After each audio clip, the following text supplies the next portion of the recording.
advisors. Then in the afternoon, we will have the topics on publishing, steps in publishing, self-publishing, accessing publishing houses, and marketing plan.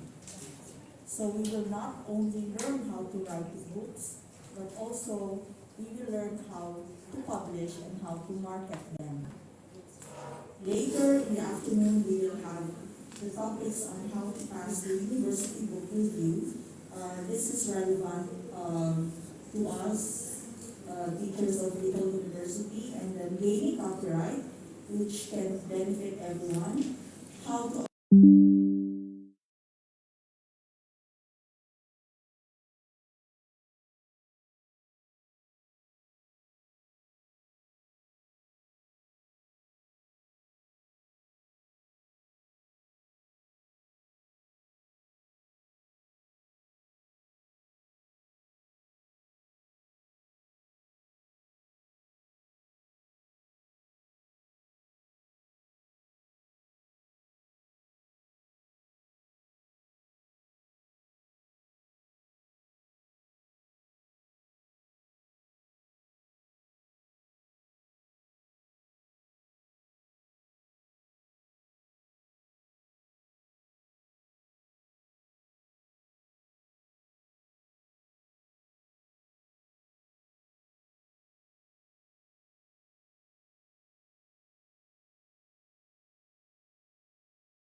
supplier who extension coordinator who extended his help, as always. Okay. We know that, of course, we thank the president of the university for his approval of the undertaking. The test of the pudding is in the eating.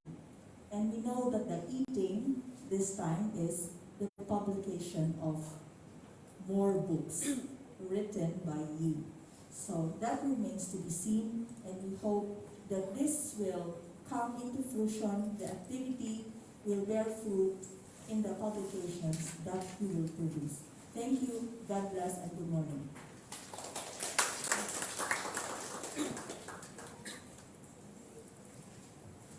Thank you, Ma'am Angie. I hope with that statement given by Ma'am Angie, we are challenged to produce our books. Okay, so for this time now, at this point, I would like to welcome a person who will introduce our first speaker. We have Professor Bing Hugo.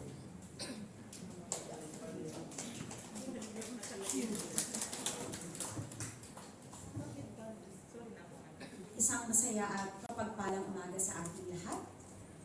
Isang karangalan na ipakilala sa inyo ang ating unang tagapanayam speaker sa isang magluhang gawain ito. Mula inspirasyon patungong publikasyon. Ang ating tagapagsalita ay nagtapos ng kursong BSN Major sa Filipino sa Assumption College, San Lorenzo, Makati. Natamo niya ang kanyang master ng sining sa pagtuturo ng Filipino sa Pamantasang Normal ng Pilipinas, Manila. Kasalukuyan niyang tinatapos ang kanyang disertasyon para sa degree Doctor of Philosophy in Filipino sa parehong pamantasan. Siya ay kasalukuyan nagtuturo sa Philippine Normal University Institute of Teaching and Learning. Ang ating tagapagsalita ay nagsilbing academic level leader at subject coordinator ng Filipino sa De La Salle, Canluban. Nagturo din siya sa Caritas Don Bosco Schools, St. Scholastica's College Manila at Malayan Colleges Laguna.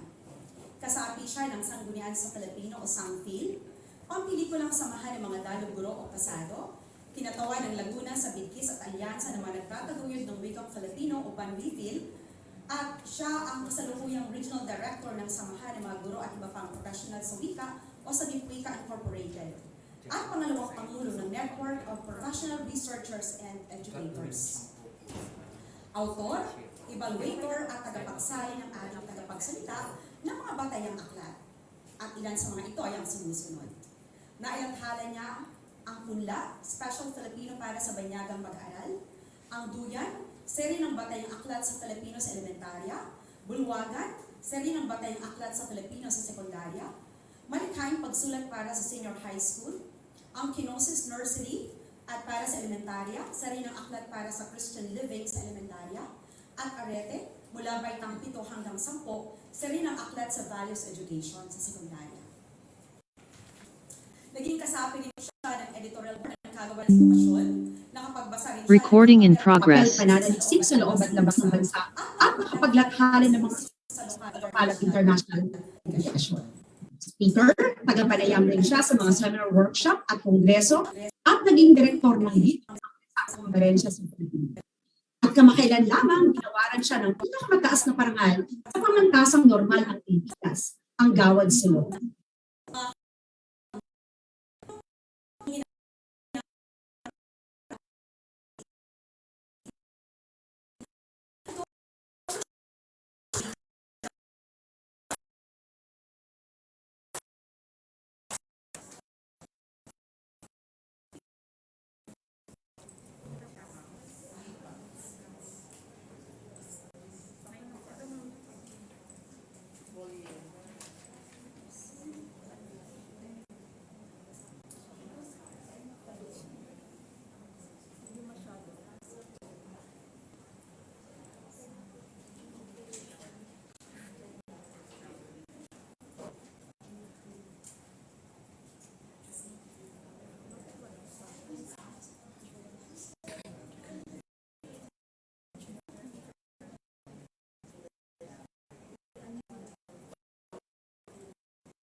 Ma'am, excuse me, ito na ba yung may pamalit na kwento at kwenta ng pangangkas? Yes po. Yes, ma'am, hindi na po. Maraming pong salamat sa pagtugon. So muli, mapagpalang umaga po sa ating lahat. Nagpapasalamat po ako kay Ma'am Bin sa paanyaya pong ito na kayo ay nakasama ngayong umaga. Kaugnay nga po na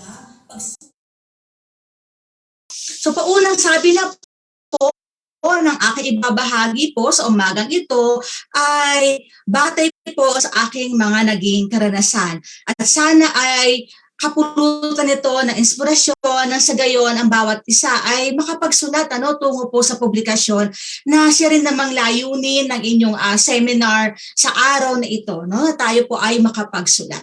So muli po ako po si Gina Makaskas mula sa Pamantasang Normal ng Pilipinas. Miss Tina na lang po ang itawag niya sa akin. Po.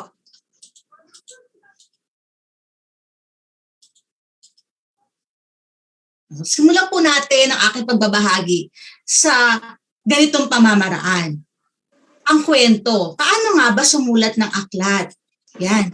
Madalas ang tanong ng marami sa atin, ang pagsulat ba ay isang talento? Ano po sa tingin ninyo?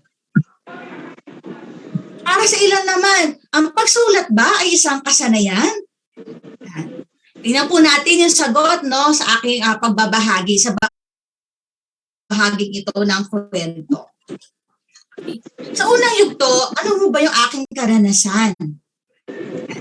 Madalas po sa eskwelahan, di po ba, ay meron tayong mga iba't ibang mga clubs, organization. Nung ako naman po ay nasa elementarya, hindi naman masyadong aktibo sa ganung mga gawain. Nung ako ay tumungtong sa high school, meron na mga iba't ibang organization na dapat salihan. Aminado po ako, hindi ako magaling sa pag-arte. Napapakanta, medyo tumatama sa tono, no? Sa pagsayaw talagang wala po talaga makukuha sa akin. Hindi rin po ako mahilig sa sports kasi hindi po ako pinalaki ng magulang sa ganong orientasyon, ano. Ate ko po ay napaka-tradisyonal, may edad na, no. Sabi niya yung gawain ni sports, pang lalaki. So, hindi po ako doon na-expose. Ano po? Kapaisip ako, ano ba yung kaslihan ng organisasyon sa eskwelahan? Tapos sinubo ko po ay magsulat sa isa pong school paper. Ayan. So nagsimula po ako isang batang manunulat. Sumubok po ako na mag-apply sa binhi na siya pong pamagat ng newspaper namin nung ako nasa high school at pinalad mo ako makapasa. So salamat kay Binibining Sestobia sa nagbigay sa akin ng pagkakataon na makapagsulat. Siguro nakita niya na may talento ako, no? So yun po yung aking pinasok na club. At dahil dyan, ito po yung aking unang-unang tula na isulat sa newspaper. Ako ay may 3 ina. No? May 3 ina na pinagmulan ng buhay na sa akin ay nagbibigay ng tanglaw. Aking inang bayan, aking sinilangan, inang wika at inang mapagmahal. Aking inang bayan na tinubuan, bayang Pilipinas ang kinamulatan. Dito isinilang, dito rin mamamatay. Ang kanyang paglingap ay magpakailanman. Inang wikang Pilipino aking ginagamit, sariling wika ko'y aking iniibig. Ako hindi sanay sa wikang pinilit, sa katapatan na mulat sa gawa at isip. Si inang mapagmahal ang sa aking humubog, naging gabay ko sa landas na tinutungo. Turo niya'y mahalin ang inang bayan at gamitin ang aking inang wika. Sa 3 kong ina, utang ko ay buhay, dahil sa kanila ako'y may saysay. Pagsusumikap po sa kanila iaalay at ang dalangin ko'y patuloy nilang patnubat. Ito po yung unang-unang entry ko sa pinhi, na aming newspaper noon. Ako ay first year high school, taong 1991. Hindi po ako nagkamali. Okay, so yan po yun. So diyan po simula ang lahat ng aking interes kasi may naniwala sa akin.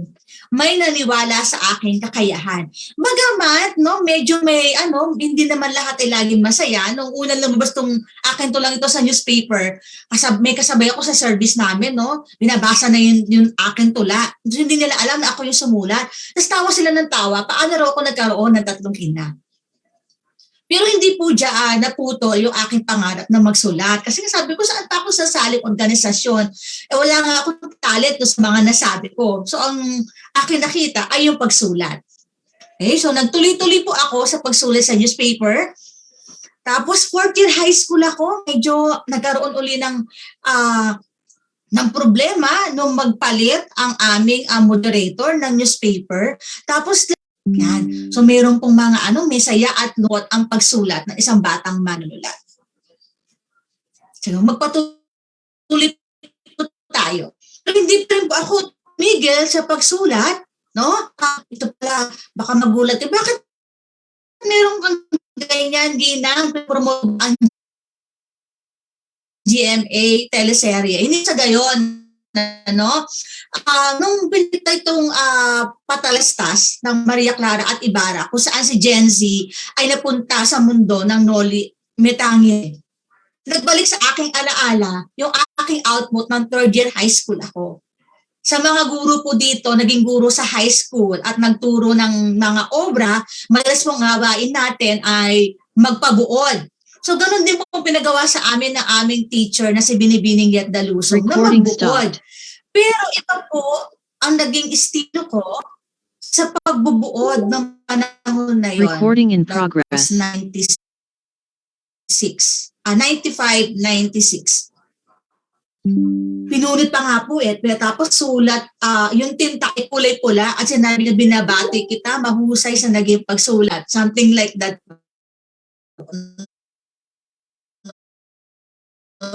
Nakatago yung kailangan kung halongkatin pa, hindi ko pa makita kung saan ako nakitabi. At yun ang naging isang inspirasyon para sa akin na magpatuloy. At yun din, yung pagkakataon yun, ang inspirasyon ko, bakit ako kumuha ng Pilipino major? Kasi na-inspire ako sa aking mga naging entry. Kaya yan po. Mula po dito, Nagkatago-tago ko pa. Pinicturean ko na lamang po para ma-present sa inyo. At ito yung tula ko kung saan ako ay nagkamit ng first honorable mention mula doon sa organization. Siyempre, kung tingnan natin, ay parang karaniwan tula naman yan, ma'am. Sige, hindi naman po ako bihasang-bihasa pa noon, ano. Pero ito naman po ay pumasa sa lente ng mga editor, kaya pumasa. So talaga pakiramdam ko, parang ang galing ko magsulat, ano. Kasi nandoon po yung mga motivation na pagkilala ng guro, pagkilala ng organization, kaya patuloy po akong nagsulat.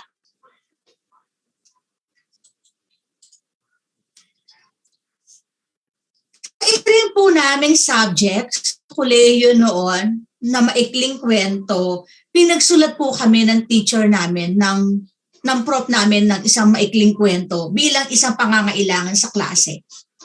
Ang sinulat ko po ay may pamagat na sa pagdatal ng bukas. So kolehiyo na po ako nito, mga 99, no? Mga year 1999 po ito nung ako ay nakapagsulat. Paano naman po ito napunta sa creative journal ng Saints ko?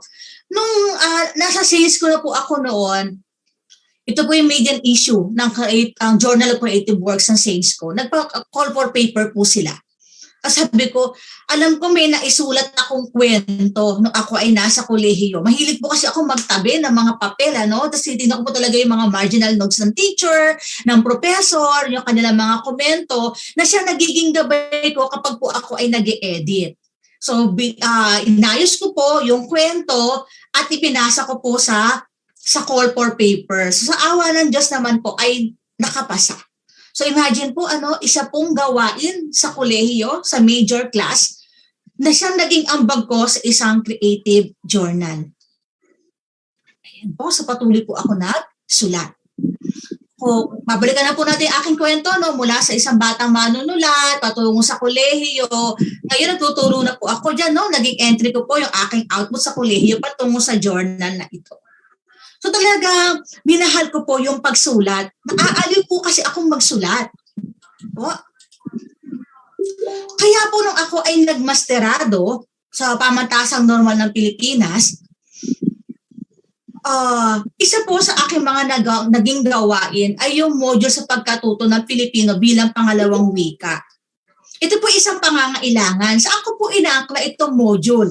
During that time po na ako ay nasa De La Salle, no, isang premyadong paaralan, no, pribado, at karamihan ay mga mayayamang mag-aaral na nag-aaral, ano, alam naman po natin na madalas sa kanila, unang wika nila ay English. Tapos mayroon pa akong mga estudyante na foreigner. Tawag ko nga po United Colors of Benetton kasi may African, may Korean, may Chinese, may American. So yan po.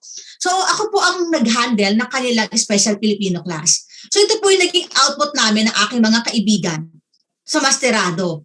Kasi nagkaroon po kami ng idea, pinagsama-sama namin. Dinaglaon po o dinagtagal, no? Mula sa module, sinalin ko po bilang punla with their permission, no? Para magamit namin sa eskwelahan. Dinagtagal, no? No ako po ay pina-attend ng principal sa isang seminar sa UP Diliman about textbook writing. Kinonsulta ko po itong aking ginawa.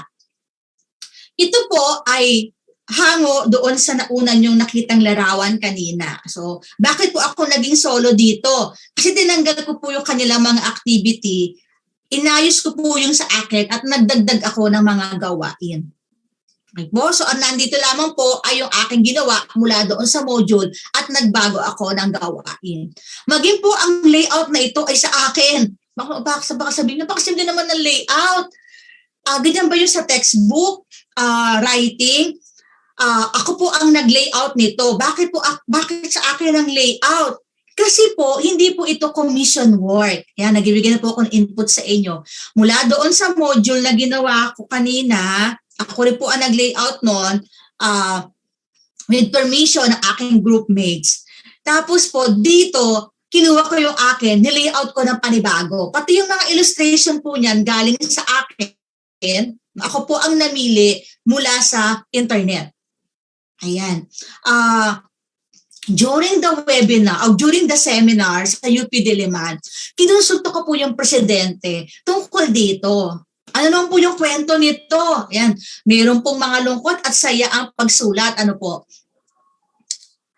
Nung ako po ay nasa Lasal, may nakilalang principal, itong aming principal sa Lasal. At naikwento niya na meron kaming programang Special Filipino sa De La Salle. At sabi niya, ay si Tina, may ginagamit na module. So naging interesado itong isang principal dito sa aking output. So one day po, we met and we discussed this module. Hiniram niya itong module na to. Sa isang kasunduan, ako ay babayaran. Siyempre pumayag po ako, babayaran ako, sayang din yon, kita rin yon. Pero later on, matapos niyang makuha yung buong manuscript, CD pa po that time, CD, and the password ng CD, nasa kanya na po lahat ng documents, hindi na po siya nagbayad. Ang sakit kasi para po akong ninakawan ako para intellectual property, kinuha niya po ng walang bayad. Kaya po ako napupunta sa seminar sa UP kasi sa hiya ng aking principal sa nangyari. Pinapunta niya po ako doon, sabi niya, punta ka doon, baka matulungan ka at magkaroon ka pa ng idea kung paano ka pa makapagsusulat. So let's go back doon sa usapan namin ng president ng publishing house. Ma'am, ganito po yung nangyari. Ano po kaya ang pwedeng maging aksyon? Sabi niya, Tina, nasa kanya na ang manuscript mo. So ang dapat natin gawin, unahan natin siya na makapag-publish. Kasi nasa kanya na yung buo. So possible na i-publish niya. So ito po yung nangyari sa nagkaroon ako ng libro. Hindi ko rin po matatawag na vanity publishing ito o self-publishing kasi hindi po ako nagbayad sa publication para po ito ay i-print nila. Nagkaroon po kami ng kasunduan, ipiprint nila, tapos hati po kami sa magiging kita. So nagkaroon po ng royalty basis. Yan. Paano po ito dumaan sa proseso? Dahil sa yung presidente, in-approve naman niya.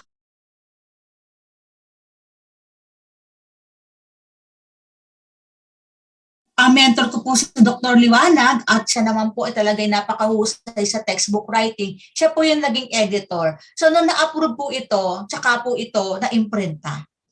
This 2012 po ito yung unang-una kong aklat. So iba po pala yung pakiramdam kapag nahawakan mo na yung output, no? Ito na, mula doon sa nakaringbay lang po, ito na yung itsura ng libro. About the cover, kinonsult din po ako ng president ng publishing tungkol sa cover. So pinag-usapan po namin yan.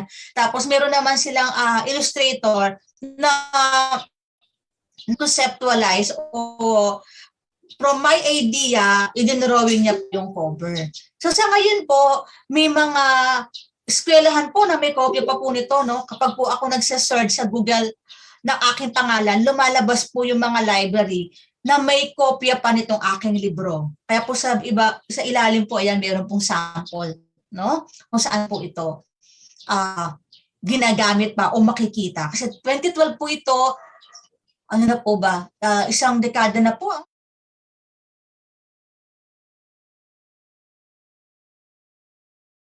Baka matanong ko mamaya, minsan kasi may reprinting, tapos meron mga revised edition, mababanggit ko rin po iyan mamaya. Pero ito po yung aking unang-unang libro. Kung may mga katanungan po kayo, pakilista lamang po, tapos mamaya po sasagutin ko. Ano po? Ayan. Ikalawang yugto. Dahil nga nakapagsulat na ako ng isang libro, nakakataas din po pala yun ng moral, yung meron ka ng naisulat na libro. So diyan na rin po pumasok ang iba't ibang mga imbitasyon na ako ay makapagsulat ng libro. Yan. Ito, professional writing na po ito. Dumaan na po ito sa iba't ibang proseso. Ayan. Kenosis po, the living giving sacrifice of Jesus, no? Nursery and grade 1. Baka po matanong kayo, bakit naman si Gina nakapagsulat ng Christian Living? Dahil po ako graduate ng Catholic school, meron po akong theology classes, no? 7 theology classes. Pagkatapos po, nakapagturo po ako sa Catholic school, so meron po kami mga seminar and training about Christian living, kaya po ako nakapagsulat. So paano po ako nakapasok sa publishing house? Meron po akong kaibigan na kinomisyon na maging coordinator ng serye na ito. Dahil siya po yung coordinator, siya ay naatasang maghanap ng mga magiging manunulat niya o magiging writer niya. So napabilang po ako sa grupo ng kanyang writer. Ako po ay na-assign sa nursery at sa grade 1. Kasi sabi ko, hindi po sapat yung theology classes ko para mag-discuss ng mas malalim pa na doctrine. Kaya po ako ay nasa nursery at sa grade 1. Pero ang naging dilemma ko po dito ay kung paano pabababain yung lessons na maiintindihan ng nursery at ng grade 1, gayon din yung language use na maiintindihan ng nursery. Yan. Yan po yung mga dapat natin isaalang-alang sa pagsulat. Kasi akala ko na una, sige, kayang-kaya ko na yan, nursery tsaka grade 1. Pero nung sinusulat ko na to, yun, naranasan ko na yung mga problema. No, hindi na po kinaya ng soft drinks, ang chocolate, no, yung aking pagsusulat. Kasi parang ang dami palang dapat alalahanin, isaalang-alang kapag nasusulat ng grade school textbook. Nagkaroon po ito ng updated edition. Bakit po nagkakaroon ng updated edition? Batay po iyan sa mga concern, suggestions, evaluation ng gumamit ng libro. So ginamit po ang aming libro sa iba't ibang Catholic schools sa buong Pilipinas. Pagkatapos po ang publishing house ay nagkakaroon po sila ng activity together with the users of the textbook. Tapos nagkakaroon po ng mga ng feedbacking, suggestions, at mula po doon, magkakaroon po ng revision ang aklat. Kasi may hinihingi yung ating gagamit, yung ating target audience. So kailangan po matugunan yung request nila para talagang mapakinabangan nila yung libro. So dito po sa 2019 updated edition, nagkaroon po ng revision, ipinasok na po ang performance task at rubric sa librong ito. Kasi dati po, doon sa original o first printing po, ang aming rubrics at performance task ay nasa teacher's manual. Pero this time po, in-insert na po mismo sa libro. So kitang-kita na po ng mga bata kung paano sila mamarkahan at kung ano yung performance task. Okay. Luckily po, nagkaroon na po kami ng pangalawang edition. Ito po updated edition. Ito po ay revised na. Ayan po. Nandiyan po ang aming nursery. So ang subtitle na po ay New Evangelization for Young Christian Disciples. We carry over the title Kenosis, pero halos 3 unit ng libro ay nagbago. Meron na rin po yung sa grade 1. Nakakasundo po kayo sa aking kwento? Pwede po akong bigyan ng reaction ng mga kasama ko sa Zoom? Yes, ma'am, nasusundan po namin. Ayan po. So ako po nasa ikalawang yugto na ha. Kanina sa una kong yugto ng kwento, ang aking pinagmulan bilang isang bata manunulat. Ngayon nasa professional writing na po tayo. Next. Naimbitahan na rin po ako sumulat ng high school textbook. Ano naman po ang kwento nito? Ako po ay nasa Saints ko na bilang college prop. Yung aking coordinator ay subject ko or subject, ang aking subject coordinator ay coordinator ng textbook sa Aviva. So that time po, nagkaroon na po ng pagbabago sa curriculum. Kung maaalala nyo po, from BEC to RBEC to UBDI's curriculum, nagkaroon po tayo ng 2016 curriculum. Ayan. So dahil may bagong curriculum, kinakailangan ng bagong textbook. Yan po yung dapat natin ding isipin at alalahanin kapag nagsusulat. Pag nagkaroon po ng pagbabago sa curriculum, magkakaroon po ng pagpapalit ng textbook. Sila po, si Dr. Merida, ang aming coordinator, ay nagkaroon na ng unang serye ng libro sa Aviva. Pero sadly, kahit tapos na yung manuscript, inabot po ito ng pagpapalit ng curriculum. Kaya hindi na po maiimprenta. Yan, isa po yan sa mga pwede nating makaharap na problema kapag po tayo ay nagsusulat, yung pagod, puyat, gutom ng pagsulat. Tapos later on, hindi pala mamaterialize kasi may pagbabagong naganap. So kailangan po nilang bumuo ng panibago at nangangailangan po sila ng panibagong set ng author. Kasi ayaw na magsulat ng iba. Parang napagod, tapos nang hinayang, tapos na printing na lang Pero dahil nagbago ng curriculum, na isang tabi yung manuskrito. So, diyan po ako nakapasok sa serye ng Bulwagan. So, ito po ay based on 2016 curriculum. Sa right side po, makikita niyo po yung picture ko. Yan, hawak ko na po ang revised edition. This is 2022 edition na nasa book fair po last September sa SMX. Yan po. Ano naman yung binago namin? Batay pa rin po doon sa feedback ng mga teacher na gumamit. Kung mapapansin niyo po, yung mga pub, may mga ganyan po silang mga activity, Talaga pong hinihingi nila yung suggestions, observations, evaluation ng mga teachers. And then later on, we will implement to the revised edition. So yan po yung nangyari sa Bulwagan 9 and 10. Kung mapapansin nyo, meron din pong pagbabago yan sa mga cover, katulad ng kinosis kanina. Kasi, minsan may mga input din po yung mga audience tungkol sa textbook cover. Dito po sa una sabi nila, ay para maputla po yung cover, hindi po siya kaingga-ingganyo, Parang maputla, walang masyadong kulay, yan. May pagbabago po sa 9 and 10.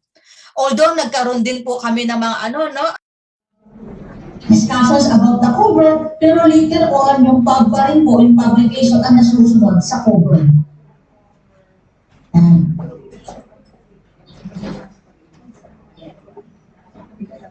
Nabanggit din po ay nakapagsulat ng values ed, na libro. Hindi po ako yung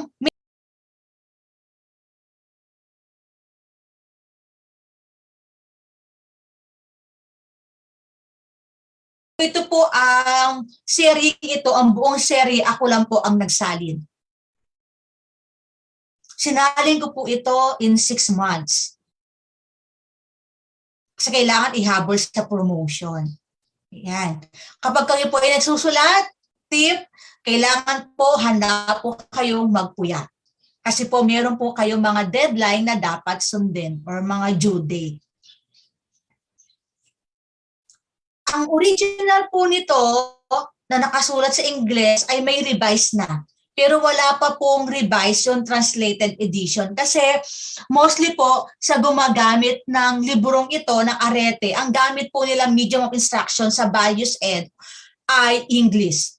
Yan. So, again, meron pong say yung market, sa pagpupublish pa po ng mga libro. Isasalin pa ba yung isa o hindi?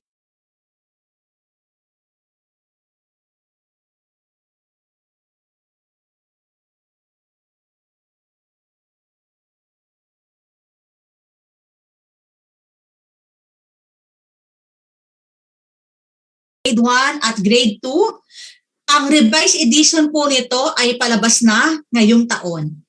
Nasa last stage na po, nasa printing na po ang ang revised edition po ng librong ito. Again, ang revision po ay mula na naman sa mga feedback ng mga teachers na gumamit. Yung po yung mga isinasaalang-alang namin at siyempre po kapag po tayo ay nagre-revise, nag-a-update din po tayo dyan ng mga text. Yung po mga kinakailangan baguhin, binabago po natin.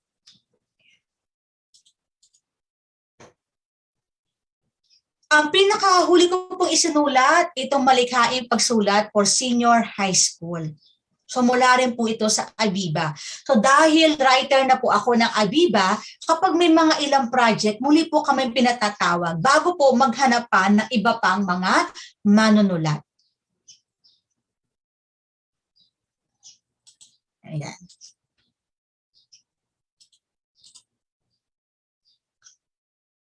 Maaring isa sa inyong mga tanong, my dear teachers, saan po kayo naghahanap ng material? Paano po kayo nagsusulat? No? Ito po'y batay sa aking karanasan sa pagsulat. Kapag po ang inyong isusulat na aklat ay commission, ibig mong sabihin, inimbitahan po kayo, tinawag po kayo para magsulat. No? Ang pagbabatayan po talaga natin dyan, first and foremost po ay ang curriculum. Kaya po nagpatawag ng writers kasi may bagong curriculum. So ang pagbabatayan po natin, na isusulat natin kung ano po ang binigay ng DepEd na curriculum at kung meron po sa CHED ay yung syllabus. Ano po? So kung meron tayong hawak na curriculum, ano naman yung ating magiging content? Ayan. So nandiyan po ako sa konsepto ng padampot-dampot. Batay po sa danas o karanasan ko, batay sa mga nabasa ko. Kasi kapag po kayo ay nagsusulat, dapat po mahilig din po kayo magbasa. Basa ng basa. Para magkakaroon po kayo ng idea. Kaya nga kapag nagtuturo tayo ng languages, lagi magka-partner na kasanayan yung pagbasa at pagsulat. Kasi kapag marami ka rin nababasa, marami kang maisusulat. At nandyan din po yung panonood, no? Yung pakikinig, ay mga kwentuhan. Dahil po ako ay nagbabiyahe mula Laguna patung sa Normal Manila. Ayan, araw-araw po yung biyahe ko. Marami akong nasasagap na mga huntahan sa LRT, sa jeep, sa bus, na napagkakaroon ko ng idea kapag po sumusulat ako ng kwento. Pagsasaliksik, kasama rin po dyan. Tapos po yung halaw, o kaya naman po ay deconstruction. Halaw po yan ay pagpaumanhin po. May typo error lang po. At dahil dyan, ito po yung aking mga nabuong mga kwento. Sa grade school po kasi, kapag po tayo ay nagsusulat, nakabatay din naman po sa curriculum, no? Pwede po tayo sumulat ng sarili nating kwento. Hindi naman po nangangailangan ng canon sa grade school kasi madalas po naman dyan na ginagamit natin ay yung kwento, artikulo, balita, at iba pa. So, hindi po kinakailangan dyan ng canon. So, kinakailangan niyo po dyan ay magsulat kayo batay doon sa inyong mga nabasa. Okay po?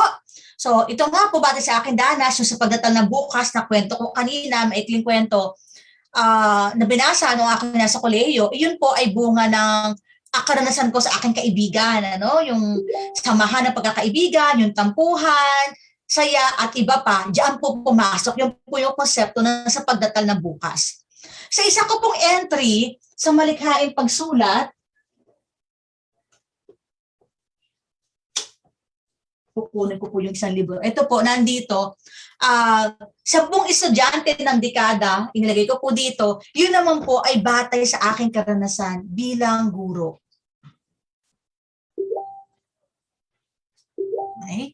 Tapos yung libad, isa po iyan sa aking artikulo sa Bulwagan, yan po ay aking experience sa Pampanga. Taga-Pampanga po kasi ako, isa sa festival namin yung Apong Iro, no? Yung may fluvial parade, so yung kwento ko tungkol doon.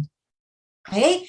So napaka-halaga na ginagampanan ng ating mga karanasan, no? Na pwede nating ilapat kapag tayo po ay nagsusulat. Kasi wala makapagtatanong sa'yo doon na kinakapyo mo ba yan? Baka naman nag-plagiarize ka lang dyan. Parang sasabi yung plagiarismo, danas mo yun, experience mo yun. Okay po? Share ko lang din kung one time, merong editor na kine-question yung aking artikulo, aking sinulat. Sabi ko, paano ko i-questionin yan? Yung kwento ko tungkol sa tatay ko. Okay? So yun po yung mga ganon. Kasunod niyan, ayan, yung sabi ko kanina, padampot-dampot, nood, basa, saliksik, sulat, no? Nung nabasa ko yung tungkol kay Robert Lopez na may sulat ng Let It Go, no? Yung kanta po sa isang Disney, hindi ko nagkakamali, Disney po iyon, ano? Mula po sa nabasa ko, ginawan ko siya ng artikulo na Husay ng Pinoy, Angat sa Mundo. Ayan. So, meron na po kayong datos, kayo na po ngayon ang gagawa ng sarili ninyo. Okay? Pamilya Batikulon, ito po yung kwento ng isang pamilya na ang lahat ay cum laude, kung di ako nagkakamali. Basta lahat po sila ay mga may award, may parangal. Sabi ko nga parang it runs in the blood, no? Yung kanilang talino. Kaya po, nakagawa ako ng artikulo na ang pamagat ay Pamilyang Henyo. Again, meron po akong data. Hindi po likhang isip lamang o na guni-guni lamang itong pamilya na mayroong 5 anak na puro honor student. Kasi may basis po ako. Okay? Then, yung po pangatlo, ito, Maguindanao Massacre. Alam naman po natin ito. Pamilya tayong lahat. So, nagkaroon po ako ng isang article na Kamatayang Walang Saysay. Yan po yung title. Okay? So, sa kaliwa po, makikita niyo po yung pinaghanguan ko. Sa kanan, yung po yung aking nabuong artikulo o kwento. Ayan. Tapos po, no, sa pagbisita namin sa post, kung saan ito po yung mga nangangalaga ng mga hayop na inabandona at pinapaampon, bumisita po kami dyan eh. Yan. Kaya nagkaroon po ako ng idea para isulat itong mga hayop may karapatan din. Batay din po sa aking karanasan sa pagbisita doon. Pagkatapos po, kung maalala nyo, si Valdez, ang ating Nobel Prize awardee for children. Yan po, nakasulat din po ako ng kwento niya na may pamagat ng pagsibol ng bagong bayani. Sa pagbabasa ko po ng buhay ni Nelson Mandela, nalikha ko po yung Mapayapang Pakikibaka na artikulo. Yan. Ito pa po, no?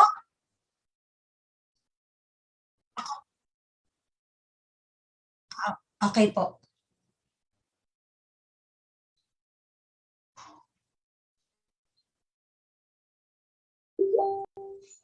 Recording stopped.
Hello po, ma'am.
pagkabigo. Tibayan ang loob sa bawat pagtabayan tumayo. Butin mo ang pangarap na buong buo. Kung sa tingin mo kinawawala ng pag-asa, di ka nag-iisa sa hamon at problema. Kahit ang magkakapareho may pagkakaiba, ngunit ang pinagkaiba sa atin ang pagkakaisa.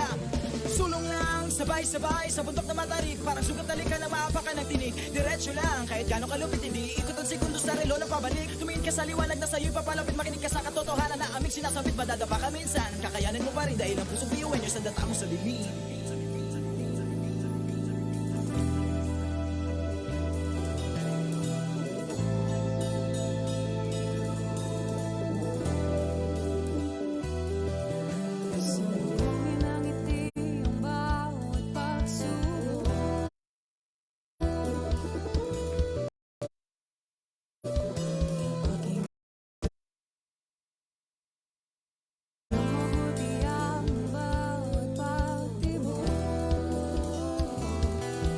Ang pusong nangangarap, biyuhin nyo, nagsisikap, sama-sama sa pangarap, kapit bisig, tayong mga kakaibang gawin sa ating hati-hati, subalit sa huli nawawagi. Marahil ay iba't iba ang kulay kilos sa salita, subalit sa huli manlalahim ang pusong biyuhin nyo, pusong biyuhin nyo,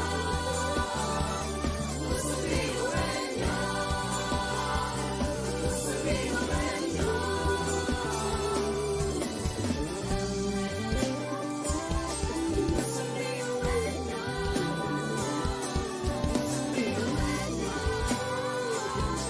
pusong biyuhin nyo. Ang pusong biyuhin nyo. Tatak biyuhin nyo. Uwo, oh, uwo, uwo, uwo, oh. Uwo, oh, uwo, uwo, uwo, oh. Uwo, oh, uwo, uwo, uwo. Mga pangarap kayang abutin, pag-asang ambisyon natin, di kukuha tulong-tulong. Saan man magpuntay, isa ang ulong. Ako, ikaw, tayo, kahit sino pa, bantay-bantay ang tingin sa isa't isa. Isang pangarap, isang hangarin, tayo ay kakbiyuhin nyo.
mga talento natin na iba-iba. Sa pamumuno tayo'y nagiging isa. Sa serbisyo, hindi nagsusukuan. Kahit di na kaya, ay kakayanin pa.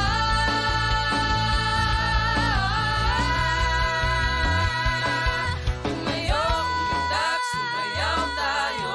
Biyuhan nyo, sama-sama tayo. Tunay na naganda ang taglay ng ating mga puso. Walang susuko, kahit anong problema. Wala lang yan, basta tiraas ang ipila. Pasok na yan at laging isipin na tayo'y tatak. Ngayong itak, sumayaw tayo.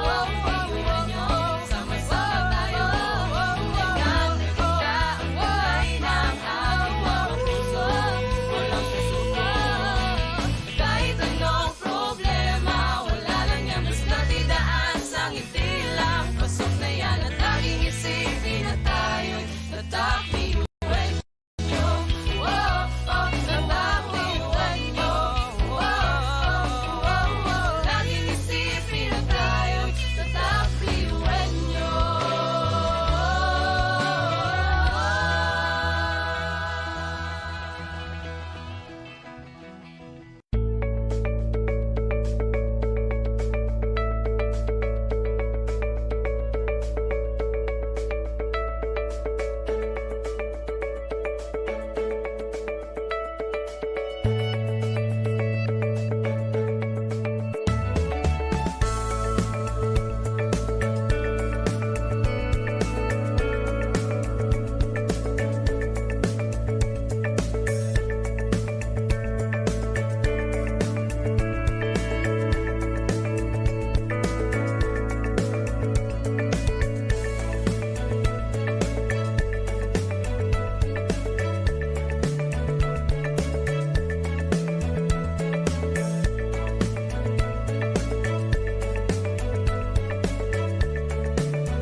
umaga po sa ating lahat. Nawa po ay nabusog kayo sa inyong merienda at nakapagkape na. Okay po ba ang lahat? Ayan. Natutuwa po ako makita kayo. Sana sa susunod po ay makayapak na po ako sa Bicol University. Sige po, enjoy nyo lang po ang inyong mga pagkain. Sige po, sana po may napupulot po kayo sa aking mga sinasabi ngayong umaga. Sige po, ipagpatuloy po natin. So, batay po sa usapan namin ni Ma'am Bing, dito na po ako nahinto kanina. Ano po? So, sa nood, basa, saliksik, at sulat. So, muli, malaki po ang ginagampanan no, ng ating mga nakahiligang gawin. Pampanonood, ayan, kung mahilig kayo manood ng teleserye, pwede rin maging topic po iyan ano, sa inyong mga igagawing mga artikulo o kwento. Yan po, pagpatuloy po natin. Ayan, kanina nabanggit ko po ito. Sa bandang, ito po ako naputol kanina pero parang hindi po umabot yata sa inyo, no? So, yung pong aking karanasan sa pagbisita sa POS, yung pong sa mga aso at pusa, yung po nangangalaga sa mga inabando ng aso at pusa, dito po dinadala, no? Bumisita po kami dito kasamang aking mga mag-aaral sa kolehiyo. So, nagkaroon po ako ng idea batay sa karanasang iyon na isulat ang artikulo mga hayop may karapatan din. Tapos po, yung kwento ng buhay ni Cas Valdez na ating Nobel Prize sa children category, yan, nagawan ko rin po ng isang kwento, Pagsibol ng Bagong Bayani. Tungkol naman sa nabasa ko kay Nelson Mandela, na isulat ko po yung Mapayapang Pakikibaka.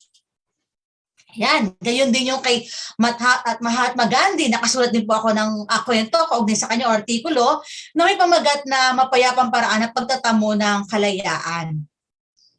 At yung kay Hidilyn Diaz po, yung kamakailan lang, no, isinulat ko po yung tagumpay ni Hidilyn Diaz na naging laman po ng revised edition namin ng Duyan. Okay? So sabi ko nga po sa inyo, kapag po tayo ay nagkakaroon ng revision, nag-update din po tayo. Kasi malamang halimbawa sa case ni Hidilyn Diaz, kung may naisulat tungkol sa kanya, hindi pa po part yung kanyang huling parangal. So dito po sa akin sinulat, isinama ko na. So may mga updates na po, updated na po, kumbaga. Yan. Iba pa po dyan, katulad nung kay Mother Teresa, yung Halika Magintang Loko ang aking title. Sa Million People March, pinanatili ko po yung pamagat na Million People March. Parang ginawa ko po siyang para magbalita. Parang ganun po yung naging style ko po doon. Tapos yung, sabi ko nga kapag po yung nanonood, ako baka pwede kayo makakuha dyan ng mga idea.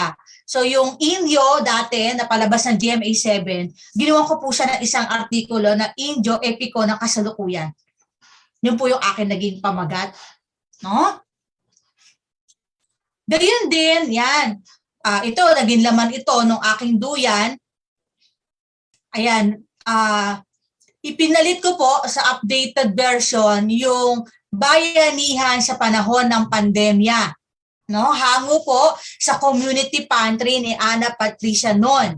Kaya kung makikita niyo po, kung papalari na makita niyo po yung aming duyan, may mga ano na po doon, may mga kwento tungkol sa remote learning, online classes, tapos yung mga illustration po ng mga bata, may face mask na po, no? Kasi updated version nakabatay po yung mga idea, kwento, konsepto sa karanasan natin ng pandemya.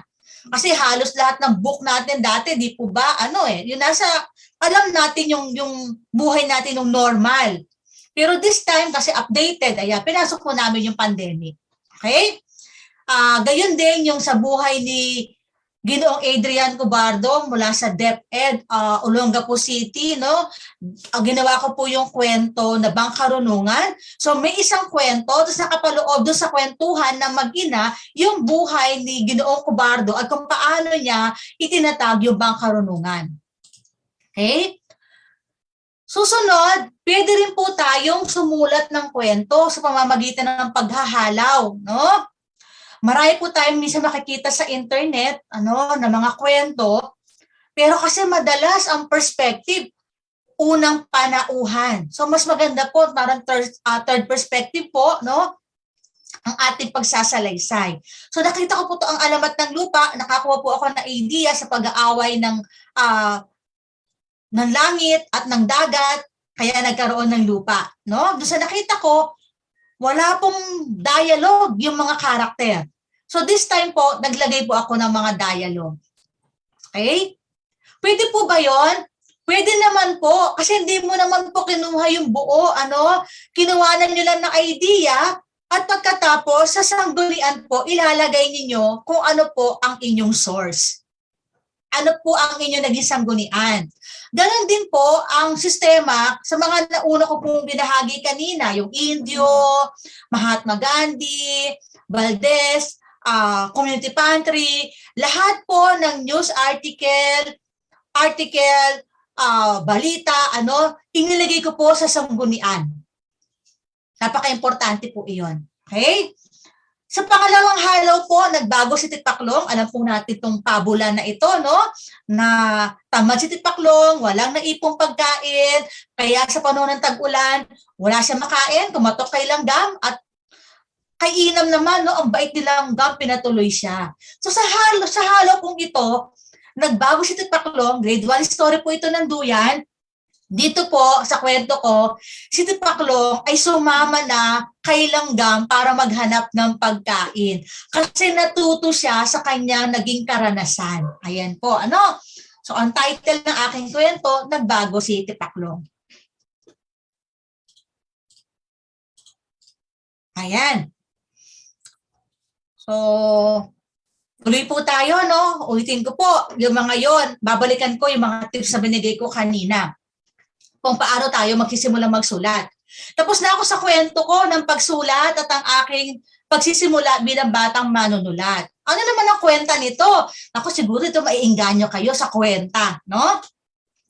Siyempre, dahil may book kayo, at kapag ang inyong mga publisher ay sumama sa mga book fair katulad sa SMX, yan po yung malawakang book fair sa Manila, yan, magiging parte ng book fair yung libro ninyo.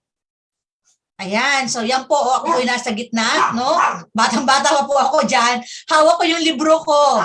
Ayan, nag-promote kami. Baka nakikita nyo minsan may mga nagbo-book signing ng libro. Maari po yung maganap, pero kasi madalas yung book signing ng libro nangyayari kapag mga nobela, no? Yung mga creative po. Pero sa textbook, madalang po dyan yung book signing. Ano nga po, book signing naman po sa atin, yung mga kaibigan din natin, yung mga todo ang suporta sa atin. Yan. Yan po. Ayan po yung mga perks ng pagiging author. Depende rin po ito sa mga publisher, kung ano po yung programa nila pagdating sa marketing. Kasi po ang Don Bosco Press, meron po kami tinatawag na dati na road tour. Dinadala po kami kung saan-saan ng publisher para po sa mga training ng teachers. Tapos nandun na rin po ang promotion ng libro. Ayan. Ayan po yung aking unang-unang kinosis, mga 2013 po yata to, no? Bata pa ako, payat dyan, po. Ayan, tapos may meron din po akong hawak ng mga value tweets, no? Parte naman po yan ng supplementary materials ng isang Values Education Series books. Sa baba po, ayan po, kami po yung grupo na yan. So we have authors, conferences. So meron din po mga training ang mga publishing house sa kanilang mga author. Yan. Sa baba makikita nyo, ito po ay picture namin sa Bacolod. Ayan. Road tour din po kami dyan, o road show po. Ayan. Siyempre kapag nag-road show, kasama na rin po yung pamamasyal dyan. Ayan. So nakarating po ako ng Bacolod, nakarating po ako ng Mindanao sa pagpo-promote po ng libro. Ginagawa po ang promotion kasabay po ng teacher conferences na libreng ibinibigay ng publication house sa mga kukuha ng kanilang libro. Ayan po, no? So may pasyal-pasyal pong kasama yan. Baguio, ilang beses din po ako nag-Baguio dahil sa promotion. Sa Cagayan de Oro, ilang beses po ako nagbalik dyan para din po sa promotion. So nakakalibre po tayo ng gala. No? Pagkatapos po ng pag-talk ninyo, pag-promote ninyo, yan, pwede na kayo maggala. Okay? O sabihin nyo, may bayad po ba yung pagtutok? Yes, dagdag po iyon. Maliban po sa kayo yung writer na meron po kayong royalty, kapag po rumampa kayo, kasi rama po talaga tao, pag rumampa po kayo, Depende po sa pub. Pero sa case po namin dati, 5K. Yan. Tapos libre na po lahat yon. Hotel accommodation, aeroplano, pagkain nyo sa labas, sagot po ng publishing house yon. Yan. Magsusulat na po ba kayo? Go na go po ba kayo magsulat? And depende po yan sa publishing houses ha. Ito pong case na kinikwento ko sa inyo ay sa Don Bosco Press. Okay? Ayan. So yung Duyan po, na-promote din po namin sa Manila Hotel. Yan, nagkaroon po na exhibit ang Duyan. Nandyan po kami. Yan. Sinagot naman po ng publication house yung conference fee namin sa seminar. Sila rin naman po ang nag-sponsor doon sa seminar na yung International Conference sa Manila Hotel. Pinapunta rin po kami doon, libre. Tapos nag-promote na rin po kami. Yan. Sa kabilang side naman po, yung picture ko dyan, kasama ko na po dyan sila Ma'am Constantino, nasa DepEd na po ako dyan bilang isang miyembro ng editorial board. Kasi kapag po kayo ay naging bahagi ng DepEd editorial board, mas lamang po kasi no, na dapat meron din po kayong dana sa pagsulat. Pero because of ethical consideration, syempre kung meron po kayong lahok na libro sa corporate textbook sa DepEd, hindi po kayo masasama doon. Okay po? Sa ibang grade level po kayo i-assign para hindi po magkakaroon ng bias o pagkiling yung pag-check nyo ng libro kasi baka kakompetensya nyo yung nag-submit sa DepEd, no? Ayan, yan po yung mga dati sa alang-alang. So dahil sa aking pagsulat ng mga libro, naging miyembro po ako ng editorial board. Okay? Meron po akong kasabay na nagsasalita. Baka may tanong po kayo. Ayan. Yan. At siyempre po, ito po napakahalaga na kayo po ay maging rehistrado po sa NBDB. Okay?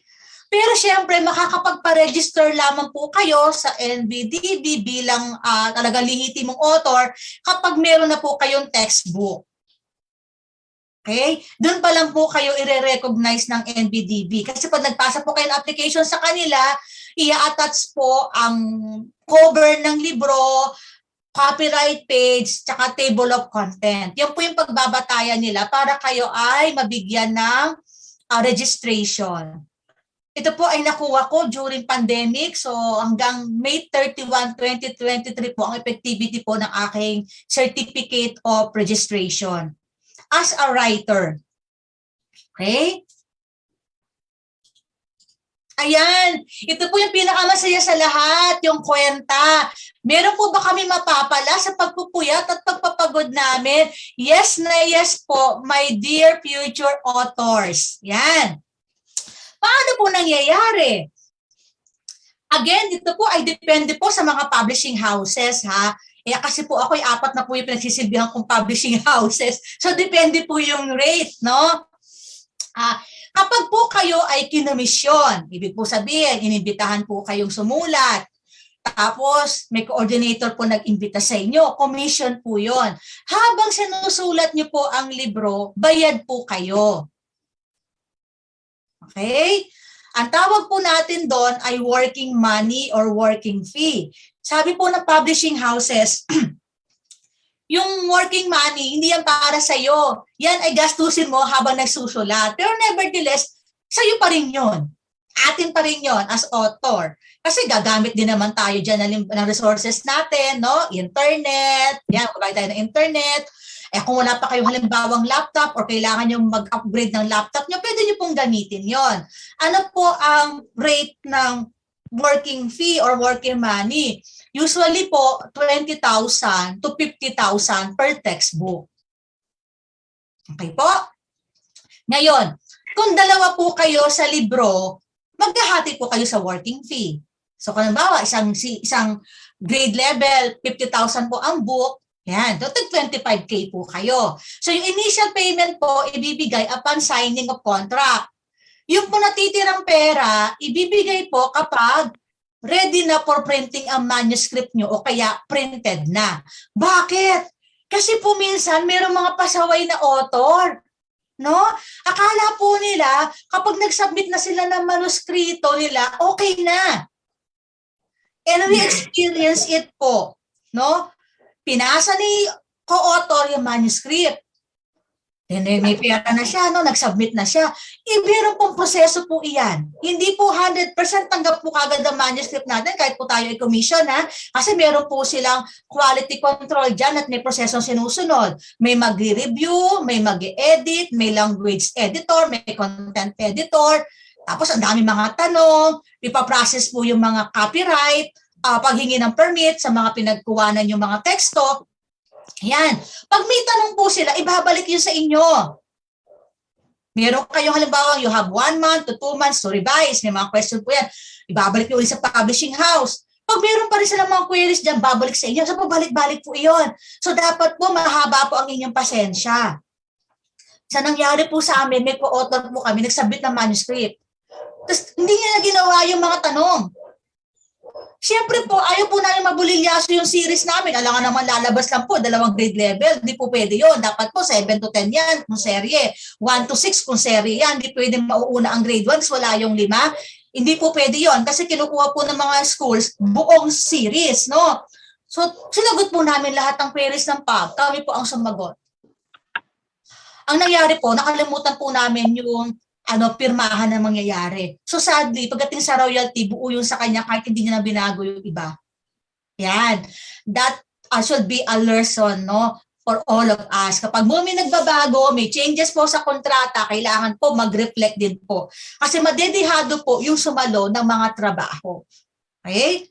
So in my case po, pinasuggest ko na lang, bahala na siya, no? Kasi sabi niya, nag-submit siya ng manuscript. Sabi ko, nag-submit ka ng manuscript, pero yung queries hindi mo sinagot. Sino sumagot? Ako lahat. No? Yung isa sinagot ng isa bilang core namin kasi kailangan tumakbo yung libro. Okay? Yan. So maghahatian po kayo dyan sa working money. Tapos po, syempre, napakahalaga yung kontrata. Magkano po ang hatian? Kapag po, coordinator, meron po siyang sariling percentage. Kung coordinator author siya, meron po siyang percentage as author, no? Ayan po. Yan po yung mga dapat natin tignan. Tapos yung kontrata po yan, nako, malaking bagay po yan kasi po ipapamana po natin yan sa ating mga anak. Hanggat bumibenta po ang libro ninyo, hanggat may revisyong nangyayari at nag-revise pa rin po kayo, kasama kayo doon. Again, that's another contract. Initial contract po sa bagong libro. Kapag po nagkaroon na revision, another contract. Tapos po, basta po, laging may magbabago, may kontrata. Pag po may kontrata, sasama niyo po doon kung sino po ang mga tagapagmana. Ayan, di ba? Parang yayamanin na dating natin, dear teachers. May tagapagmana po tayo kasi ilalagay po doon sino po ang kukuha ng pera kung sakaling kayo po ay biglang nawala, pumanaw. Stipulated po yung sa kontrata, meron pong first, second, third na kukuha po ng inyong royalty. Okay po? Ang royalty po naman ay batay sa kinita ng inyong libro. Sa unang taon po ng bentahan ng libro, medyo konti lang po dyan ang royalty. Para inyong ngiti nyo hanggang dito lang po. Para may pangarong ka na pang grocery, hindi naman, medyo malaki-laki din naman. Kasi po, sa first year, kukunin po ng publishing house lahat ng gastos nila. Printing, pagbabayad po doong mga copyright, at iba pa.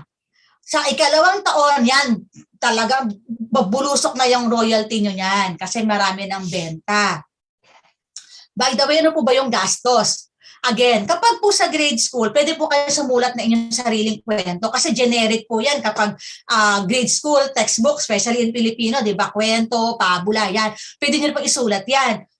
Pero kung halimbawa sabi nyo, hindi ako magaling magsulat, pwede bang may kunin akong libro at kwento? Pwede po yon. Meron pong budget dyan ang publication. Okay? So yan po yung ibabawas nila sa unang printing, unang kita ng printing. Okay? Lalo na kapag sa high school at sa mga college, no? Kunyari, yung mga article kayo dyan, yung mga saliksik, yan, hihingan nyo na po iyan ng pahintulot sa author. Lalo na po yung mga sa, mga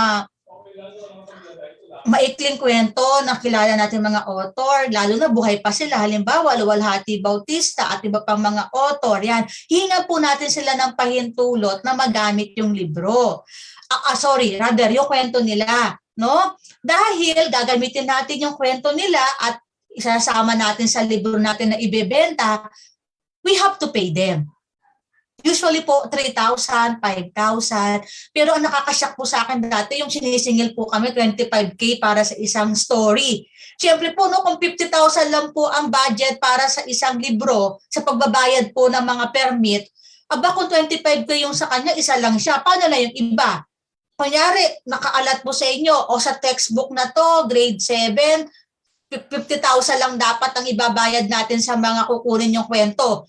Lumagpas ka, umabot kayo ng 75,000. Kanino yung 25K? Sa inyo po bilang author, ibabawas sa royalty ninyo. Yun po yung proseso. Kaya sa unang taon, konti lang po ang royalty. Pag pumalo na po yung mga libro nyo, bumenta na kasi nagkaroon na po kayo ng promotion, nagkaroon na po ng marketing. Ayan. Yung ngiti nyo po aabot na po dito sa tenga ninyo, my dear future authors. Meron po kaming kakilala na ang kanyang royalty sa isang isang taon umaabot po ng 6 million. Diba? Milyon ang kanya. Huwag niyo po tatanungin yung royalty ko, di ba po umabot ng kalahating milyon. Pero umabot na po ako ng 6 digits. Pero dahil marami nga po akong naisulat, no, marami na rin po ako pumasok sa akin. Ayan. Kung kayo po ay mapapasyal sa bahay namin, bawat po parte ng bahay namin, kulang na lang po, lagyan ko po ng pangalan ng publishing house sa baba. Kasi nung nakuha ko yung royalty, ito yung tinayo ko. Royalty ito, yan, mga ganun po. Yan, panggala. Yan, para po tayo ay engganyo. May pera, may kwenta, meron po. Okay? Yun po ay kung magandang publishing house ang inyong mapupuntahan. Kaya napaka-importante po, pumili po ng established, ng matatag na publishing house. Hindi po yung natawag na private na kinabukasan, wala na. Nako, mahirap po yun. Kasi you will give same effort po. Kung maliit na pub yan, malaking pub yan, same effort din po ang ibibigay nyo. Puyat, gutom, pagod. Kaya might as well, pumili po kayo ng publication na matatag. Sa lingwahe po namin dito, hindi lang po yung putyo-putyo lang na publishing house. Kasi baka overnight lang yon, pagka-print, wala ka nang kikitain. Okay?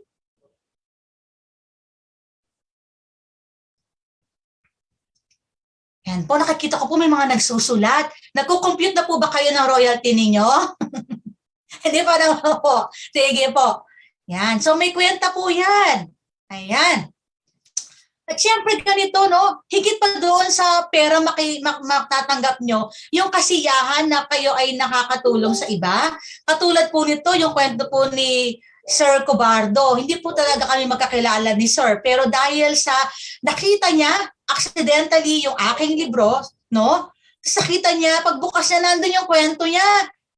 Na-appreciate niya po ng sobra. Kaya sabi niya po dito sa akin, sa chat niya sa akin, no, pinasaya niya po ang buong angkan ko, ma'am, lalo na po sina mama at papa. Imagine niyo po yung kwento ng buhay niya bilang founder ng Bangkarunungan na isama ko po sa aking libro. Ayan. Actually, hindi ko po siya nahinga ng permit dito. Kasi, kinuha ko lang naman po yung kanyang kwento sa public domain, sa mga, sa YouTube, sa balita. Alam ko po na-interview po siya ni Julius Babaw sa isang sa isang episode niya. So doon ko po kinuha yung idea, no? Pero nang makita niya, very appreciative po siya na makita niya yung kanyang kwento. Yan po. So ayan po ang aming ang kanyang mga senior sa Facebook. Okay? Ayan. Tapos meron pong nag-comment din sa kanyang post, sabi na pasigaw daw po yung estudyante kasi nakita po yung pangalan niya sa libro at naging teacher niya sa junior high. So marami po nakaka-appreciate, nakakatuwa po. Okay? Okay. May tanong po ba kayo? Excited na po ba kayo kung paano? Yan. Saan po tayo patungo? Kwento at kwenta ng katha. We're done with that. Saan po tayo patutungo kung interesado po kayong lahat? Okay? Doon po sa invitation sa akin, may binigay po na topic, sabi po ay traditional at digital writing. May pagkakaiba po ba? Halos wala naman po, mga sir at ma'am. Ano po? Usually po kasi ang ginagawa ng publication house, meron po tayong traditional book. Ibig sabihin, ito po, yung physical copy po ng libro. Ngayon po, kung meron pong demand sa e-book, sila na po iyon, mga ma'am at sir. Isasalin lang po nila ang laman nito sa e-book. Kuha niyo po. Yan.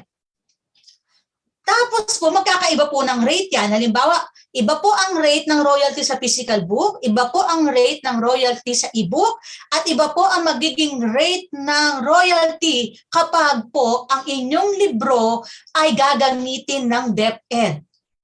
Ayan. Kaya yung ibang mga nakapasok yung libro sa DepEd, nagiging milyonaryo at milyonaryo na po talaga. Bakit po nagbabago ng royalty? Kasi po, halimbawa, nagpatawag po ang DepEd ng call for textbook, nag-submit po sila ng mga libro. Ano po, after the screening procedure, after the evaluation, may napili ng libro. Halimbawa po, itong libro ko napili. Ang market po nito ay private school. Gagawa po ng version nito na pang-public. Okay po?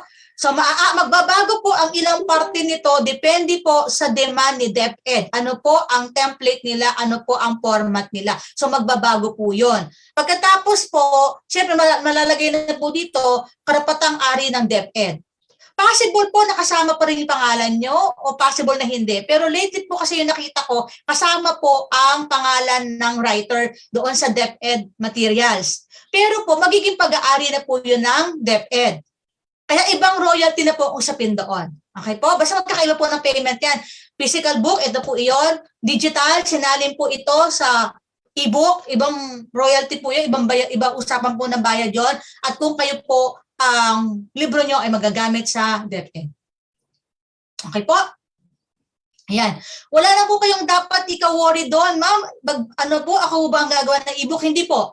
Gagawin po yan ng publication house. Sila po ang may hawak po dyan. Sila naman po ang may hawak ng program para po sa e-book. Sila na po ang maglalagay lahat yan. I-call lang po ang attention nyo kung meron pong dapat idagdag sa e-book. Okay po? Ngayon naman, baka nasa sa isip nyo, ma'am, yung pong mga visual. Yan. Yung mga visual po na nakikita po natin sa iba. Ano po yun? Ibang bayad na naman po yun, my dear teachers. Kasi meron kang physical book, tapos ang gusto nila, meron mga gumagalaw, may mga moving object, may visual. Magko-conceptualize na naman po kayo nun.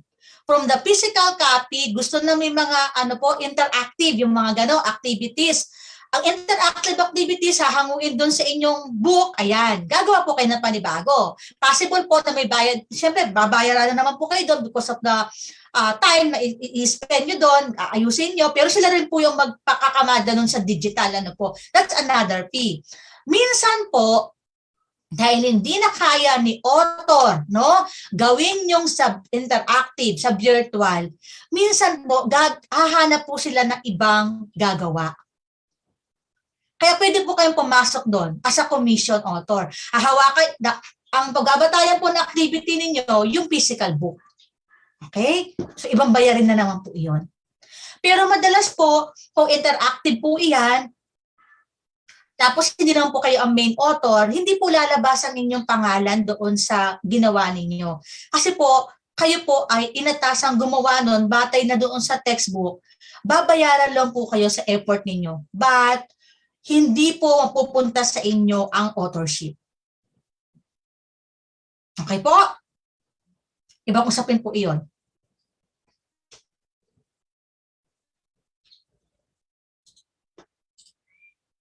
Yan. Isa na po sa sinabi sa akin, discuss daw po yung pagsulat ng iba't ibang bahagi ng aklat. Basic po yung parts na libro. Of course, we have the front matter, yan po yung cover. Sa back matter po, depende po iyan sa ibang publication kasi madalas ganito lang yung back matter nila, pangalan lang, logo lang ng libro. Sa iba po ang back matter, ito po, nandito na po yung bio note ng author, ng coordinator, no? Ang iba naman po kasi yung ganitong part, yung pagkapakilala sa author, nasa loob po mismo ng libro, sa huling bahagi po, no? Dito po, sa ibang aklat nandito. Pero sa Don Bosco Press po, ang book sa back matter nakasulat yung mga author. Okay? Sa Abiba po, hindi sa back matter nakalagay yung bio note ng author at saka picture. Nandito po sa bahaging ito. Yan. Bakit ko po ito sinasabi? Iba-iba po kasi ang template, ang format ng publishing houses. Siyempre may body po yan. Ayan, sa body po yan magkakatalo. So I will not discuss every single detail ng parts ng books, no? Depende po yan sa publishing house. But of course, we have the common parts, no? Front matter, back matter, body, yung panimula, no? Table of content, at iba pa. Ngayon po, kayo na po ang magkakamada nun, magpaplano po ng bahagi ng inyong libro. Nasa inyo po iyon. Ang tip ko lang po ay ganito. Siyempre, lagi po yung 4 na markahan kasi kung textbook po yan for basic ed, dahil sumusunod po tayo sa quarterly program ng DepEd, ang libro niyo po dapat sa basic ed, 4 na unit po. So, ang bawat unit po ay kakatawan po sa bawat markahan. Ang lalamanin ng bawat markahan na ito ay nakabatay po sa curriculum na galing sa DepEd. Yan. Yun po yung backbone ng ating isusulat. Yung lalamanin, nasa inyo po iyon. No? Yung lalamanin nyo po ay tutugon sa kasanayan o competency na nakalagay sa DepEd curriculum. Regardless po kung anong subject area po yan, either Filipino, Math, Science, at iba pa. Again, napaka-importante po na familiar po kayo sa curriculum guide. Tapos halimbawa po, nakalagay po doon sa kasanayan sa Pilipino, nailalarawan ang mga pangunahing tauhan sa kwento. Sabi niya, tauhan, tapos kwento. O, de basically, ang magiging teksto niyo po doon, kwento. Kasi tauhan eh. Hindi po kayo maglalagay doon ng article kasi expository po iyon. So kapag sinabing kwento, that's narrative. Yung po, matutugma-tugma po ang gagawin nyo. Ano? Kasi kung halimbawa ang nakalagay na kasanayan, tauhan ng kwento, no? Pagkilala, paglalarawan, nagbigay ka dito ng teksto expository. Ligwak na po yan sa editor. Papagod lang po kayo. Basta tignan nyo po, sinasabi ng kasanayan, kwento. O, di hahanap pa ngayon ng kwento. Saan ka kukuha ng kwento? Kung grade school yan, pwede kang sumulat ng kwento. Kung hindi mo kaya, pwede kang magpasulat, panghiram ng kwento, with their permit, babayaran. Medyo crucial po ang high school natin kasi sa high school po, meron na pong specific na hinahanap na kwento. Halimbawa po, sa ating existing curriculum po ngayon sa basic ed, junior high school, grade 7, mga babasahin mula sa Pilipinas, that regional, kasi meron po tayong mula sa Luzon, Visayas, Mindanao. Yan. Siyempre kung mga epiko, alamat yan. Pag alamat, wala namang author eh, no? Hahanapin lang natin kung sino yung naglagay ng isinulat muli, nagsalaysay muli, baka yan, hihinga natin ng permit. Tapos ang grade 8, contemporary po ito, no? Andiyan yung mga radio broadcasting. And of course, hihingi tayo ng permit yan kapag halimbawa sinabi yung mga script sa radio broadcasting. Alangan naman tayo po ang magsusulat, no? Nahanap na po tayo ng source dyan, nababayaran po. Sa grade 9, Asian literature. Hindi po tayo pwede mag-invento dyan ng Asian lit. Hihiram po tayo dyan. Kasi nakalagay po sa ating curriculum, existing curriculum, yung mga bansa sa Kanlurang Asya, ganyan, Timog Silangang Asya. So, hahanap po kayo doon. At syempre, dahil English po ang iba, dyan po papasok ang pagsasalin. Okay po? Kaya ako po ay mayroong mga naisalin na teksto eh. Ano na lang. Mayroon po ako dyan mga salin. Kung kaya niyo magsalin po kayo. Kasi kung hahanap po kayo na tagapagsalin, babayaran yung magsasalin, ibabawas po sa royalty niyo yon. Ano po? Yan. Kapag Asian Lit, tapos grade 10, World Literature, hindi rin po tayo makakasulat niyan. Kasi meron dyan, Mediterranean, first quarter, no? Africa, Iran. Ay malamang di po natin kaya yun, ano? Kasi African yun, hahanap po tayo doon. Diyan po papasok ang tungkulin ng tagasalin. Kung kaya pa ng katawang lupa nyo magsalin, go! Pero syempre, hanap po kayo na magbabalidate kung tama po ang salin nyo, no? Kung hindi na po, hahanap po kayo ng may mga salin na at willing magsalin. Yan po. Okay? So yun po ang inyong dapat sa alang-alang sa pagpili ng mga teksto na angkop sa kasanayang inilatag sa curriculum. Pagkatapos po, bilang isang grupo ng manunulat sa isang particular na textbook, pag-uusapan nyo na po yan, yung tinatawag natin mga component o elements ng book ninyo. Kaya kung mapapansin ninyo po sa iba't ibang aklat, may iba't ibang katawagan ang bawat bahagi. Yun po ang role ninyo as author. Hahanap po kayo ng mga katawagan. Halimbawa po, dito sa aming libro, sa Malikhaing Pagsulat,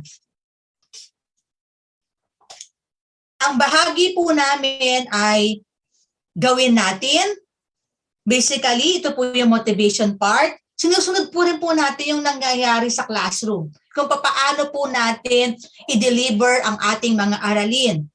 Tapos basahin natin, ito po yung teksto, tampok na teksto. Sagutin natin, nandiyan po yung mga guide questions. Hibayin natin, iba pong mga gawain, subukan natin, gawain din po yan, linangin natin, pag-isipan natin, tandaan natin, ito po yung mga concept.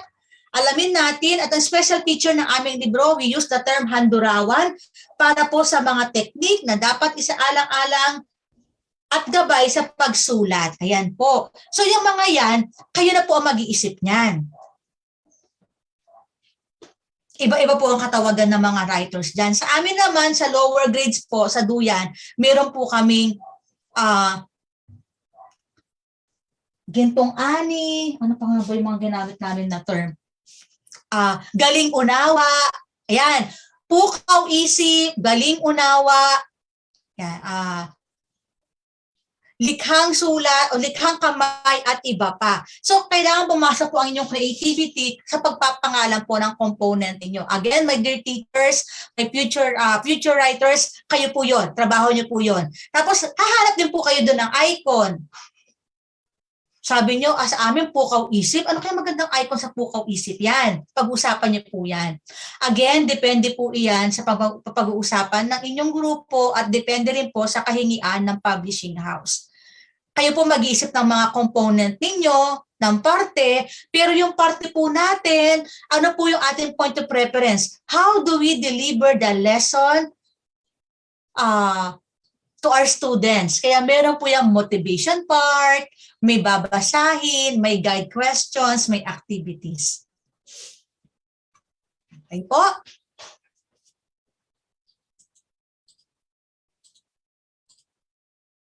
Paano po ba nagiging writer? Sa case ko po, kakilala ko po yung coordinator, inimbitahan po ako. Yan. Diyan po papasok yung mga networking, no? Ay, kakilala ko si ganito. Imbitahan natin siya, magaling yon. Yan. Ngayon po, kung wala po kayong mga kakilala na coordinator, wala pa po kayong mga kaibigan na nasa field of textbook, meron po tayong mga call for authors.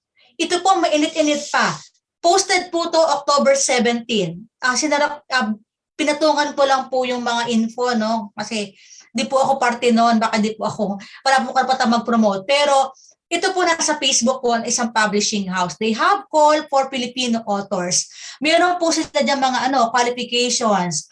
At least 3 years of experience in teaching Filipino po grade school or junior high school, earn unit or a master's or doctorate degree, willingness to attend textbook writing, workshop, training, project meetings, yan. Commitment to meet the agreed deadlines. Hindi po pwede matutulog po tayo sa pansitan kapag po tayo nagsusulat. Hindi po pwede dito hintayin po natin inspirasyon. Wala pong inspirasyon po sa pagsulat, no? Hindi po pwede dapat tamarin. Ang kailangang inspirasyon natin dito, kailangan ko itong matapos para makuha ko ang working fee para magkaroon ako ng royalty. That will be our main motivation, inspiration to write. Kasi kung hintayin po natin yun, naku, kailangan makaliti muna yung isip ko, yung guni-guni ko sa pagsulat. Naku po, Hihintayin niyo po bang makiliti pang isip niyo? Kung di makiliti, patay po kayo sa deadline. Ano po? Kasi minsan yung mga publishing house, kapag sinabing due date natin ganito on October 30, 2022. Ayan, katulad ko, may due date ako, November. Asan ba? Nakakalendaryo ako, may due date ako ng Unit 4, November 2. Yan. Ito pong pub na to medyo mahigpit. Ay, hindi talaga medyo. Mahigpit talaga. Stipulated sa contract. Pag hindi mo na-submit ang iyong manuscript sa date specified sa contract, bawas na po yun sa working fee nyo. Siyempre, ayaw natin mabawasan, di ba? Submit natin on time. Yan po. Talagang magpupuyat po kayo. Yan. The drive to complete the textbook writing project. Dapat po talaga eager kayo matapos. Meron po akong kaibigan dati, alam ko pong magaling siya magsulat. Okay po siya. Isinama ko po siya doon sa Bulwagan. Sabi ko, sama ka, isang unit lang, kaya mo to. Sumama siya sa meeting, at iba pa. Kasama namin siya sa pub. Nabigyan po siya ng working fee. Tapos later on, kumalas po siya sa project. Sabi niya, ayaw na niya, hindi niya na kayang isulat. Kalagitnaan po yun, ha?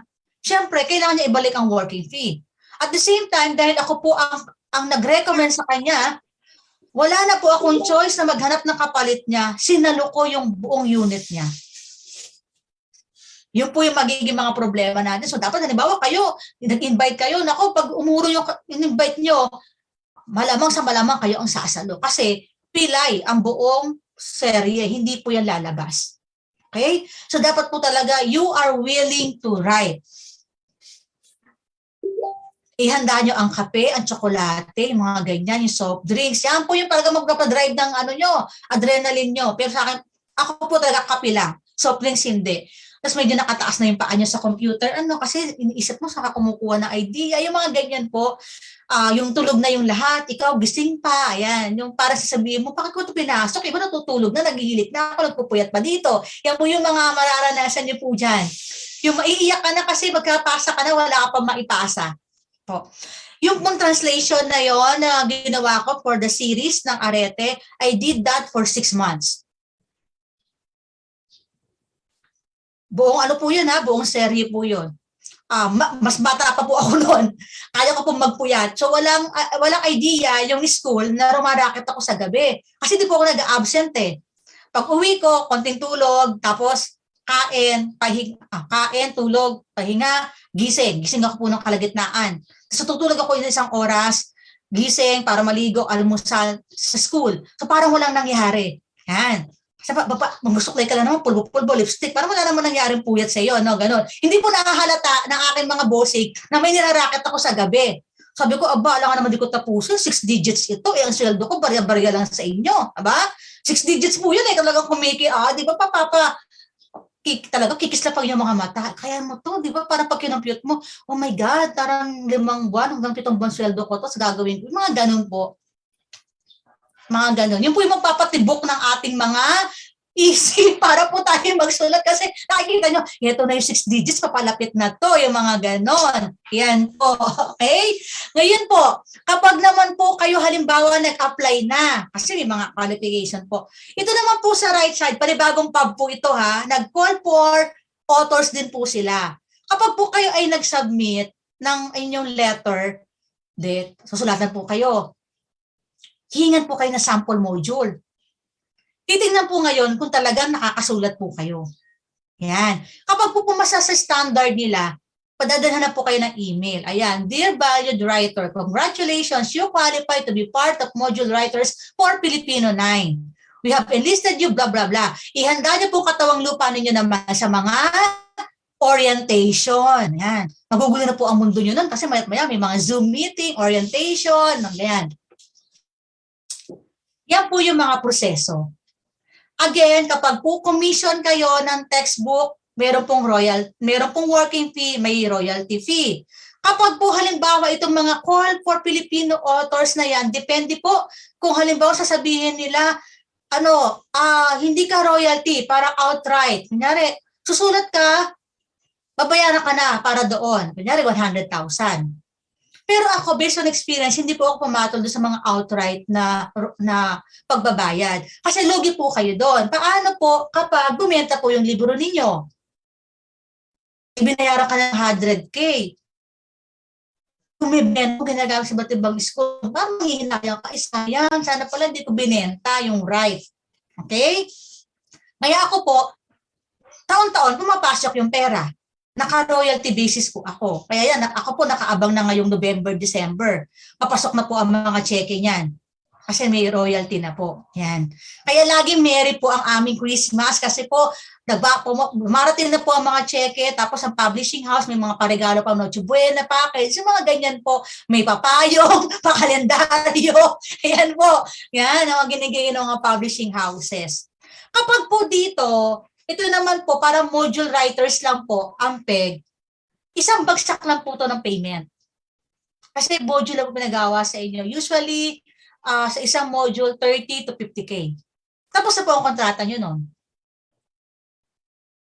Okay? Paano po ako nakasurvive? Paano po kami nakasurvive nung pandemic? Dahil po sa racket. Dahil po sa writing. Kasi nung nag-pandemic po, di ba po, nagbago po tayo ng paradigm shift. Hindi gagamit ng textbook. So talagang naghabol yung mga publishing houses na gumawa ng module. Ayan. Eh dahil naman po tayo nun, ano po ba yun? Nasa bahay po tayo. Work from home. Ayan, kinaya ko po magsulat ng mga module. Meron po ako naisulat. Ayan, just to share with you, pero naubos ko na po iyon. Binayaran po ako ng 100K. Naubos na po ng pandemic. Okay, tapos sumunod. Meron po pala. Sige, sulat tayo uli.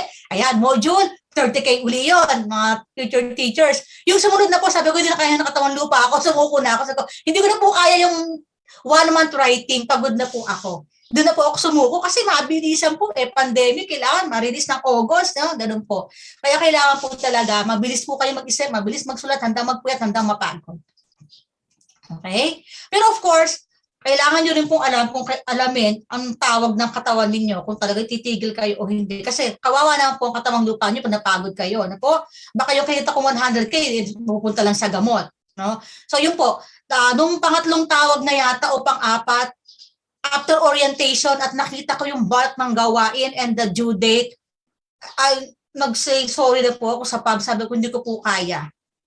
Kasi parang 1 month writing and script writing. Bago po sa akin yung gawain, so hindi ko na po kinuha. Kasi script writing na mga interactive, ako po yung mag-iisip ng ilalagay po doon sa mga illustrations, script, no? Hindi ko na po kaya. Sabi ko, hindi ko po kaya mag-undergo po ng another training for that. Kasi mas sanay po ako sa module and of course, textbook. Ay po, so, malaki po ang kita dyan. Dahil nagkasakit po ako noong July, yung iba pong mga tawag, pagsulat, tinanggihan ko na po. Sabi ko, kailangan ko pong i-prioritize ang aking health. Kaya itong last ko po na due date, this will be my last project for this year. Sabi ko, magpapalakas lang ako kung kaya na ulit magsulat and then I'll go back into writing. Ayan po. Ayan po. Ayan. Tatapusin ko po yung aking pagbabahagi sa ganito. Sabi po ng isang kasabihan, matandang kasabihan, sabi nila, no, kung gusto ro natin manatiling buhay, immortal po ba, no? Sabi, magtanim ng puno, plant a tree, have a son, o magkaroon ng pamilya o ng anak, at magsulat ng libro. Bakit? Dahil po naniniwala sila, no? Naniniwala ang may akda nitong kasabihan nito na maikli lamang ang ating pananatili sa mundo. Kaya mainam na po na tayo ay mag-iwan ng marka. Okay? Mula po dito, maraming pong salamat sa inyong pagtitiwala na maging bahagi po ako ng inyong seminar ngayong umaga. Muli maraming salamat po kay Mang Bing sa kanyang paanyaya para sa seminar na ito. Po, bukas na po ako sa inyong mga tanong. Kung meron po kayo nais liwanagin.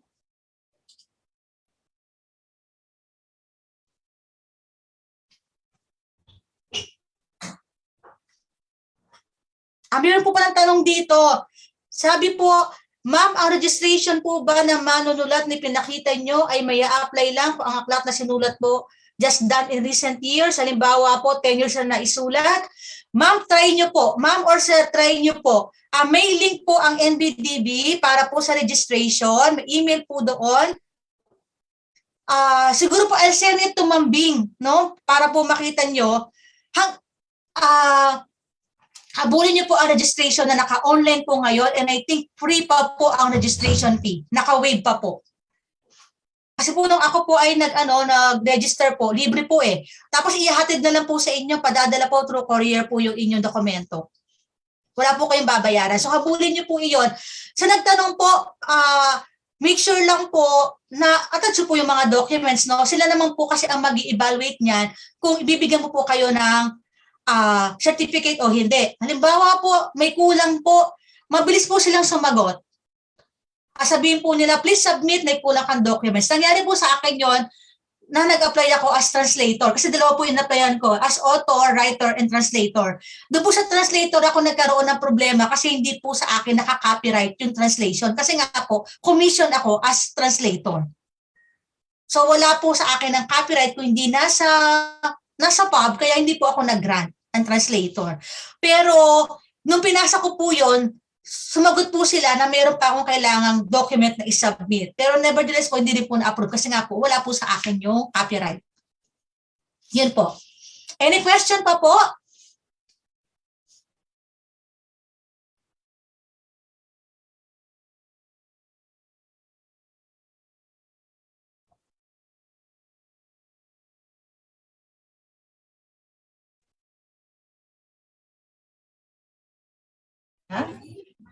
Meron po ba kayong mga katanungan na nais ipaabot sa ating mahusay na tagapagsalita? Mula po dito sa bulwagan ng Bicol's Food Delight. Sige. Meron po ba? Yes po. Maraming salamat po, Ma'am Christina, sa iyong makabuluhan at nakakaalim na lektura. Ngayon naman po ay nais ko pong magtanong tungkol po dito sa Certificate of Registration. Iba po ba ito sa copyright? Bakit po kailangang mag-apply pa ng Certificate of Registration? Bakit po ba ay sige po. Sige po. Ma'am, iba po ito sa copyright page. Salamat po sa inyong tanong. Yung copyright po, kapag po kayo ay commission ng mga publication houses, hindi na po kayo mamamroblema doon. Hindi po natin gawain yon bilang writer ang magpa-copyright. Publication houses po ang mag-aasikaso nun. Kayo po ang mag-aasikaso ng copyright ninyo kung halimbawa meron po kayong sariling ginawa at gusto nyo pong mapasa inyo yung karapatang iyon, kayo po mag-aasikaso ng copyright. Okay po? Meron pong demand po dyan ng National Library para po halimbawa kung sarili po yung pagpapaka-copyright ninyo, 2 kopya, may fee at iba pa.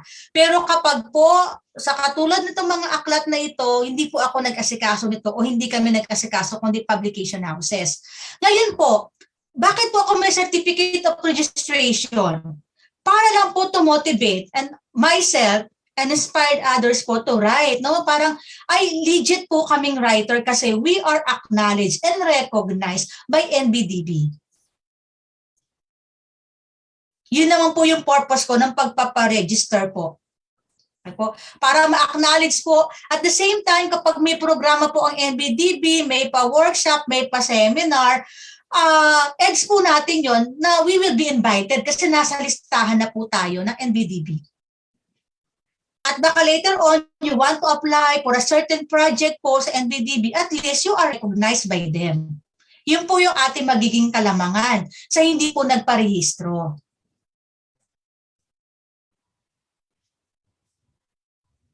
Nasagot ko po ba ang tanong ni Madam?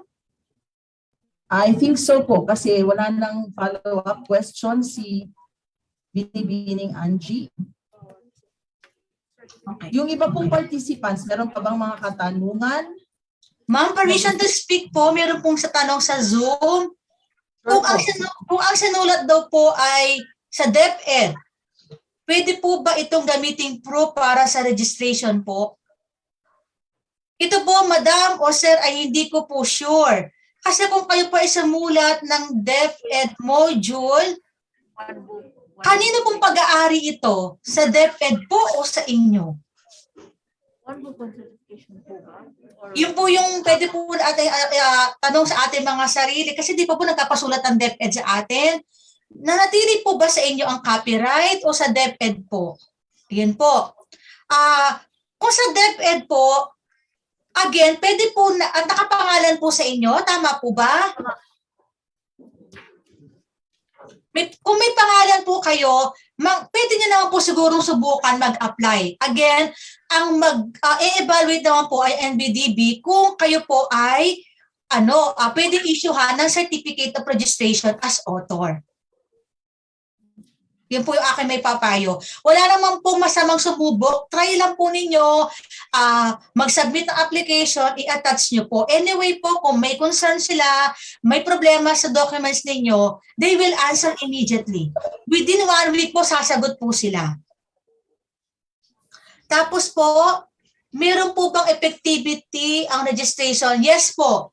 In my case po, mag-e-end po ang aking effectivity na registration next year. So after that, I will renew. I will apply again for another certificate of registration.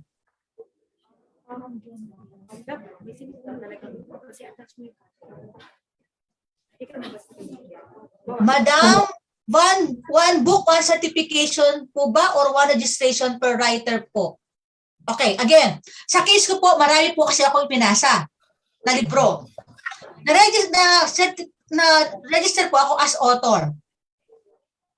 Although, meron po ako mga co-author. Pero since ako ang nag-apply for registration at ako naman ang author, though I have my co-author, ako lang ang naka-register. Dapat si co-author ko, mag-register siya to be acknowledged. Per writer, madam. Per writer po. And then you will attach the supporting documents na kayo po ang nagsulat. So that the cover matter po, the cover page, copyright page, and table of content. Para malinaw ang yan. Kung patay na ang author, saan mag-attach mo yung front room? Maraming salamat po, Dr. Cristina. Meron pa po bang mga katanungan? Madam Bing? Madam Bing? May tanong ka po? Wala naman, napakalinaw ng paglalahad. Okay, malinaw na rin po ang lahat. Nakaka-inspire. Sa Bicol po, Dr. Cristina, ang inyong apelyido, Dr. Makaskas, ang ibig sabihin ay mabilis. Napakabilis nyo talaga po mag-isip ng isusulat. Sana po katulad ng... Salamat po. Kami ay magayon sa inyo mabilis magsulat at mag-isip. Salamat po. Pero madam, pagwawasto lang po, hindi pa po ako doctor, nurse pa lang po ako. Nasa dissertation writing pa lang po ako. Kaya po I prepare Miss Tina, okay na po sa akin yon. Yes po. Prophetic po yun, ma'am. Yun na po ang susunod niyo yatang isusulat. Yes po, ongoing na po. Kaya nag-stop na rin po ako into writing. Kasi nga po, nauna ko ipagkita ng pera. Sabi ko, mag-dissertation na ako. Nauna po kasi motivation ng pera. Kaya sulat ng libro. Pero ongoing po ang dissertation. Congratulations in advance, ma'am. Thank you po. Yes po. Meron pa pong katanungan? Ay, meron po dito, madam, sa Zoom. Okay. Kapag patay na po ang author, kanina po ipapagpaalam ang article. Kung ang article po ay nasa isang textbook, katulad nito, sa publishing house po. Gayon din po, kahit naman po buhay pa siya, kung nakita niyo po sa reference po, ganyan, sa publishing house pa rin po. Ngayon, kung patay na po si author, yung nga, sa usamping pera, sa kanyang asawa o anak mapupunta ang royalty. Yes po. Kaya po, mga madam at sir, halimbawa po, hiniram nyo yung kwento ni Liwayway Arceo, halimbawa po, hiniram nyo.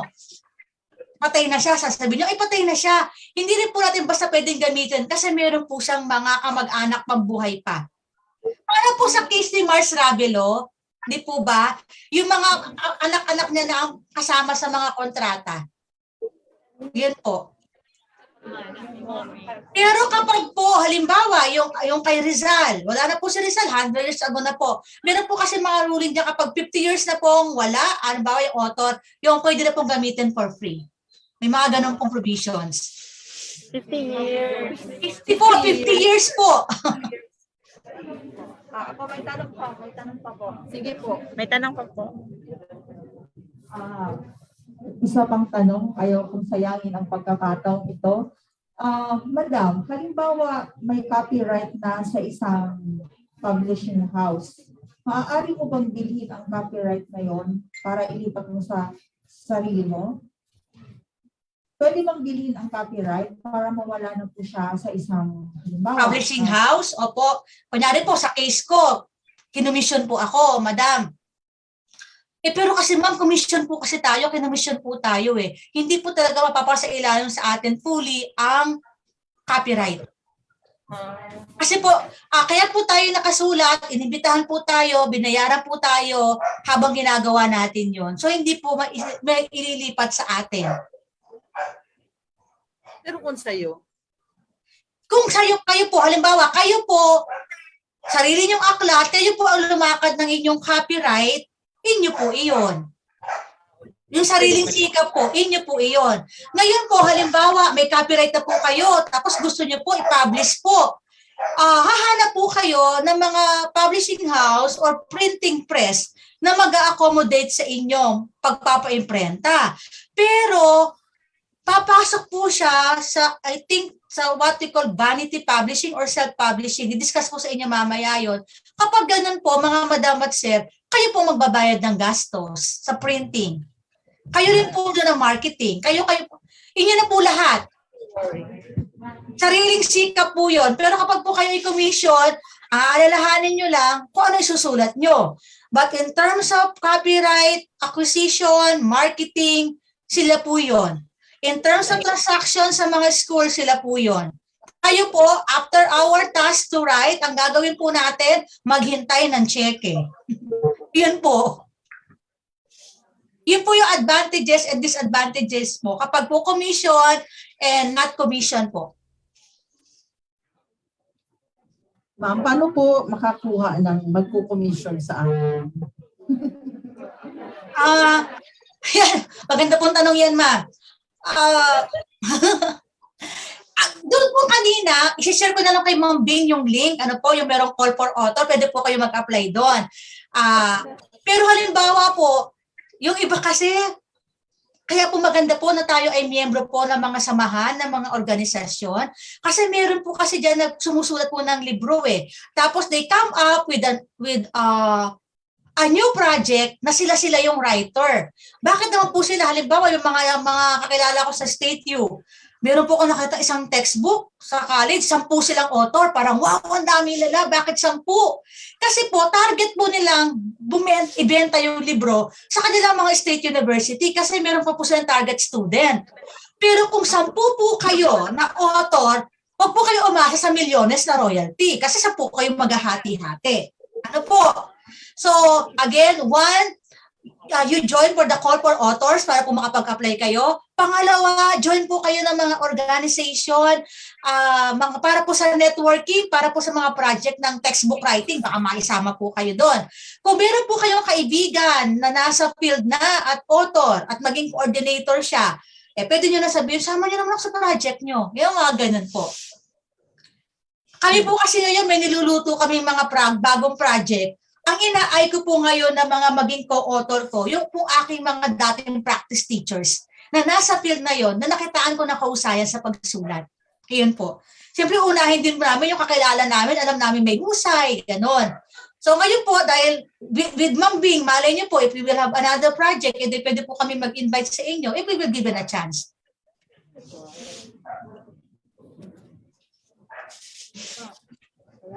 Sige po ma'am, aantayin namin ang inyong imbitasyon.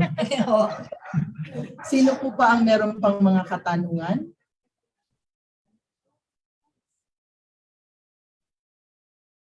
Wala na po ba? Malinaw ang lahat? Mukhang nag-iisip na po sila ng kanilang susulatin. Yes. Anong kwento kaya ang unang isusulat para mailimbag at para po makakuha na ng royalty? Kaching, kaching. Okay. So, Ma-achieve po natin yan. sige po ma'am, siguro po sa tulong nyo na rin. Connection. Yes po. Yes po. At this point, we would like to award our certificate of commendation for our invited resource person. Allow me to read the citation. Republic of the Philippines, Bicol University College of Education, Daraga Albay, awards the certificate of commendation. This certificate of commendation is awarded to Christina D. Macascas in grateful recognition of her invaluable and noteworthy service as resource person during the From Inspiration to Publication seminar on book writing, held on October 19, 2022 at Bicol Food Delights, Legazpi City, given this 19th day of October 2022 in Legazpi City. Signed, Lorna M. Hinya, PhD, Dean Buse, and Arnulfo M. Mascareñas, PhD, SUC President for Bicol University. May I request Dr. Angela Lorenzana. Okay, virtually na ito ibibigay kay ma'am. Wala naman pala si ma'am dito para tumanggap. So ma'am, tanggapin niyo po ang aming malugod na pagpapasalamat. Bigyan po natin si ma'am ng mas masigabong palakpakan. Sa muli, maraming salamat po, Dr. Professor Christina D. Macascas, sa inyo pong pagtugon sa aming imbitasyon at sa pagbibigay ng kumpleto at nakaka-inspire na discussion tungkol sa pagsusulat ng ito. So, Maraming salamat po.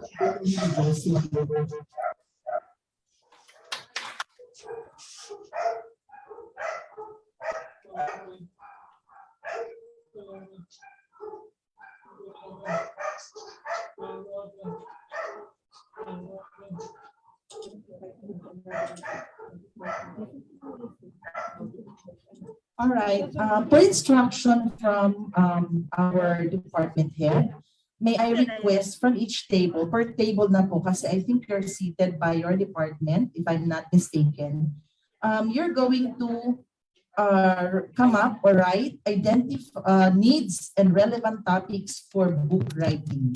So sa isang papel po, mag-brainstorm po kayo sa inyong grupo kung ano pa ang mga maaaring maging topics for book writing. Pero ito po ay mag-uugat sa needs. Ano ba ang mga kailangan? Perhaps sa halimbawa sa ILS high school and elementary, kailangan nila ng mga textbooks. Okay? Ano ba ang needs nila? Specific needs, and then identify topics that could be very good idea or content for book writing. Okay. Yung grupo po ng community college, isa din po sa kayong group, at saka yung Department of Education, isang grupo din po. Nasaan po ba yung from community college?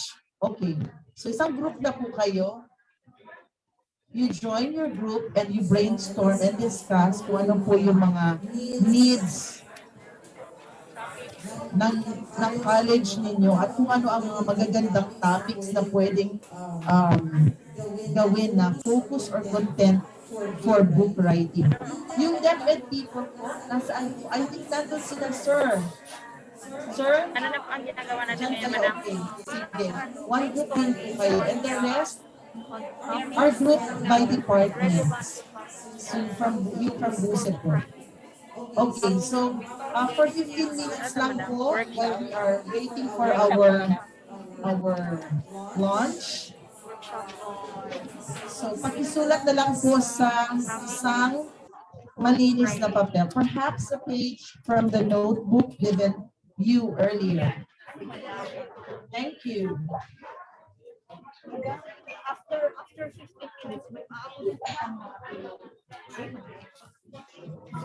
Madali yung sa Zoom po. Pagkalipas po ng 15 minutes, we will request or we will call on at least 5 groups to share what they intend to write on based on what needs. Salamat po.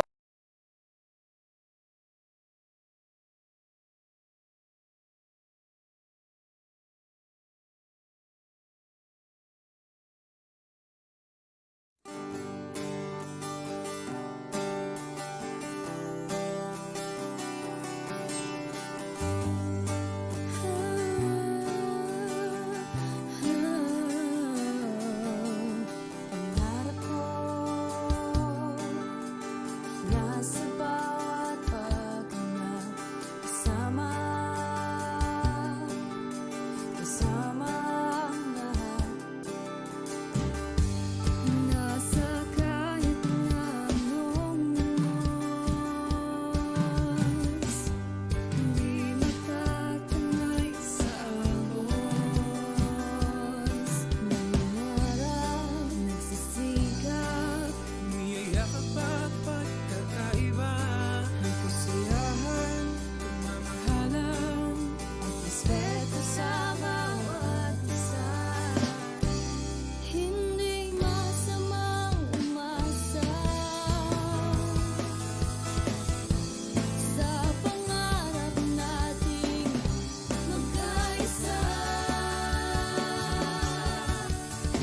Magkakaibang tuwid sa trip-hati-hati, subalit sa huli magwawagi-wagi.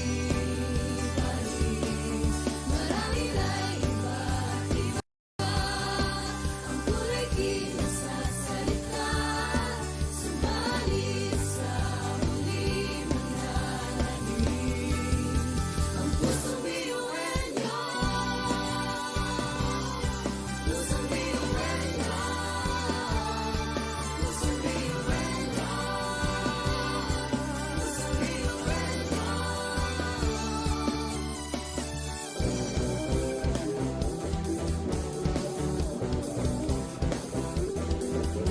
Problema, kahit sobrang hirap na sama-sama, lang hindi magkagawa. At sa kahit na anong bagyo, hindi tayo susuka. Magkakaibang tuwid sa trip-hati-hati, subalit sa huli magwawagi-wagi. Marami na iba't iba ang kulay kinasasalita, subalit sa huli mananalig ang pusong biyuelyo. Pusong biyuelyo. Pusong biyuelyo. Pusong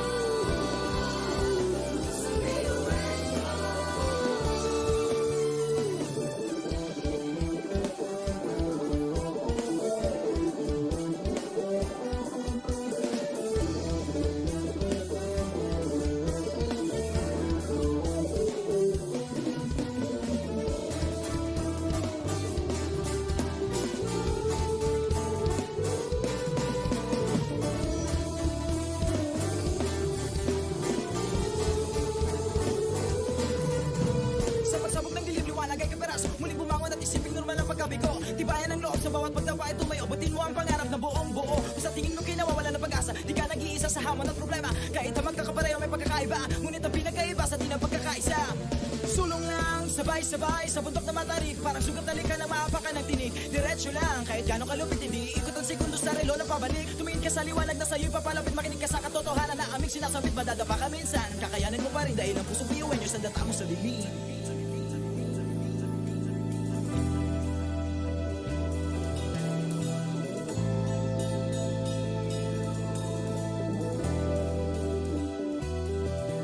Sumbongin ang ngiti ang bawat pagsubok. Pakinggan mabuti ang bawat pagtibok.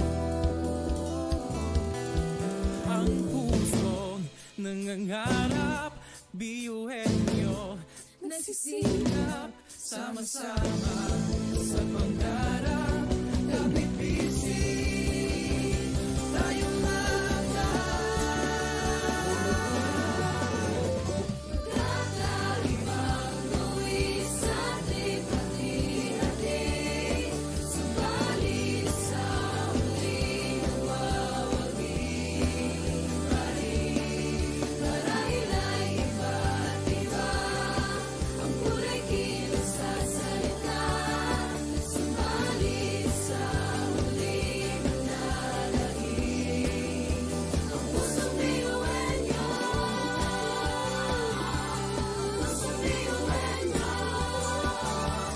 Pusong biyuhan niyo. Pusong biyuhan niyo.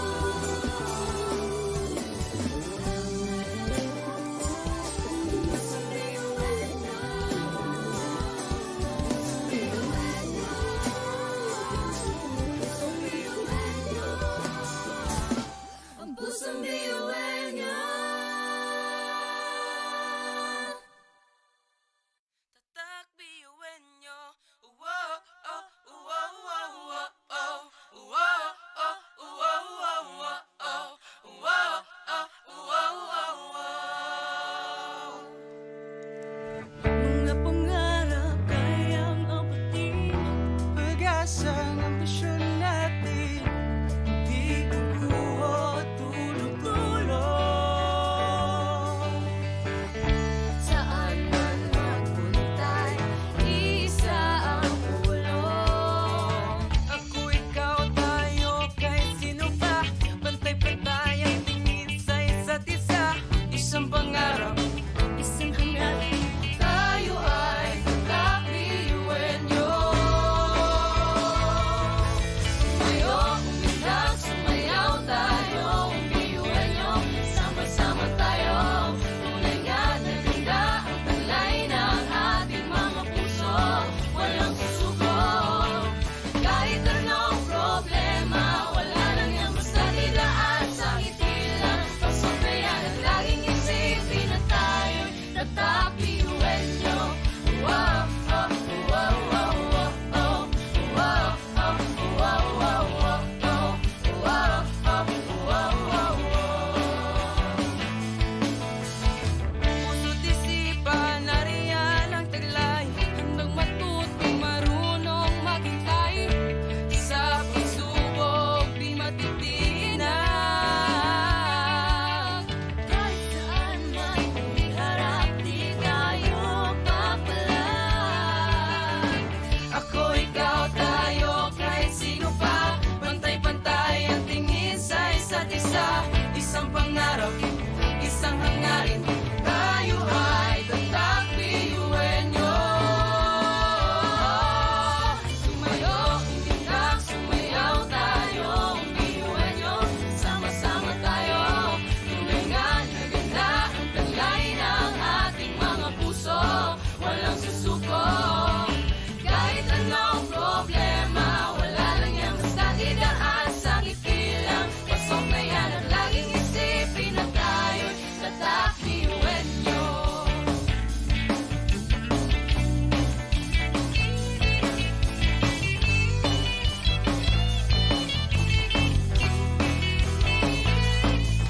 Ngunit kahit di mabuti ang kinakasagdakan, mga balakid sa daan parang hindi malagpasan. Tumingala, supituin ang karunungan pag sinabing biyuhan nyo, hindi yan uurungan. Tukong asun, ating tinataglay, ilabas mo sa baon, talentong ibinigay sa tinadyak sama. Kumbaga, iba ka sa kanila kung di ka niluluwa, patuloy yan, kanta.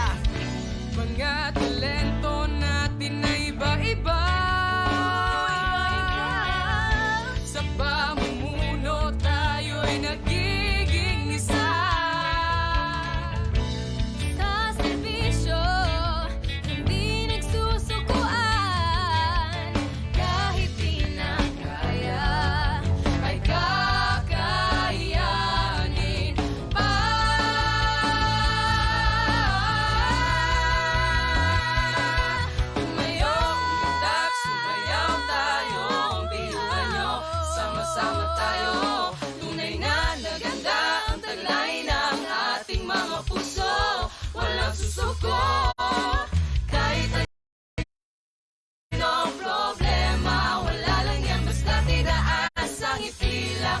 Pasok na yan at laging isipin na tayo'y tatak ngayon. Umilag, sumayaw tayo, iwan nyo. Sama-sama tayo.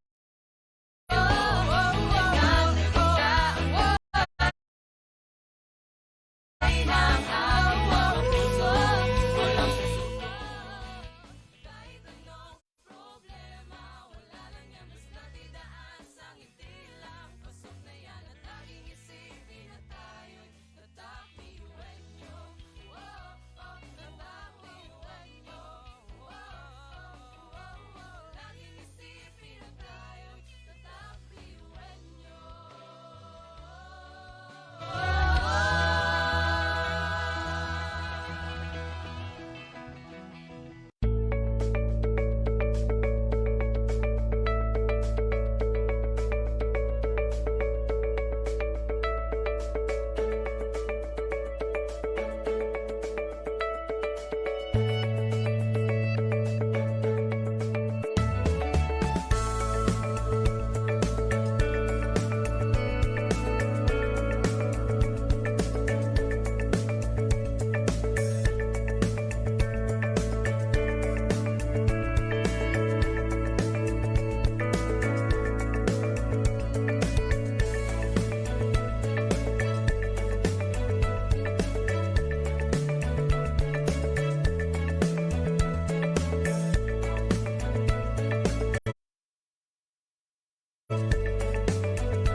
SHS and Ellen combined.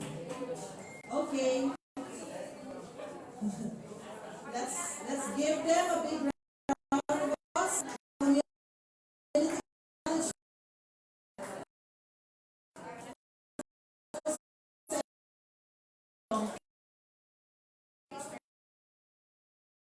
Pwede na po si Sayang ma-share. Okay.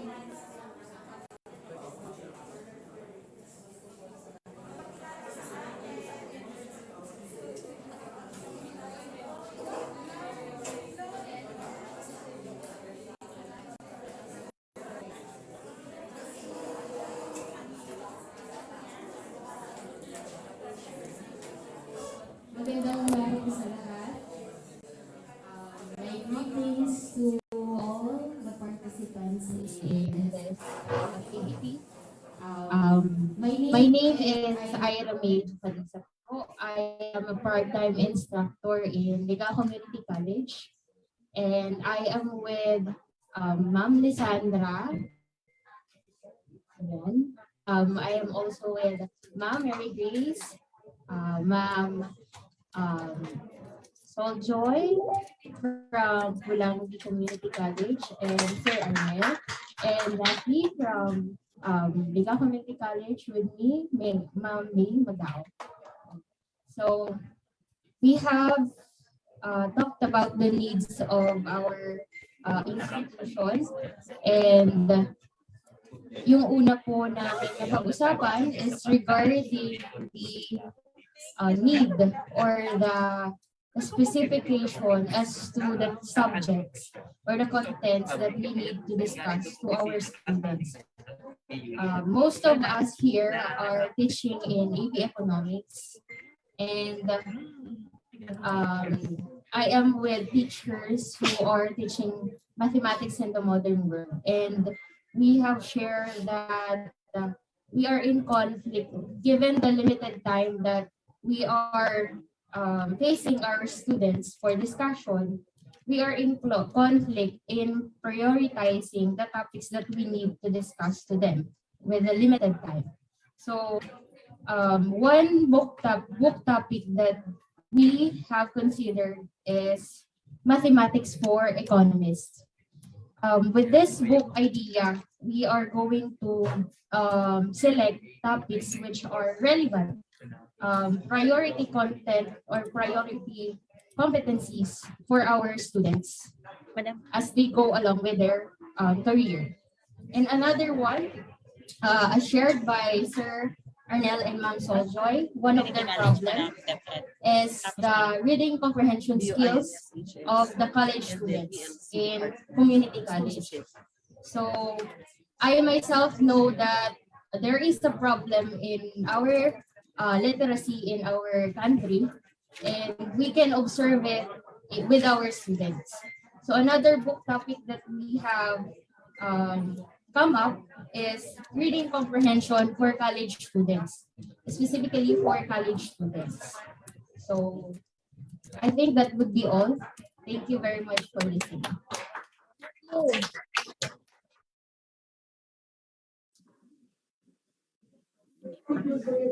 Thank you, ma'am. So, for college po pala yung textbook na plano niyo.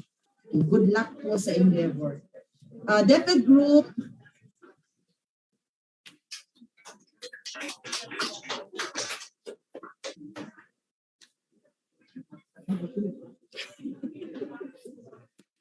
MBA. Good morning, everyone. From DepEd Group, I am Nelly Dian from Pag-asa National High School. Okay, so since I am teaching research for almost more than a decade, so I feel and I am aware that the DepEd lack references for research material. I love you, madam. In particular, we have science class, a decade na nag-exist, but they are using until now the one that I devised for myself before to teach grade 7 to grade 10 research modules. So until now, we do not receive any textbook for this specific group.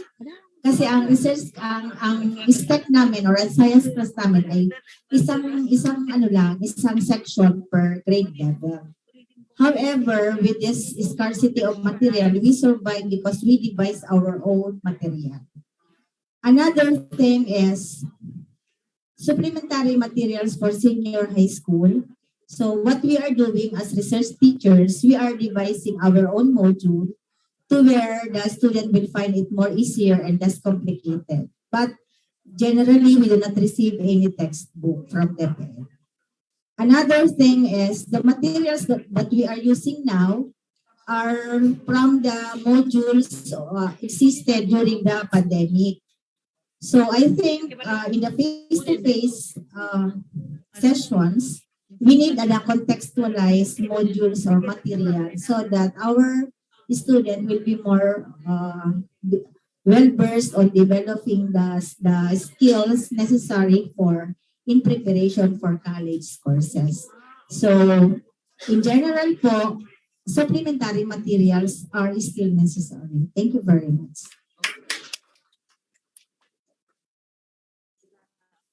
Thank you, ma'am.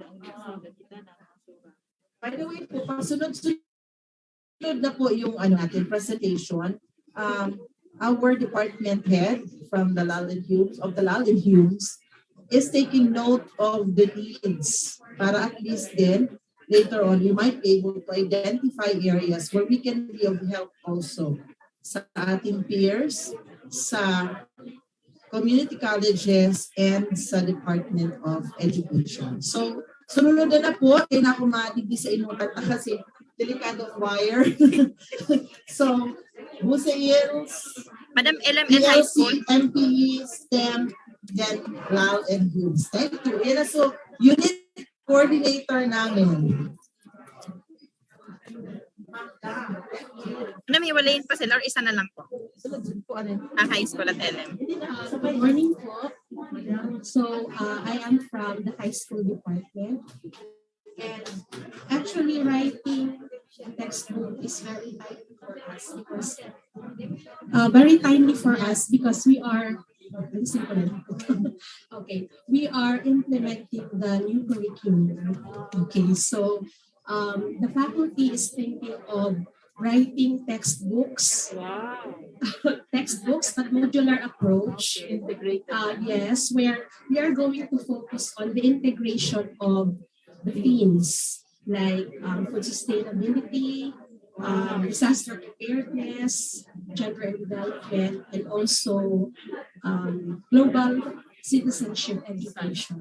So yun po ang magiging parang feature ng book namin. And of course, the target, the market, okay, is our own students. Kasi wala po kaming ginagamit talagang textbook. As of now, we are now in the second year of implementation of the curriculum. Pero wala po kaming textbook talagang ginagamit. So, what we are thinking is, kami na mismo yung susulat. And in fact, we are now trying to come up with a proposal where we are going to have a write shop for this, to prepare ourselves for the writing of the textbook, the modular approach. Research na diretso. Research na po diretso. Sige po. Tutulungan kami ni Ma'am Jan. Yes. Okay po. And so we are trying to have this on June, Madam. Sana po mag-materialize. Wow.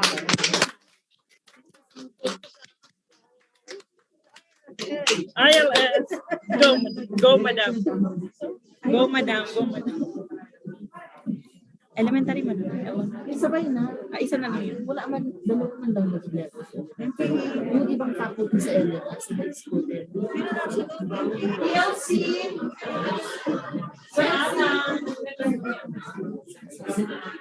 May naiwan ba tayo? Wala naman, madam, ano po? 1, 2, 3, 4, 5. Wala naman tayo, madam, makalimutan sa department. Wala na. Kompleto na. BLC, MP, STM. Wala na si Sir Alan. MPE, madam. I think the ELC department is still preparing. Okay, balikan na lang natin yung ELC. let's call on MPA department muna po. MPE.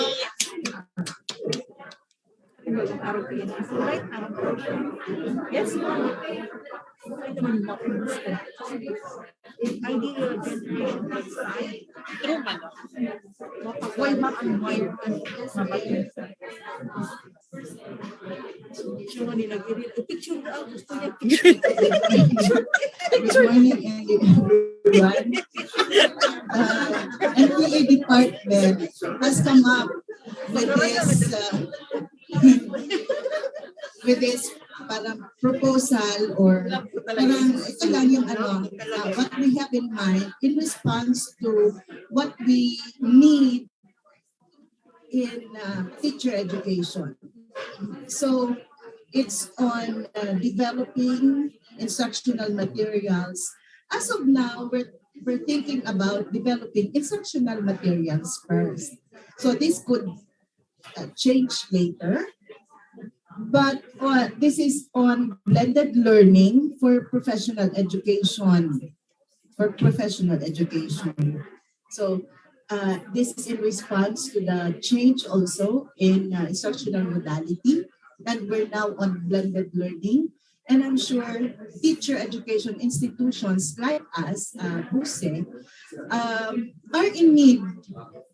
You can probably support us if really indeed you're in need of like modules or instructional materials that would suit the new instructional delivery methodology. Okay, so it's on blended learning, instructional material, for example, development of instructional material for professional education courses. So, yan lang yun. Sinendan ko na ang picture mo na. Luway lang marami ang mga. Palitan mo na dyan. Blended learning na siya. Sige po, madam, no problem. Flexible. Okay po, madam. Tapos, ibo mo Good morning po. Sige po, madam. Ipalis ko na yan. Ikaw, madam. For the STM department po, we're planning to work with composed of activities in science and mathematics. Sir Jules, ikaw ng project leader. I-forward ko na sa'yo. Apo. So lahat ng STM at may gagawin din siya, or faculty gagawa din siya ng libro. Of this work. Ang features po dito namin, itong workshop na ito ay collaborative inquiry. No? Kasi po last time, na-check po namin na supposed to be ang tinatanggap namin sa STM ay mga STEM graduate lang. But then, most of our students are non-STEM. So therefore, kaya nagkaroon po kami ng sa research. Find out po namin na talagang kailangan po nila na support itong mga students natin sa science and math. Ito pong workbook na to ay, ang content po nito ay mechanics, environmental science, chemistry, biology, math for science, earth science, pre-calculus and calculus. So, yun lang po ang aming topic na may submit kayo. Thank you. Thank you.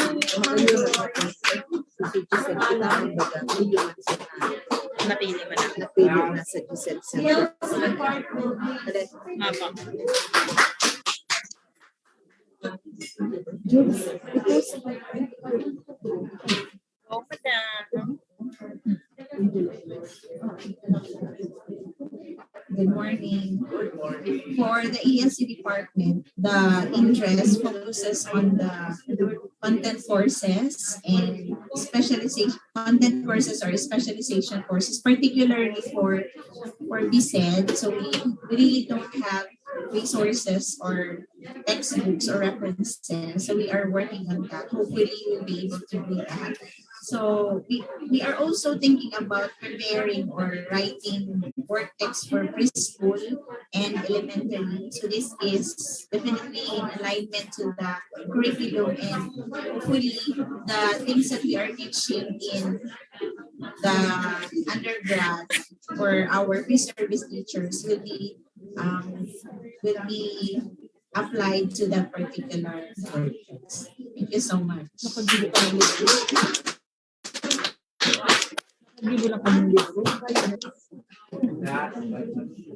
And the last but not least, London News.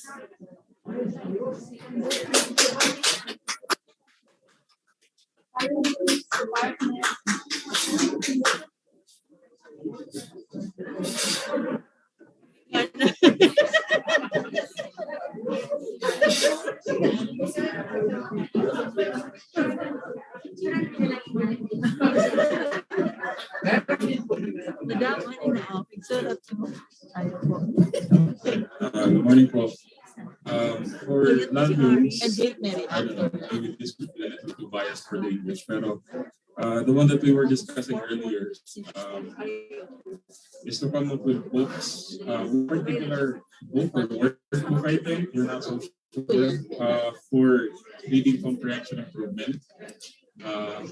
Perhaps yun kasi yung napansin namin, I don't know with you guys, pero when the pandemic started and then after the resumption of face-to-face classes, we kind of noticed that there's a steep decline in the reading comprehension of students. And I think that's across the board, not just in elementary, but also even in college. And Yes. I myself could attest to that.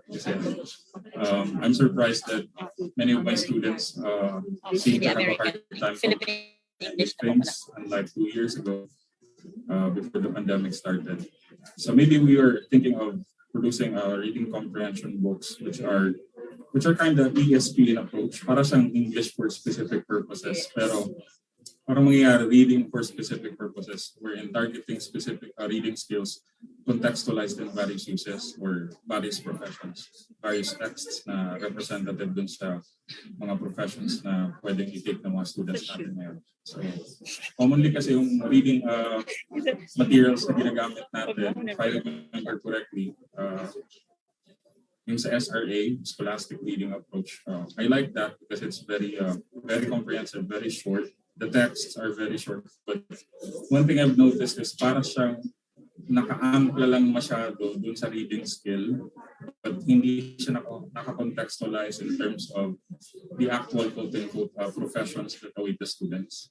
So I really wish na we can improve the scholastic reading approach, I think, by producing texts that are highly contextualized based on the different professions and based on the particular purposes that the students will do reading.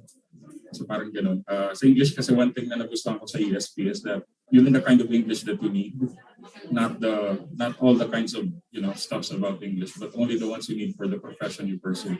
So parang I think sa reading siguro, if we can do a similar approach, it could somehow help the students get back on their toes and start reading with comprehension again. So for now, that's our collective thoughts. So Thank you.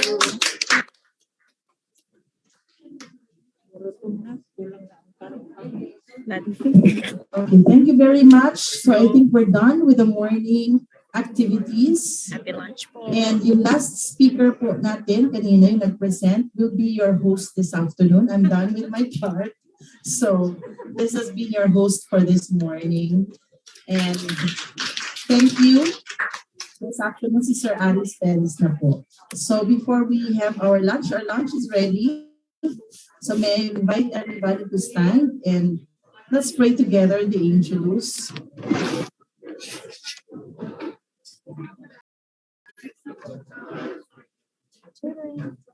Let's have a moment of silence, please. In the name of the Father, and the Son, and the Holy Spirit. Mary, and she conceived by the Holy Spirit. Hail Mary, full of grace, the Lord is with you. Blessed are you among women, and blessed is the fruit of thy womb, Jesus. Behold the handmaid of the Lord, be done to me according to thy word. Hail Mary, full of grace, Hail Mary, full of grace, the Lord is with you. Blessed are you among women, and blessed is the fruit of thy womb, Jesus. And the Word was made flesh Hail Mary, full of grace, the Lord is with you. Blessed are you among women, and blessed is the fruit of thy womb, Jesus.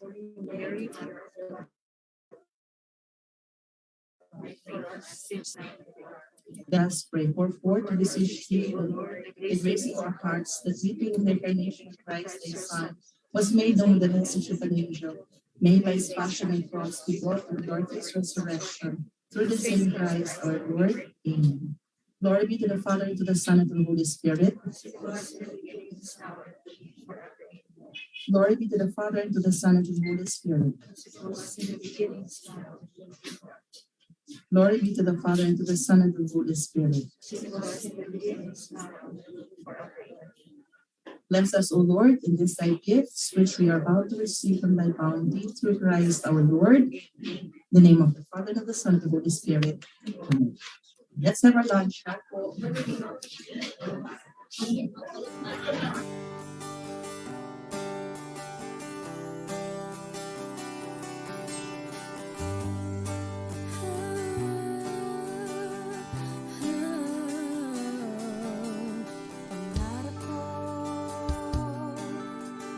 nasa bawat paghinga, kasama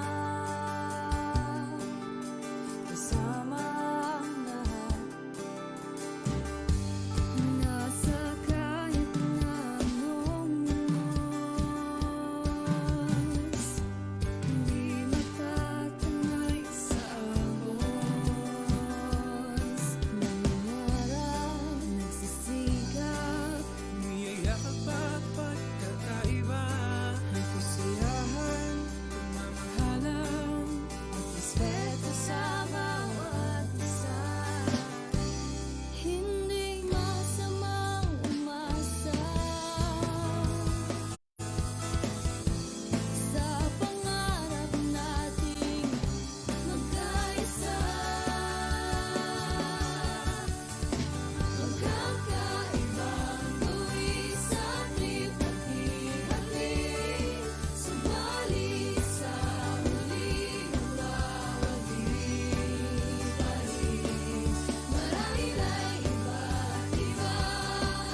sa bahay, sa bundok na matarik. Parang sugat na lika na maapakan ng tinig. Diretso lang, kahit gano'ng kalupit, hindi ikot ang segundo sa relo na pabalik. Tumingin ka sa liwanag na sa'yo'y papalapit. Makinig ka sa katotohanan na aming sinasabit. Madadapa ka minsan, kakayanin mo pa rin dahil ang pusong biyuin nyo sa data mo sa dilim.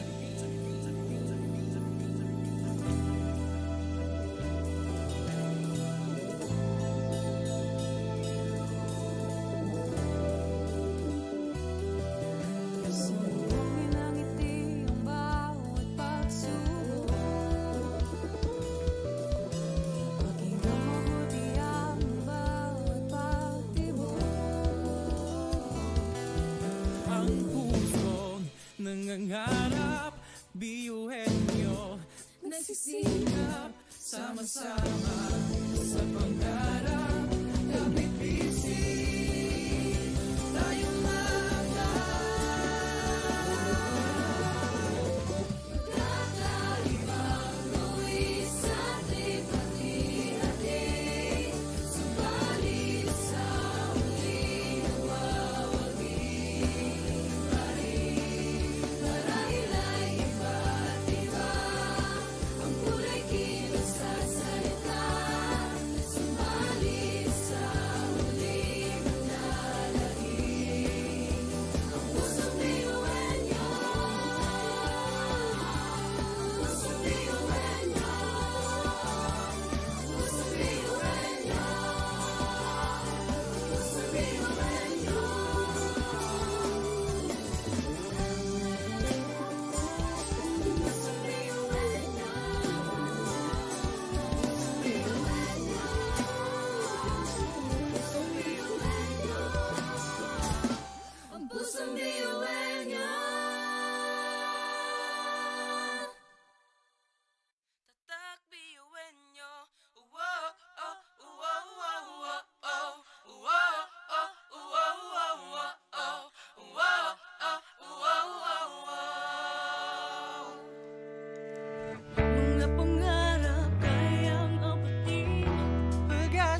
sama tayo.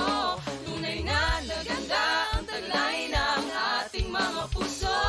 Walang susuko, kahit anong problema. Wala lang yan, basta tinaas ang ipila. Pasok na yan at laging isipin na tayo'y tatak ngayon. Umitas, sumayaw tayo, pag-iwan nyo, sama-sama tayo.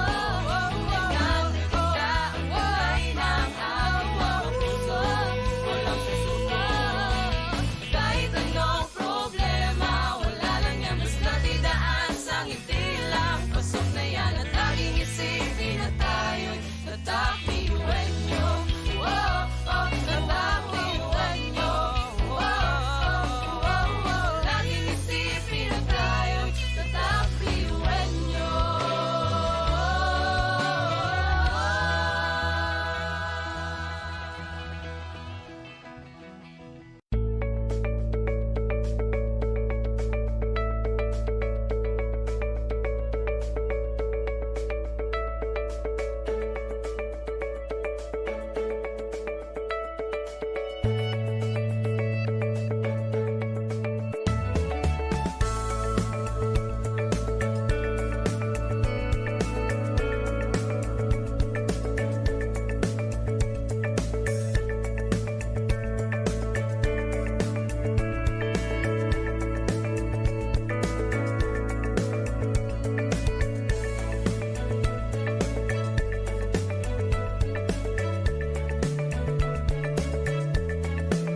bawat pagtawa ay tumayo, abutin mo ang pangarap na buong buo. Kung sa tingin mo kinawawala ng pag-asa, di ka nag-iisa sa hamon ng problema. Kahit na magkakapareho may pagkakaiba, ngunit ang pinagkaiba sa atin ang pagkakaisa. Sulong lang, sabay-sabay, sa bundok na matarik, parang sugat na lika na maapakan ng tinig. Diretso lang, kahit gano'ng kalupit, hindi ikot ang segundo sa relo ng pabalik. Tumingin ka sa liwanag na sa'yo'y papalapit, makinig ka sa katotohanan na aming sinasabit, madadapa ka minsan. Kakayanin mo pa rin dahil ang pusong biyuin nyo sa data mo sa dilim.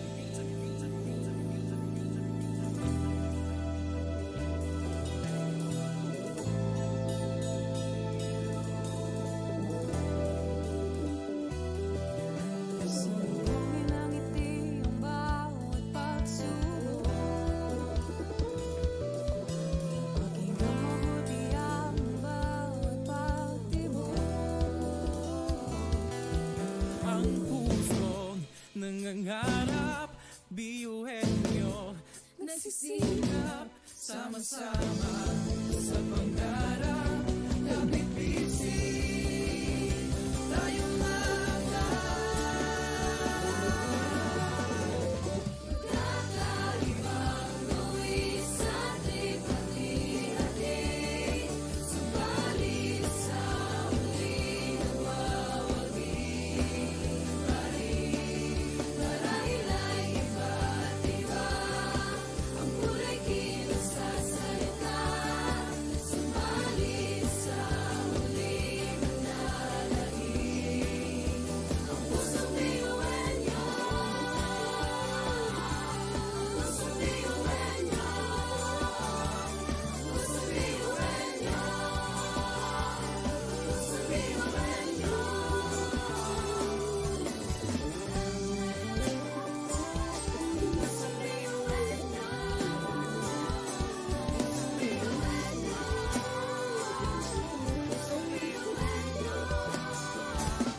Ang pusong biyuhin nyo. Tatak biyuhin nyo. Whoa, oh, whoa, whoa, whoa, oh. Whoa, oh, whoa, whoa, whoa, oh. Whoa, oh, whoa, whoa, whoa. Mga pangarap kayang abutin, pag-asa ng ambisyon natin, di kukuha tulong-tulong. Saan man magpuntay, isa ang ulong. Ako, ikaw, tayo, kahit sino pa, pantay-pantay ang tingin sa isa't isa. Isang pangarap, Isang hangarin, tayo ay tatak biyuhin nyo. Tumayo, umilag, sumayaw tayo, biyuhin nyo. Sama-sama tayo, tunay nga na ganda ang talay ng ating mga puso. Walang susuko, kahit anong problema, wala lang yan basta nidaan sa ngiti lang. Pasobrayan at laging isipin na tayo'y tatak biyuhin nyo. Wow, oh, wow, wow, wow, oh. Wow, oh, wow, wow, wow, oh. Wow, oh, wow, wow, wow. puso't isipan, nariyan ang taglay, handang matutong marunong maghintay. Sa pagsubok, di matitinag. Kahit saan man iharap, di tayo papalag. Ako, ikaw, tayo, kahit sino pa, pantay-pantay ang tingin sa isa't isa. Isang pangarap, isang hangarin, tayo ay tatak biyuhin nyo. Tumayo, umilag, sumayaw tayo, biyuhin nyo. Sama-sama tayo, tunay nga na ganda ang talay ng ating mga puso. Walang susuko, kahit anong problema, wala lang yan basta didaan sa ngiti lang. Pasok na yan at laging isipin na tayo'y tatak biyuhin nyo.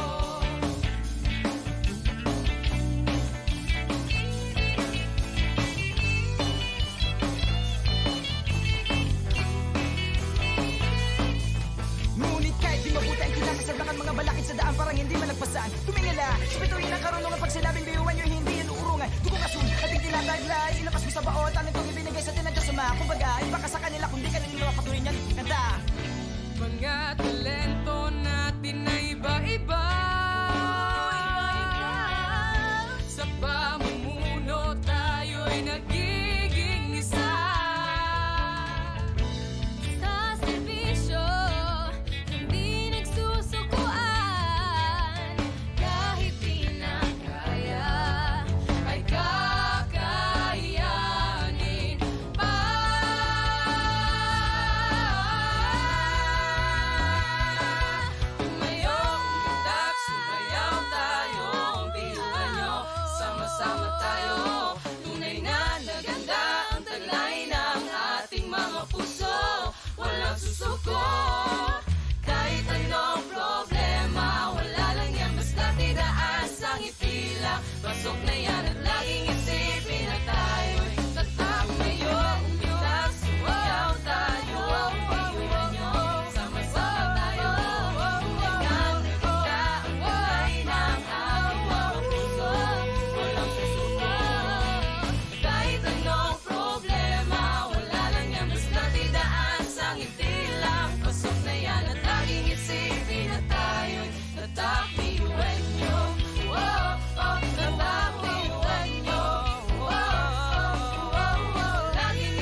magdapa ito may abutin mo ang pangarap na buong buo. Kung sa tingin mo kinawawala ng pag-asa, di ka nag-iisa sa hamon ng problema. Kahit ang magkakapareho may pagkakaiba, ngunit ang pinagkaiba sa di na pagkakaisa.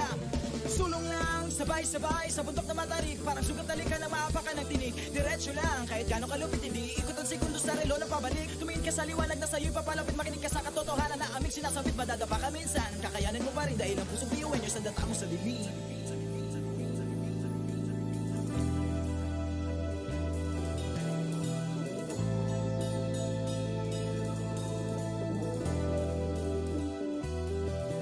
Sumbongin ang ngiti ang bawat pagsubok.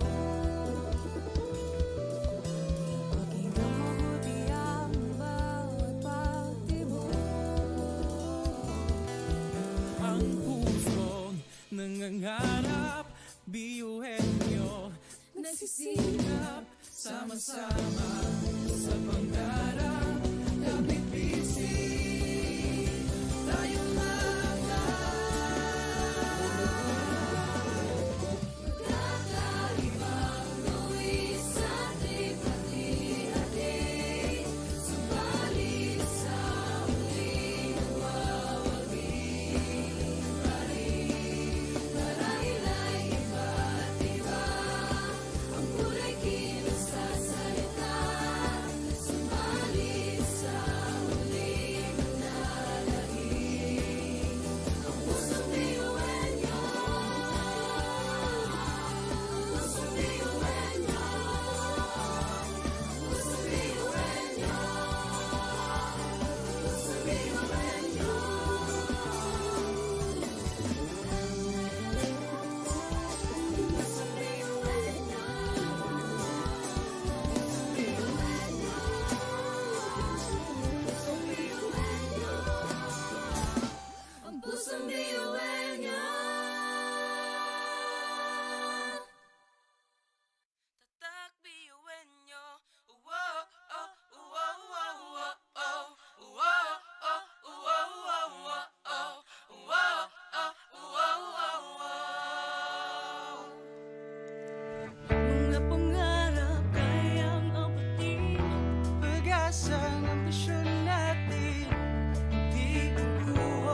Sadlakan mga balakid sa daan parang hindi malagpasan. Tumingala, sa bituin ng karunungan. Pag sinabing biyuhan nyo, hindi yan uurungan. Dugo kasun, ating tinataglay. Ilapas mo sa baon, tanong kong ibinigay sa tinadya sama. Kumbaga, iba ka sa kanila, kundi kanila patuloy niyan. Kanta. Mga talento natin na iba-iba. Sa pamumuno tayo'y nagiging isa. Sa serbisyo, hindi nagsusukuan. Kahit di na kaya, ay kakayanin pa.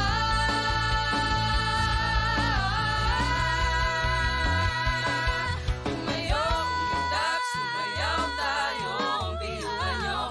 Sama-sama tayo. Tunay na naganda ang taglay ng ating mga puso. Walang susuko. Kahit anong problema, wala lang yan basta tidaan sa ngiti lang. Pasok na yan at laging isipin na tayo tatak ngayon. Sumayaw tayo ang biyuhan nyo. Sama-sama tayo. Tunay na naganda ang taglay ng ating mga puso. Walang susuko. Kahit anong problema, wala lang yan basta tidaan sa ngiti lang. Pasok na yan at laging isipin na tayo'y tatak biyuhan nyo. Oh, oh, tatak biyuhan nyo. Oh, oh, oh, oh. Laging isipin na tayo'y tatak biyuhan nyo.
magkakaiba. Ngunit ang pinagkaiba sa atin ang pagkakaisa. Sulong lang, sabay-sabay sa bundok na matarik. Parang sugat talikan na maapakan ng tinig. Diretso lang, kahit gano'ng kalupit hindi ikot ang segundo sa relo na pabalik. Tumingin ka sa liwanag na sa'yo'y papalapit. Makinig ka sa katotohanan na aming sinasabit. Madadapa ka minsan, kakayanin mo pa rin dahil ang pusong biyuin nyo sa data mo sa lilim.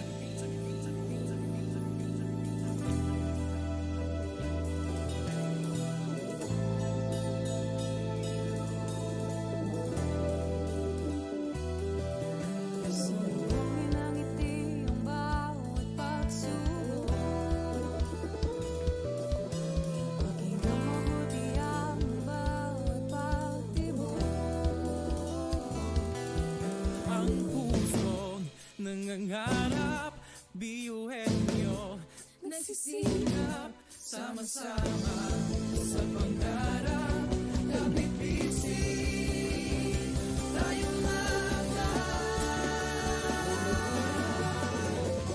kakaibang luwi sa ating pati-hati, subalit sa huli nagwawagi pa rin. Marahil ay iba't iba ang kulay kilos sa salita, subalit sa huli manlalahim ang pusong biyuhin nyo, pusong biyuhin nyo, pusong biyuhin nyo,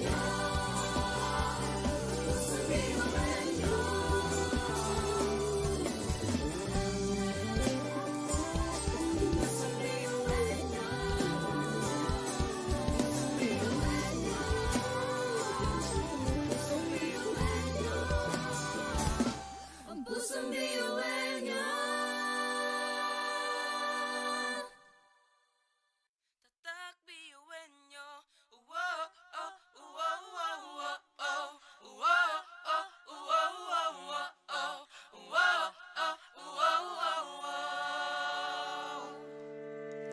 Mga pangarap kayang abutin, pag-asang ambisyon natin, hindi kukuha tulog-tulog. Saan man magpuntay, isa ang pulong. Ako, ikaw, tayo, kahit sino pa, pantay-pantay ang tingin sa isa't isa. Isang pangarap, isang hangarin, tayo ay kakabiyuhin nyo. Tumayo, umilag, sumayaw tayo, biyuhin nyo, sama-sama tayo. Tunay nga na ganda ang talay ng ating mga puso, walang susuko. Kahit anong problema, wala lang yan basta didaan sa ngiti lang. Pagsungkayan at laging isipin na tayo'y nagkakabiyuhin nyo. Wow, oh, wow, wow, wow, oh. Wow, oh, wow, wow, wow, oh. Wow, oh, wow, wow, wow. Puso't isipan, nariyan ang taglay, handang matutong marunong maghintay. Sa pagsubok, di matitinag. Kahit saan man iharap, di tayo papalag. Ako, ikaw, tayo, kahit sino pa, pantay-pantay ang tingin sa isa't isa. Isang pangarap, isang hangarin, tayo ay tatak biyuhin nyo. Tumayo, umilag, sumayaw tayo, biyuhin nyo, sama-sama tayo. Tunay nga na ganda. Seated. So to formally begin our afternoon session for our book writing seminar, I'd like to call in Professor January de Cabas to please introduce to us our speaker for this afternoon, our speaker. So Professor January, may I invite you over? Thank you.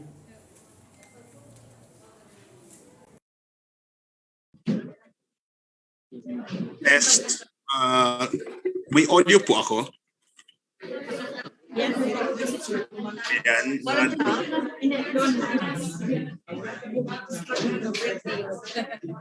Okay, so blessed afternoon, everybody, to our Zoom room participants and to our FP Live audience. It is an honor for me to introduce our speaker for this afternoon. So he is the founder and editor of the language advocacy Magbicol Kita. He is a writer, translator, designer, and entrepreneur. His books in Bicol have been given respectively the National Book Award for Poetry in 2007 and for translation in 2013. He is an editor and validator of MPB MLE textbooks in Bicol under the Department of Education and has worked for the Let's Read program of the Asia Foundation and the ABC Plus program of RTI International. As a bookmaker, he has made and designed over 100 books for various university and commercial presses in the Philippines. He is the co-founder of the startup Creative Coconut PH and the newly established Bicolnon content company named Alab Learning. Of course, he is a good friend of our Lalyums Department Chair, Madam Angie. Let us all welcome Mr. Victor Dennis T. Nierva.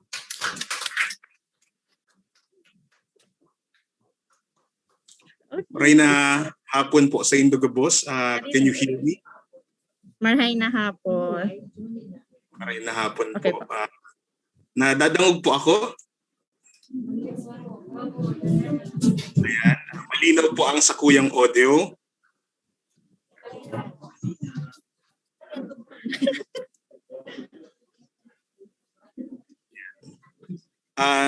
Is my audio clear po from there?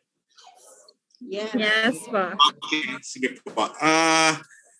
Nagpapasalamat po ako sa opportunity na ini that is given to me this afternoon to share with you something that I really love, about something that I really love, because publishing is something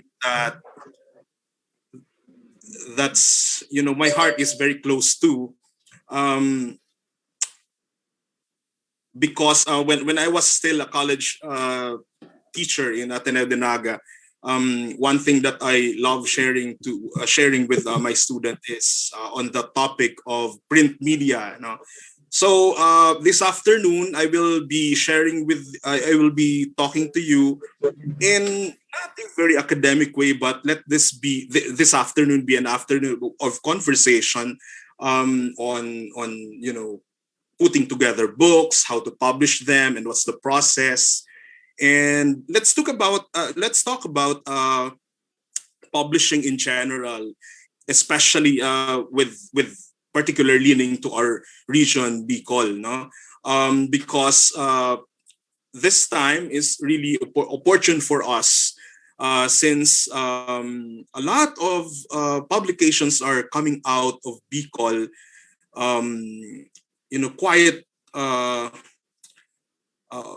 frequently, sabi nga ni kan ibang regions, and even Metro Manila, ang Bicol ay parang nagtatae ng libro, kasi books are coming out of our established presses in the region, as well as our independent publishers, our writers, young writers at that, are coming out with books. So this afternoon, I'm gonna share with you my lecture as a writer, as a bookmaker. I love that. I love that position, bookmaker, because I think I always see myself as a bookmaker. My advocacy, among others, is designing books for first-time authors in Bicol, especially itong mga daiman commercially published. I really volunteer designing for authors, because I really believe that good design is really important to marketability of books. Na totoo man talaga, no? So partly also this afternoon we will talk about that particular subject matter, because they are essential to our goal, that is to publish and make our ideas shared to others, shared to many. So yeah, okay. Let me share with you my slides this afternoon. I have around 40 slides, no, 38, because I have 2 title slides. So I'm gonna share with you. Okay. Just share screen ako. Ayan. Yeah. Can you see my screen? Yeah. So the title of my talk this afternoon is Pub from ID to Pages. So as I usually would like to start, with pag nag-share ako about things like this, is I would like to invite you first to historicize. No, it is quite important for me na pagka nag-share ako ng mga araw kaining topic, mas exciting na nagpupuon kita sa historicizing. For example, we get to know briefly how did printed and transmittable communication along the timeline of history flourished. Why? Because historicizing things, or starting with a little of history, allow us to have a glimpse of what we do, allows us to have a glimpse of what we do as a partaker in a very long and rich tradition such as publishing. No? So let us begin with, pagka nagpigulayan ang pagpublikasyon, day pwedeng kumbaga kadukot kita, no, kasugpon kita, kadugtong kita kan for example what the ancient Egyptians, Sumerians and Greeks and other ancient civilizations, in their desire to keep documents, to keep thoughts, to keep ideas, to record things, so that the next generations, including us, will be able to know kung anong mga pinaggibuninda kayo, what they did before, and what they were thinking, what they were doing, what they were ruminating about in their cultures, in their civilizations. No? So as early as 3000 BC, our ancestors in the Western Hemisphere were already recording things, and madali sa tuyang mag-publish mo niyan tapapel ang gamit ta. No? Imagine you're bringing tablets all the time. Di ba? The tablets that we do, I think some of you there have their own tablets with them. So imagine the tablet that ancient Phoenicians, ancient Greeks, ancient Egyptians had. Gapo, no? Bato. So they had to, if you watched Flintstones, di ba? Yung pictures nila, uukiton kadtong bird tanganing mai-record si picture nila. So that's what they did. And through this particular image, for example, we can see ourselves as a partaker in this very rich culture of recording ideas, recording human ideas. And so I would like to invite you to look at ourselves this afternoon from this light. Magayunon baga, no, na dailang kita ini-invite na magsurat, na mag-publish, na come up with ideas, to research, to collect works, literary or scientific or whatever.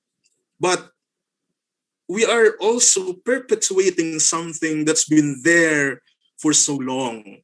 No, pigpapalawig ta itong sarong tradisyon, sarong kultura sarong agi-agi, na dakulaon na aspekto kan pagkanood kan kinaaban. It's a very important, significant aspect of learning and understanding the world and in the world. So tablet has been there. And then the Egyptians came out with papyrus, 2,000 years before Christ. So may papyrus na sinda, which is the forerunner of the paper that we have. Why do we have to? One reason also that I wish to share this with you is to see how easy for us, how convenient for us to publish nowadays. When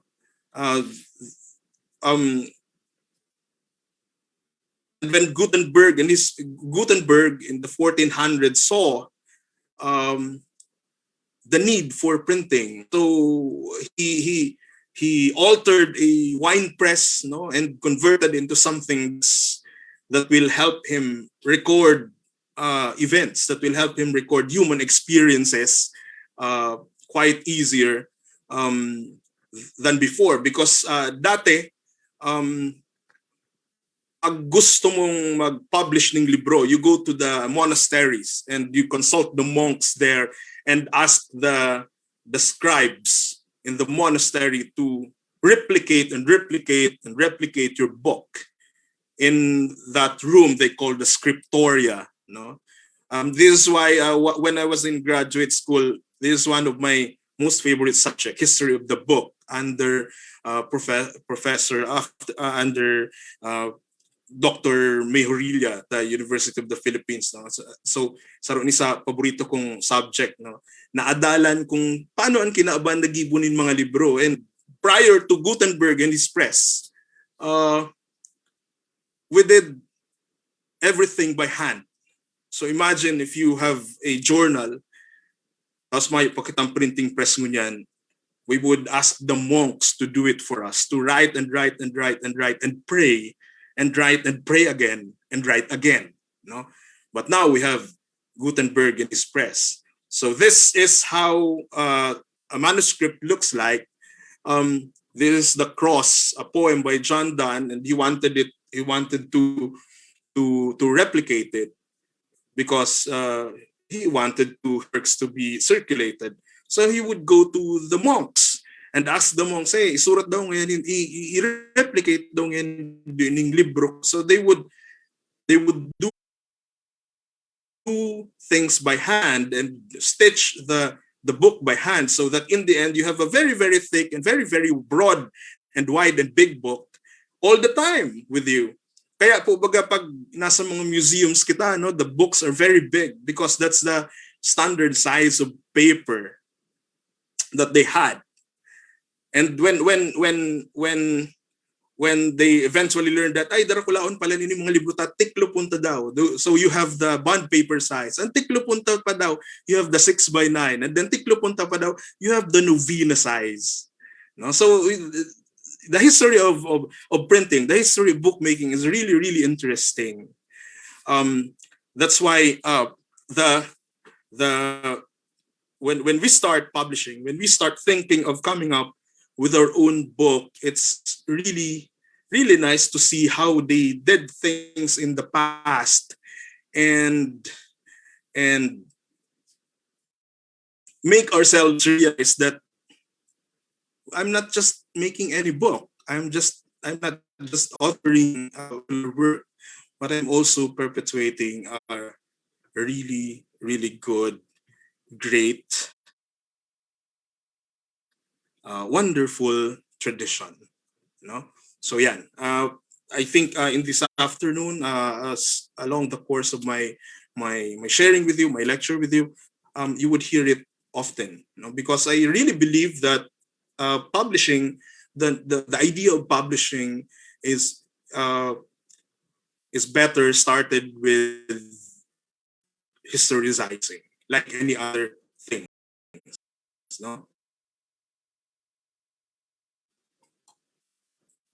Because we are not doing it, we are doing it for the first time, but a lot of cultures, a lot of people, a lot of organizations a lot of institutions have done it before. No, so this is an old manuscript, and what did the printing press do to it? So this one, the 42-line Bible of Johannes Gutenberg, na mayo pang mga space, in between spaces are dots.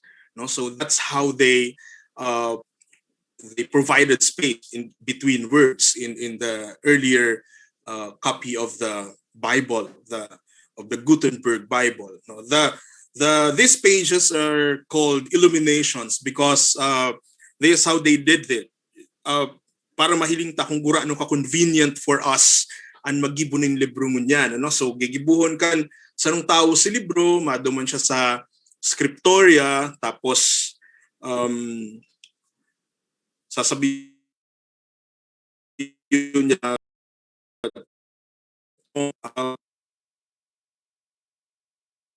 Reverend Reverend John, I need to publish my book, and I wish your scriptoria can do this for us. So what the monks will do is to write them down and replicate this act of writing. When Gutenberg invented the printing press, yun na yan, ano, si kada letter ginigibuhan na ning punch ang apod gatong kada letter. Pag nakahiling ko kamuning mga lumang printing press sa naga iwapas sa Cecilio Press, nakaunyatang man. So pag nagdumang ka mo sa Cecilio Press, mahihiling na duman itong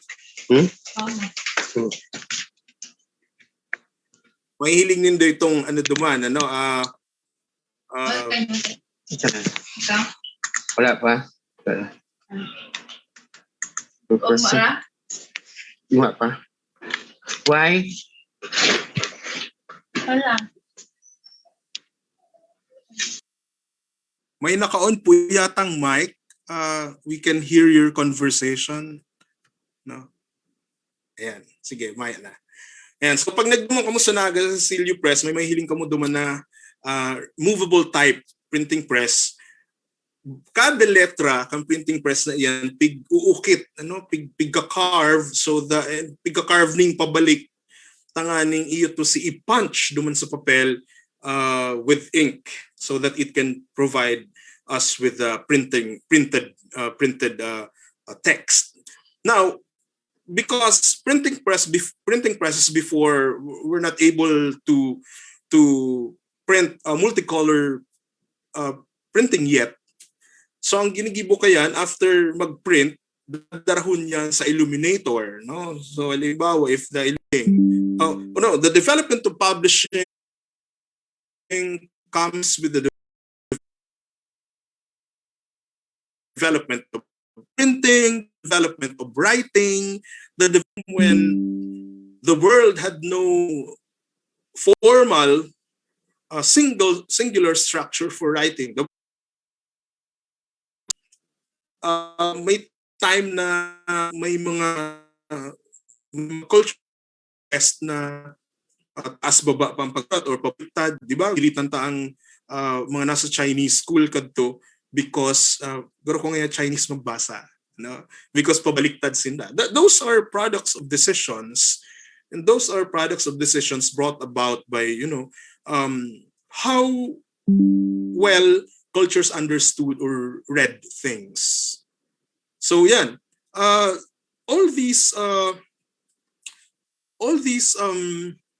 aspects, because pabaliktad, are part of the history of publishing, and it will show us that it is so convenient for us nowadays to get books published. All we have to do is to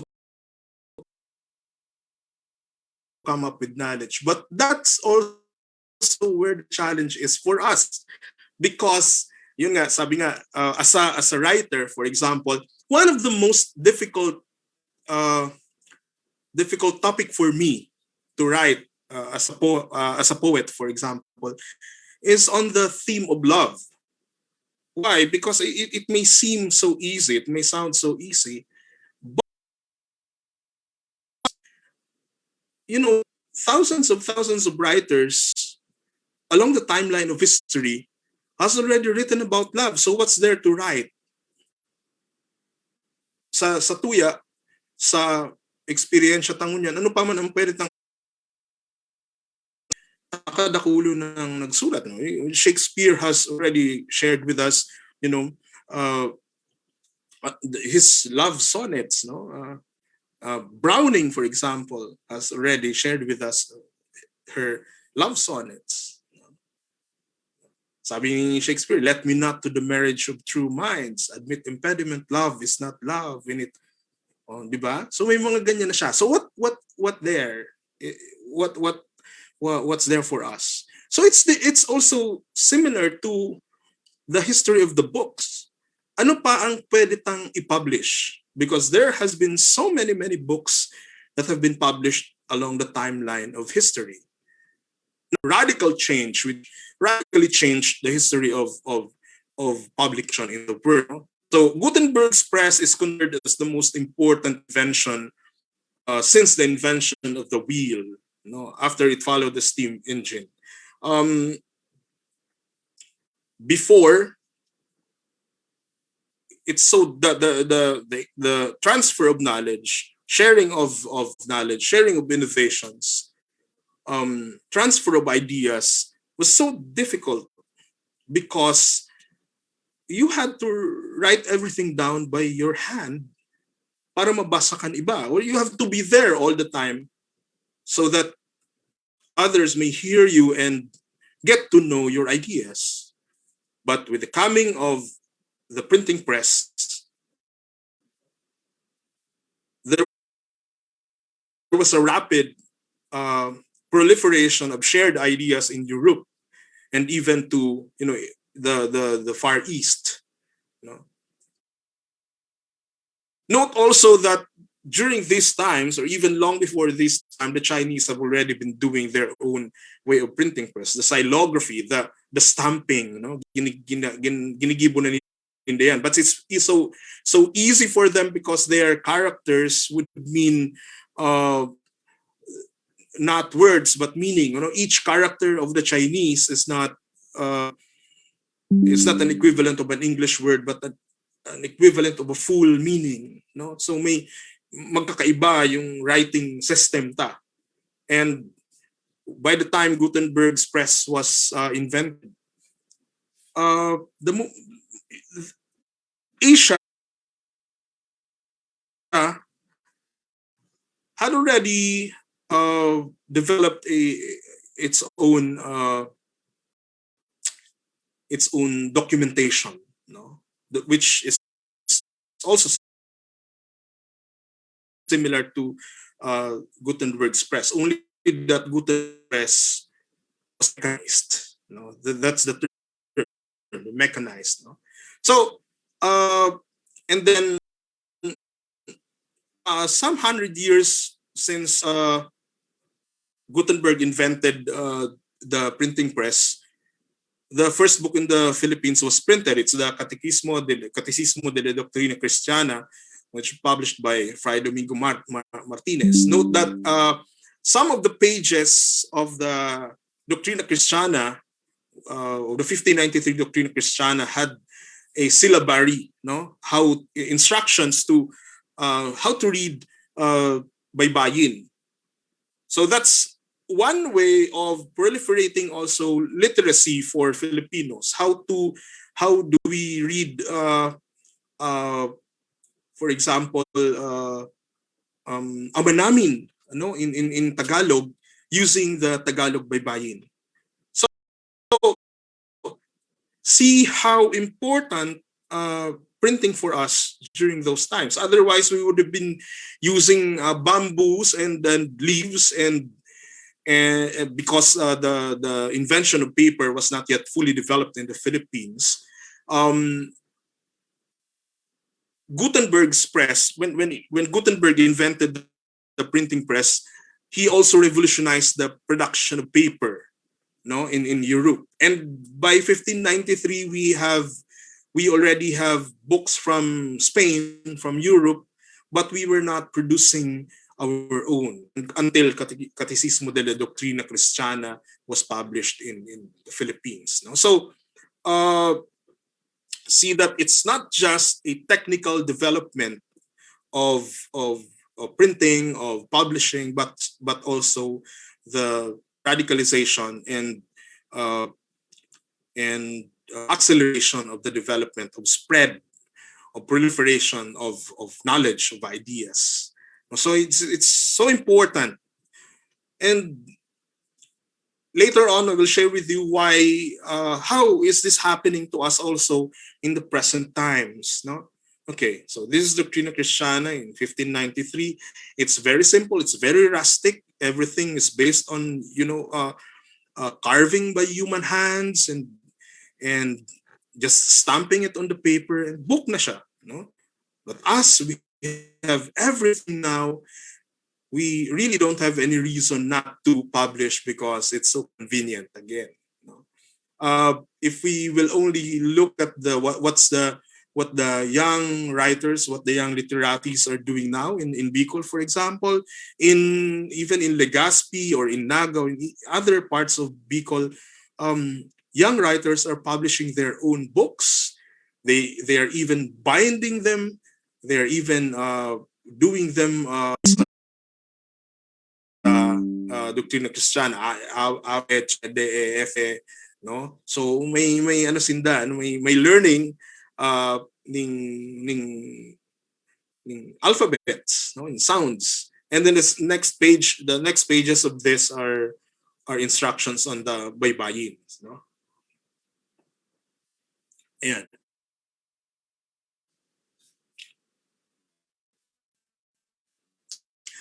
So from 1700s to 1800s, the Industrial Revolution really, again, further radicalized and developed what Gutenberg did, what Gutenberg made. So when Gutenberg invented for us a printing press that really relied solely on human power, kasi ano man lang yan wine press. Ang wine baga iipit man lang si grapes to get the juices which would be fermented. But Gutenberg converted the wine press into something that's used for printing. But Industrial Revolution mechanized further what Gutenberg did. So that bako ng page by page, no? So kadto si Gutenberg ang gigibuon, i-arrange itong sarong page and then i-stamp sa, let's say 100 copies. Tapos next na naman, i-rearrange na naman si page 2, no? And then print them on print that particular plate on, say 100 pages na naman o likod kadtong page 1. And then rearrange again page 3 and then print them again and do the same thing over and over again. So say imagine the Bible, how many months would it take for them to finish the Bible?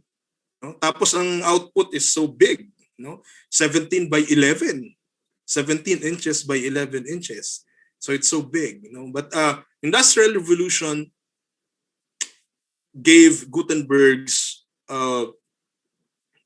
printing press a faster efficiency, no? So mas mabilis na siya, steam power na siya, or they made use of machines already, no?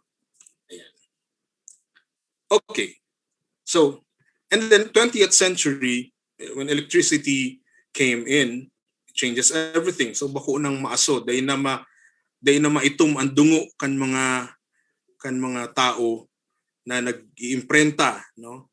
Kundi nagaano na sinda,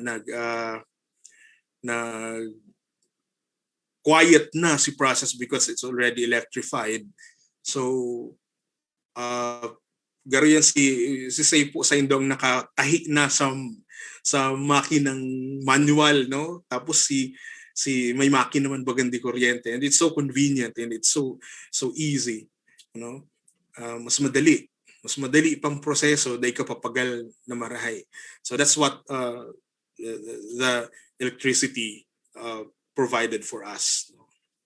So again, this is just a brief a sweep presentation of the history of publishing, history of printing, because it's so important for us to consider. Okay. Yeah, and then we have we are at in the digital age. Again, another more radical change to the print industry. No? So it's quite important because the computerization even made it even faster. No? For example, in Naga, printing presses are already using the CTP, no, computer to plate. Before, when I was in college, because I was a comm major, required kaming magkaigwa ng newspaper na project, so we had to print it sa printing press. Tapos nagtururog pa kami duman because we had to encode everything on the computer, and then the computer and then it will be printed via a laser printer, and then after that the laser printer will be yung na-print na sa laser, gugurupiton, tapos ikakamada duman sa page, tapos gigibuhan siya ng plate. No, gigibuhan siya ng negative, and then gigibuhan siya ng plate. But now, di mo na kayo puan magturog sa printing press because all you have to do was to send them the InDesign file. And then they will just have it printed on the plate itself. No, and ipiprint nila na negative na. So we have machines that, si dating ginigibo ng, let's say, 6 persons, sarong tao na lang ang nagigibo mo niyan. So we have advancement ng mga araw kaini. No? Okay. Electronic forms, and then we have the Kindle, we have our phones, diba? We have our phones wherein we read our PDFs and MOBI files and other text readable files for our convenience. Our tablets are also our books. Some magazines now are no longer printed on paper. Some newspapers are no longer available on print, but they're available on digitally. Yung Kindle produced a device that they call Kindle paper. No? When you read using them, it's just like you're reading printed materials. Although for me as a bookmaker, iba pa man giraray talaga. No? Iba pa man giraray talaga. Ayan. Okay, so publishing. What is publishing? For me, publishing is the industry that handles the ideation, refinement, creation, sales, and distribution of books, periodicals, and other print and non-print media. Along the timeline of history, publishing has the meaning of publishing, the coverage of publishing has grown broader and broader and broader, to a point that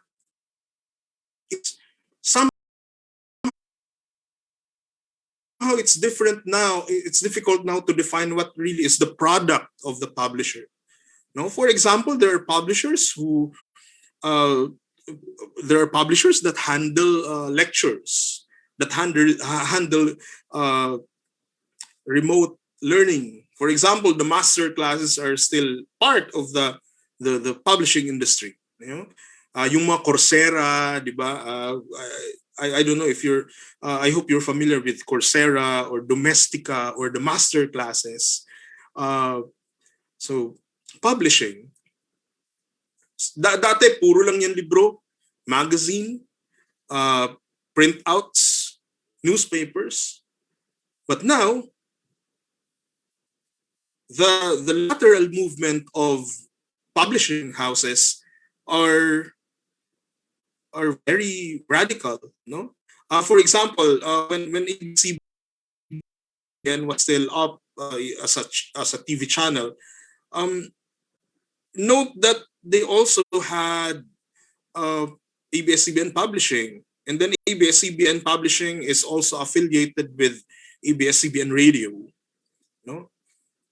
Summit Publishing, for example, yung publisher kang Cosmopolitan, di ba? Yung mga magazines, the local magazines.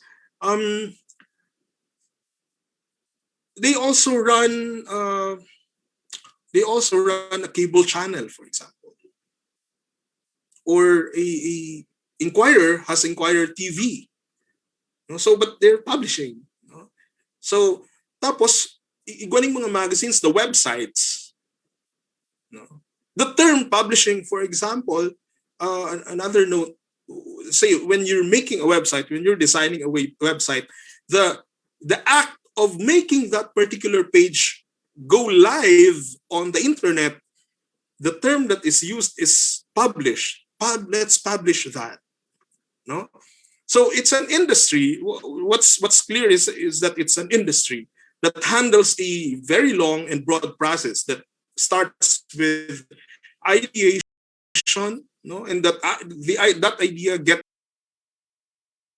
refined along the way. From ideation, the end product is created and materialized, and then they are sold, and then they are distributed as books, as magazines or newspapers, and other print or non-print media. No? Later on, let's when we go to our open forum, we can just discuss and exchange ideas about some more about publishing. Okay. So let's take a look at what we have in the world as far as international and commercial publishers are concerned. So these are I have here 4 books by 4 internationally renowned publishers. One is by Norton.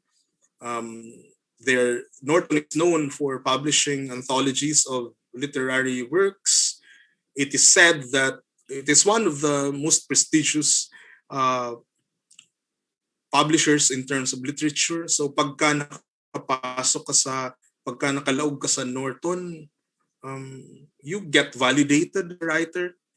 I think only very few Filipinos have made it to Norton. And one Bicolano, si Luis Cobalquinto, I think, in Norton Anthology of Asian or world literature. No? And Sage is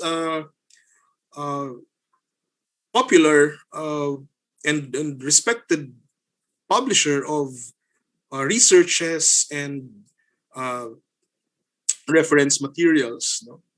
So the second one, the Green Book, is by Sage. No? And then another one is Elsevier, noted for science books, no? Yung mga medical, mga sciences.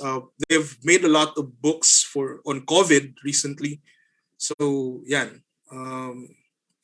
Example kang gibo kang Elsevier, no? This one's in neurosurgery. And then of course we have Routledge, no? Colonialism, Global History by Veracini. Routledge is really sought after by intellectuals here and abroad. Di ba, pag sa mga researches, tapos Routledge ang references mo, that's Routledge. So, yan, yung mga respected international commercial publishers. Of course, there are even more like Macmillan, Blackwell, a lot of them which are Googleable. We can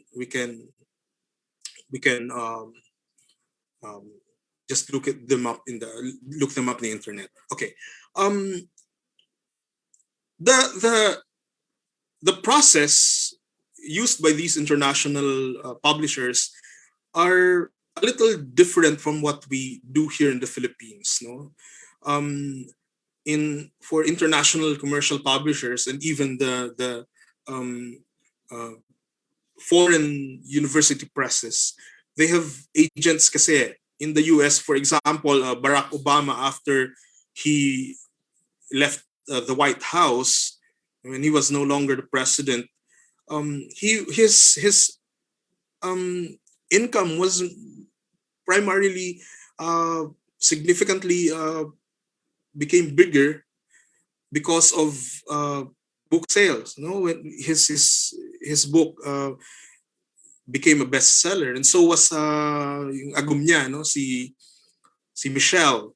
So they practically toured around the United States promoting their books. And yan yung difference yung mga authors abroad ang ibang genre dai. So that's these books are example of internationally and commercially published books. Okay. And of course, yaon man ang mga foreign university presses, the four of which are very much respected. The Oxford University Press, the Cambridge University Press, the Harvard University Press, and I think minsan siya ang the best, the University of Chicago Press. These university presses are after new ideas, really. The publication of and sharing of and proliferation of new ideas that are usually born out of the universities themselves. Yeah. Say, for example, the Oxford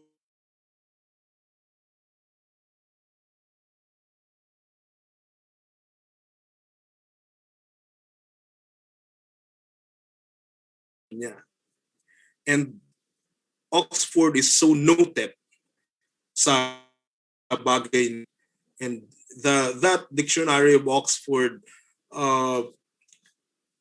gets revised every now and then. I'm not sure kung pirang taon ang lifespan kanserong Oxford Dictionary, because they get to add new words and created words or shared words from other cultures added to the English vocabulary. Ayan, no? The UP Press has a dictionary yung Pilipino. So yan, may araw mo kaya UP Dictionary yung Pilipino. No? Yan. Sisay daw ang magkakaigwa ng dictionary yung Bicol. So these are foreign university presses. But when you go to yung mga trade books, popular books, we have the popular classics, yung Penguin Classics, Wordsworth Classics, and then the Bantam Classics, and then my favorite, the Vintage Classics, because they're so cheap. May Collins Classic nga ni. What they do, aside from publishing new materials, is to republish and republish new editions of old classics. For example, Homer, the Odyssey by Homer, a new edition by the Penguin Classic, they na-change lang si translation, but the content never changes. It's just that new critical essays are added, or new introduction, the annotations are added, so that along the timeline of history, as worldviews change, halimbawa kung paano hinihiling kan Kinaban ang Odyssey ni Homer, nag-change along the timeline of history. For example, in Brothers Karamazov ni Dostoevsky, the text content never changes, but the worldview of the Karamazov can change. Say, what if there's another, for example, before the World Wars, surely iba, no? Iba yan. Mag-perform si involvement kang Russia sa mga World Wars, nag-change kan paghiling ta sa Russia. So halimbawa, paano tayo hiling ng Brothers Karamazov ngunyan sa panahon na ini. Similarly, George Orwell, kasi pag inipiggibuhanin bagong introductions or annotations, they just become display materials.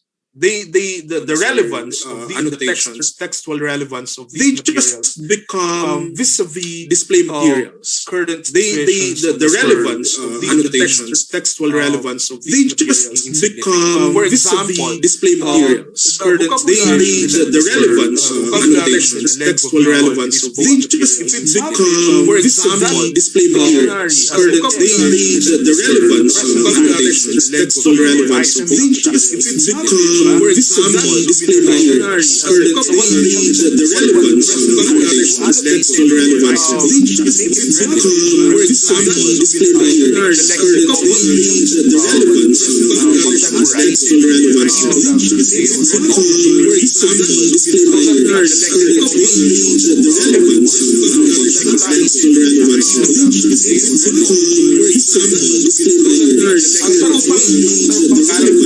Popular classic is they're cute, no?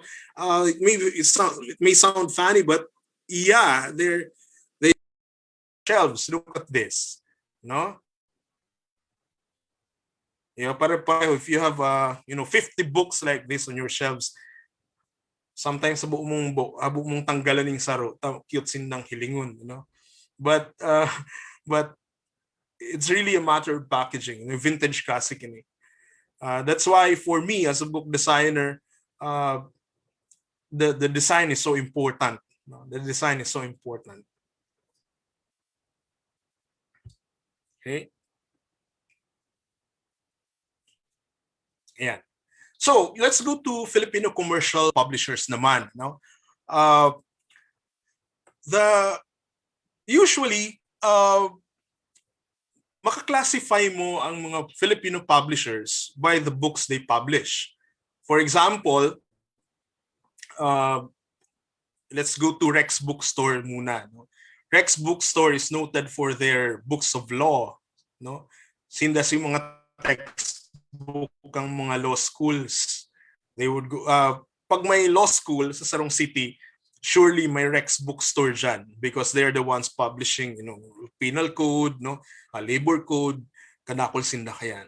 But you go to Vibal or Diwa, they have a lot of textbooks, and so is CNE. CNE is a go-to publishing house ngunyan kan mga professors who are into publishing their own textbooks for basic education to tertiary. They would go to CNE. Pero if you want to, yung mga literature naman, Anvil Publishing House is a good publisher to go to when you have when you think that your literary work is publish worthy enough. No? You would note also that Anvil would republish, they also republish Filipino classics. For example, yung Desaparecidos ni Luwalhati Bautista, nakapira na siyang editions under Anvil Classic. Ang salupakayan itong mga libro ni Joaquin. So, yan, kadakol sila kayan. And then, nire-republish to fit the needs of the readers. Say, for example, those stories by Nick Joaquin that are often read in high school, pinapackage nila all together. Tangan, sarap lang ang babakalo. Yun na to. No? Ayan. And then you also have Filipino publishers for kids. Now you have Tahanan and then you have Lampara, and of course the most prolific of them, the Adarna books. Yung Adarna books, they classified their works, their products according to age requirements. Or level of learning level. For example, anong mga librong pang-aki ang bagay sa grade 1 or preschool, and then iba man pang grade 2, and then iba yan usually in teaching guide. ayan, Lampara and Tahanan are also doing the same. Ining mga kwento ni Lola Bastiang here, Tahanan is so noted. They're also doing the same. Ining mga kwento ni Lola Bastiang here, Tahanan is so noted. They're also doing the same. Ining mga kwento ni Lola Bastiang here, Tahanan is so noted. They're also doing the same. Ining mga kwento ni Lola Bastiang here, Tahanan is so noted. They're also doing the same. Ining mga kwento ni Lola Bastiang here, Tahanan is so noted. May publisher for kids kita. At the same time, gumang kita ng faith-based publishers, no? Yung Paulians is very popular kasi may bookstore sinda. I think may bookstore nga sa Legazpi. Ano ang pinapublish ninda? Mga devotionals, religious materials, church documents, for example, a copy of this Fratelli Tutti by Pope Francis. And then another one is Claretian publications by the Claretian brothers and priests, no? Ining Araling Pambiblia, Bible study for Catholics. It's published by the Claretian publications.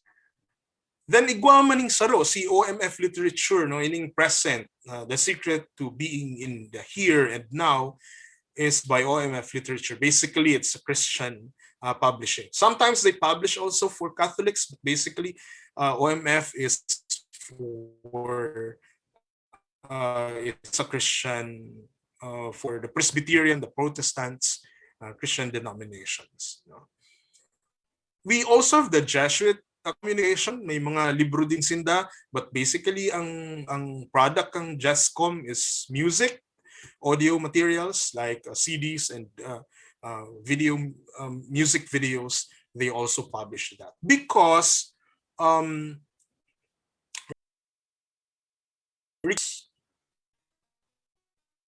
are also publisher about publishing in the Philippines. They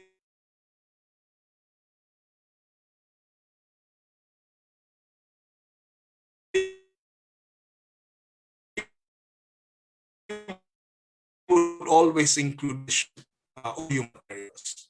For example, Ateneo Press is also the album of Ateneo de Naga University Choir in 2015. So, yan. May mga arog kita kaiyan na aspekto. Later on, anong relevance kayan? Kadakul. Hulita, kadakul ning aspekto ang publikasyon. No? Okay. Ano pa? Let's go to Bicol. This is so interesting, and I hope this will interest you because this is where we are going to this is our focus this afternoon. So in Bicol, for example, I consider 5 publishers, commercial publishers, but kinumbine ko na si mga university presses and the commercial presses because we only have very, very few. For example, Ateneo de Naga University Press is still leading in publishing Bicol materials. Nagueños of Carlos Ojeda Aureus is originally published by University of the Philippines Press, but later we republished it sa Ateneo de Naga University Press. Nalingawan ko pala si mga national university presses. In Manila, you have the University of the Philippines Press, you have the UST Publishing House, you have Ateneo de Manila University Press, you have DLSU Press, and some more. No, but Ateneo and UST and University and UP Press are the leading 3 university presses in the country. The difference is that Ateneo de Manila often partners with other presses foreign presses, so that sometimes they have co-publishing, they co-publish books by foreign authors. No? They would usually dominate the National Book Awards taon-taon. No? Okay.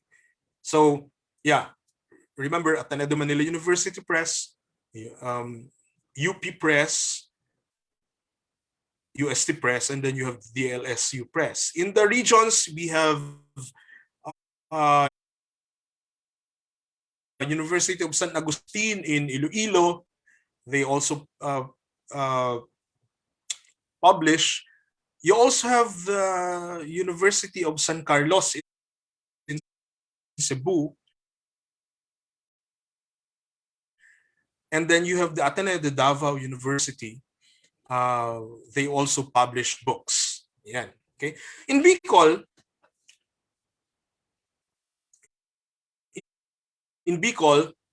we have I have here 5 established press. No, I would like to begin with Ateneo de Naga kasi sinda ang may pinakadakul. No, I think they have already published around 130 books or 120 at that. Because since its establishment in 2011, I've been designing for Ateneo de Naga University Press, and the goal was really to become the leading university press in this part of the Philippines. Now, what's one radical thing that Ateneo de Naga University Press did is to decentralize the publishing flow in the country. No, they decentralized. What do I mean with that? Before, we needed to go to Metro Manila to get our books published. Otherwise, just publish it in Naga. You have a small readership, and pag nag-book launch ka, si mga friends mong yaon, yun na yan, sadit-sadit, no? But Ateneo de Naga University Press, because it is institutionalized, it became so big. No, it has a very big representation in the country now, so that even if it's internally, it doesn't spend much on marketing, because it is so rebellious in terms of the materials that it produces. So naging popular siya nationally, no? Yan. What happened was authors from Metro Manila are now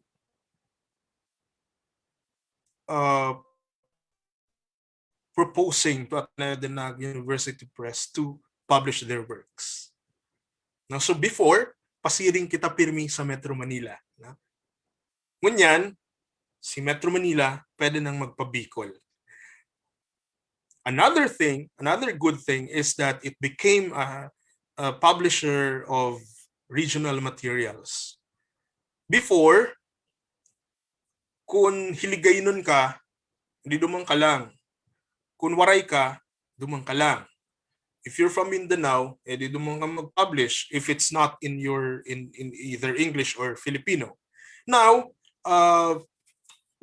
Ateneo de Naga University Press, I think, published a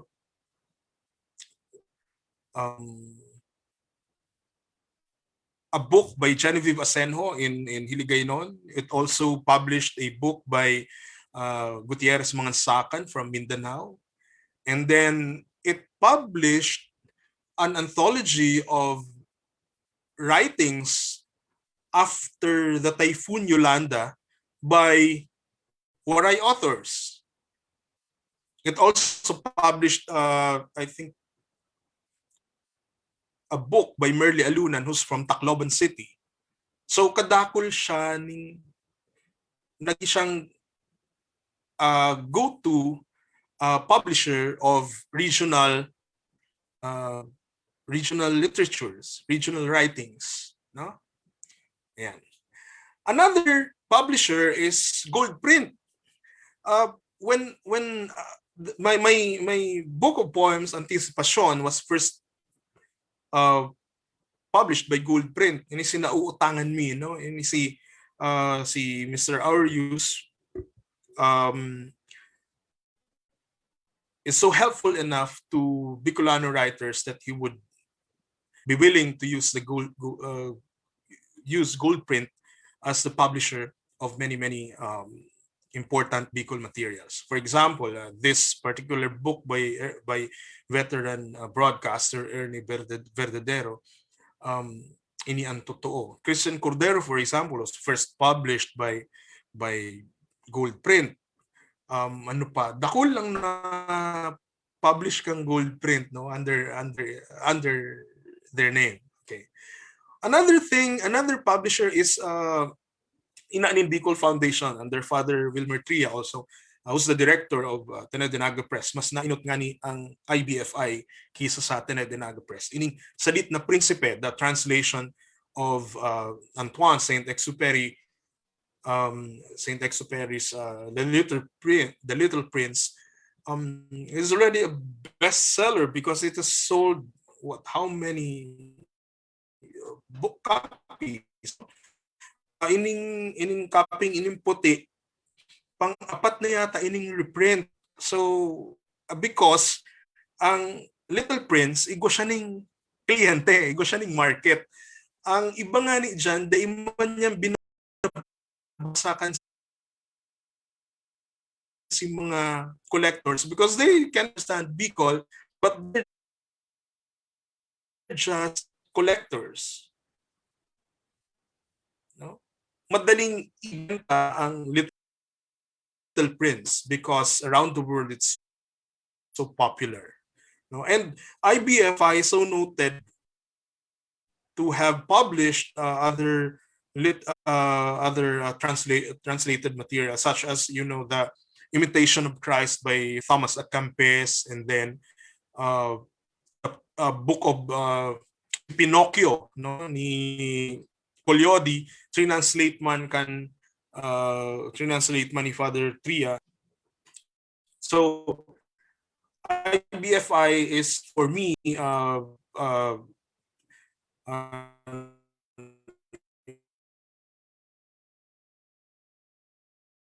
important publisher in Bicol, though ang IBFI ng publishing day, karang panlanin kung ma-publish siya ulit o i-continue si publishing. Dakol siya ni libang pang-aki called for kids because ang IBFI waning mas scholars ng mga aki. No? And then you have the University of Nueva Cáceres Press. Ang na libro niya ining Luis General Jr. Reader. No? The UNC, ini ang inot na libro niya, dahil pa nasusundan, and I hope UNC will continue. No? Because you know very well that UNC now is under Dr. Lauraya, who is so dogged also about publishing new ideas out of the university. And then it's worth to note that just this year, the Partido State University has opened its university press. No, I was talking to Dennis Gonzaga, newly appointed University Press Director kang PSU. Sabi ko, may lecture niya ako sa BU this afternoon on publishing what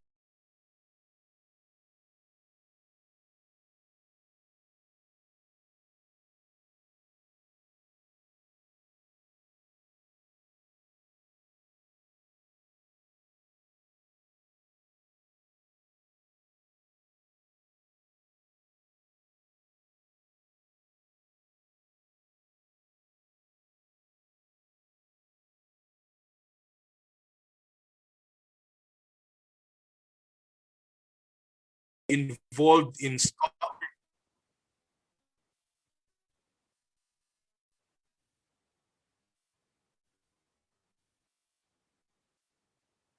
Ayan.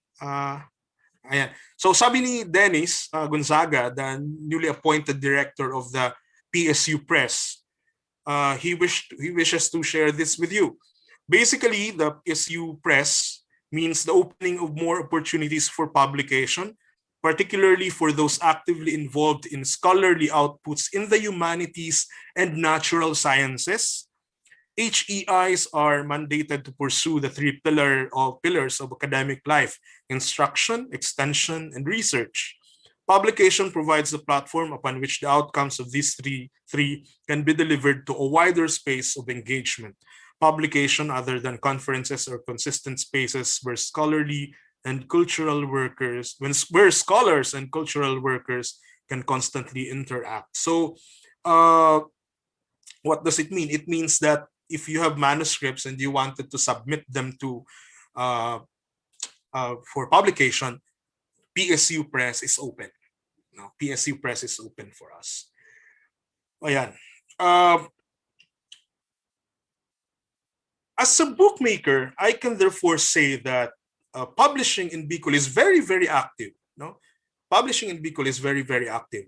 Ano pa ang patunay ni? No, some of Bicol's independently published books, mas ugma ako kay ni, buong sabihon, igwang nagsasabat, duman sa sulog, makusog na sulog, kan mga makukusog na publishers sa Bicol. Ano?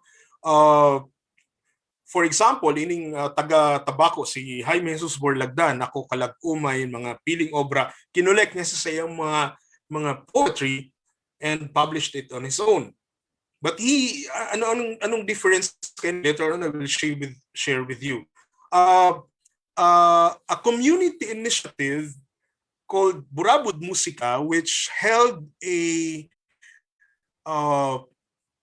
songwriting camp before the pandemic, February of 2020, also came up with Burabod, original Bicol music, which is kind of encyclopedic, no? Kind of encyclopedic on containing information about Bicol music, contemporary Bicol music. Sisay ang mga composers kang Bicol music mo niyan, sisay si mga nag-compose ng Bicol, musikang Bicol nun kayo to, then igwaning mga articles on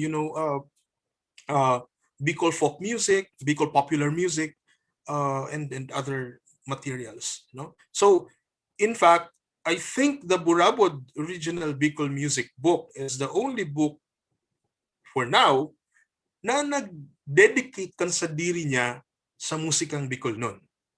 No, so we cannot say therefore that because it's not published by a big publisher, bako siyang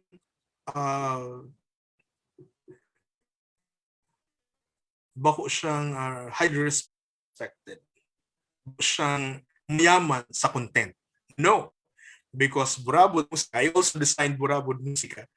I think I designed all these books. I designed all these books. Mayamanon, mahibog ining libro. Mayaman siya sa research, no? And then made by a collective, not just one author. Girok is a collection of erotic writings in Bicol. I think the first of it in Bicol. And then Ricardo as in Recuerdo ni Maria Leni Felix is a cook.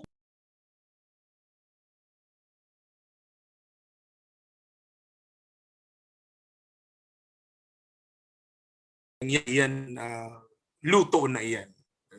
So the photography there is a Bicolano photographer. We shoot it. We held the shoot sa Harong Ninda.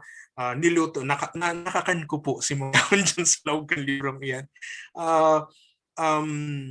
Ang katuyuhan ka iyan is cultural. No? Ang mga yaon dyan, mga usual na luto ta sa Bicol, but may mga kaibahan na istorya. Ano? Yan.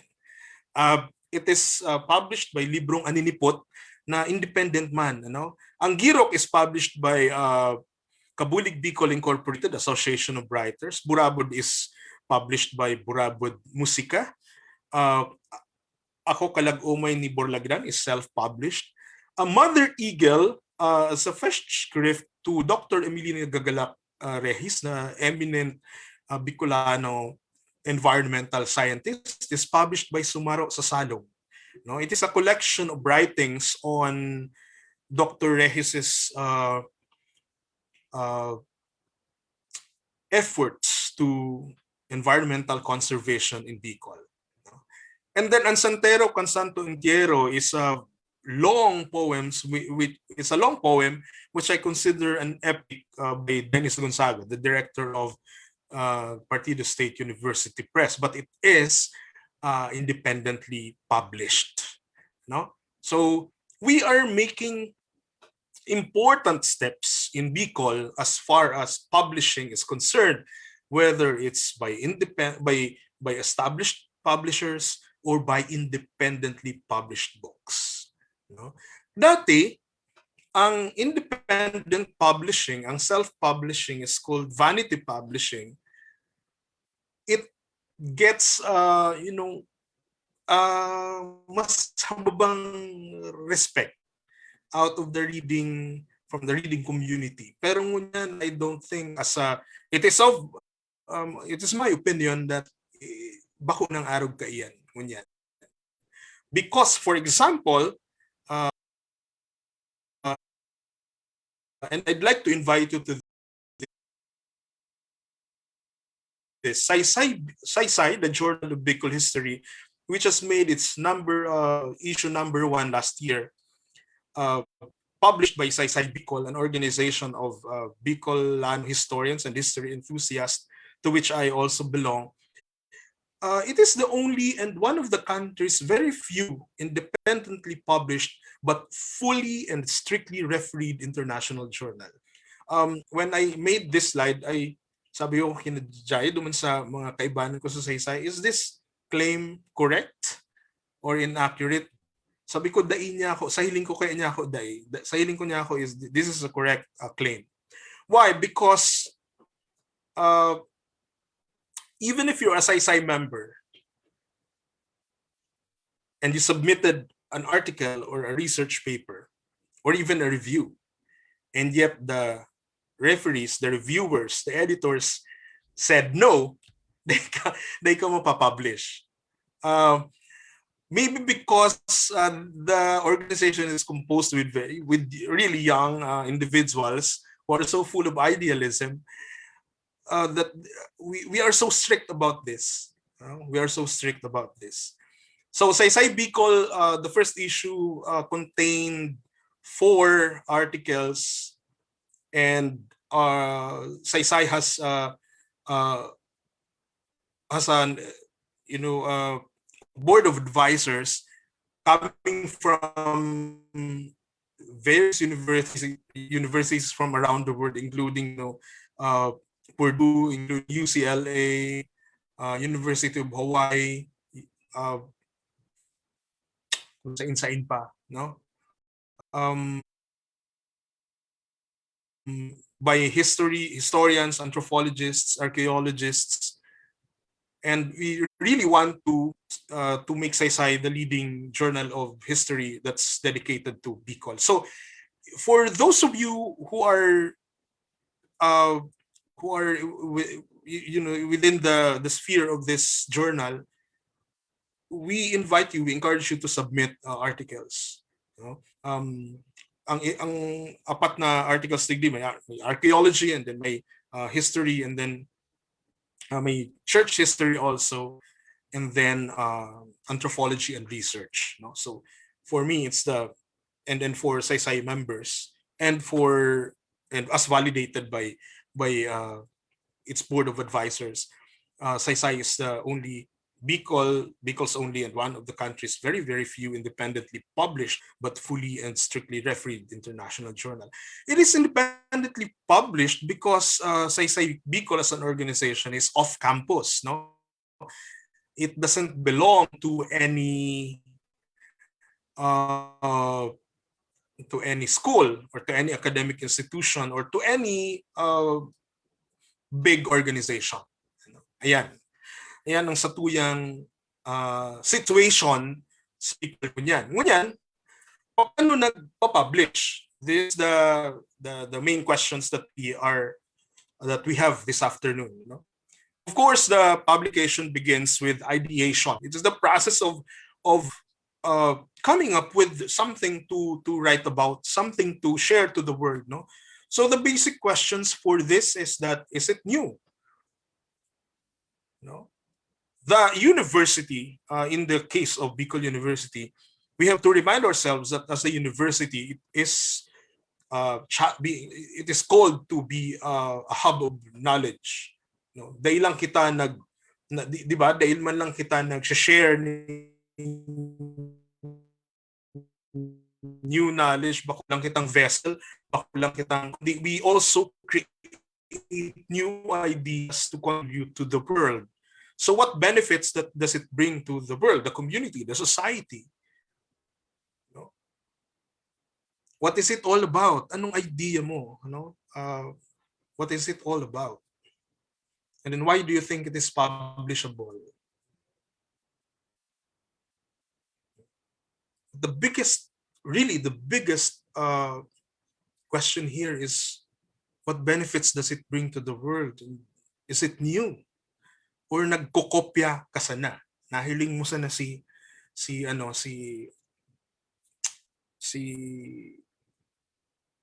nakahiling ka sana ning sarong research or an article, and you want to get the idea and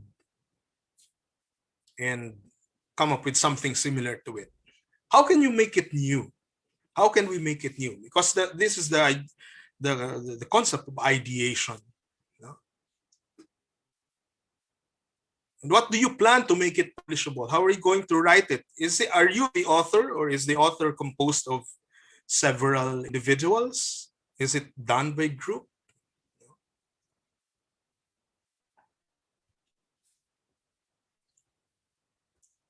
Ayan. So I put forward these questions to everyone because this is the very first step. Sometimes, without thinking of publication, di ba, minsan nagjo-journal lang kita, we come up with something na we think is fresh, we think is new, we think can be is worth sharing to others. So here, ideation. So we ideate. And as members of State University, we are very much enjoined, we are very much encouraged. Actually, we are being challenged to do this. Sa Bicol, for example, ano pang mga bagong pwedeng gibuhon?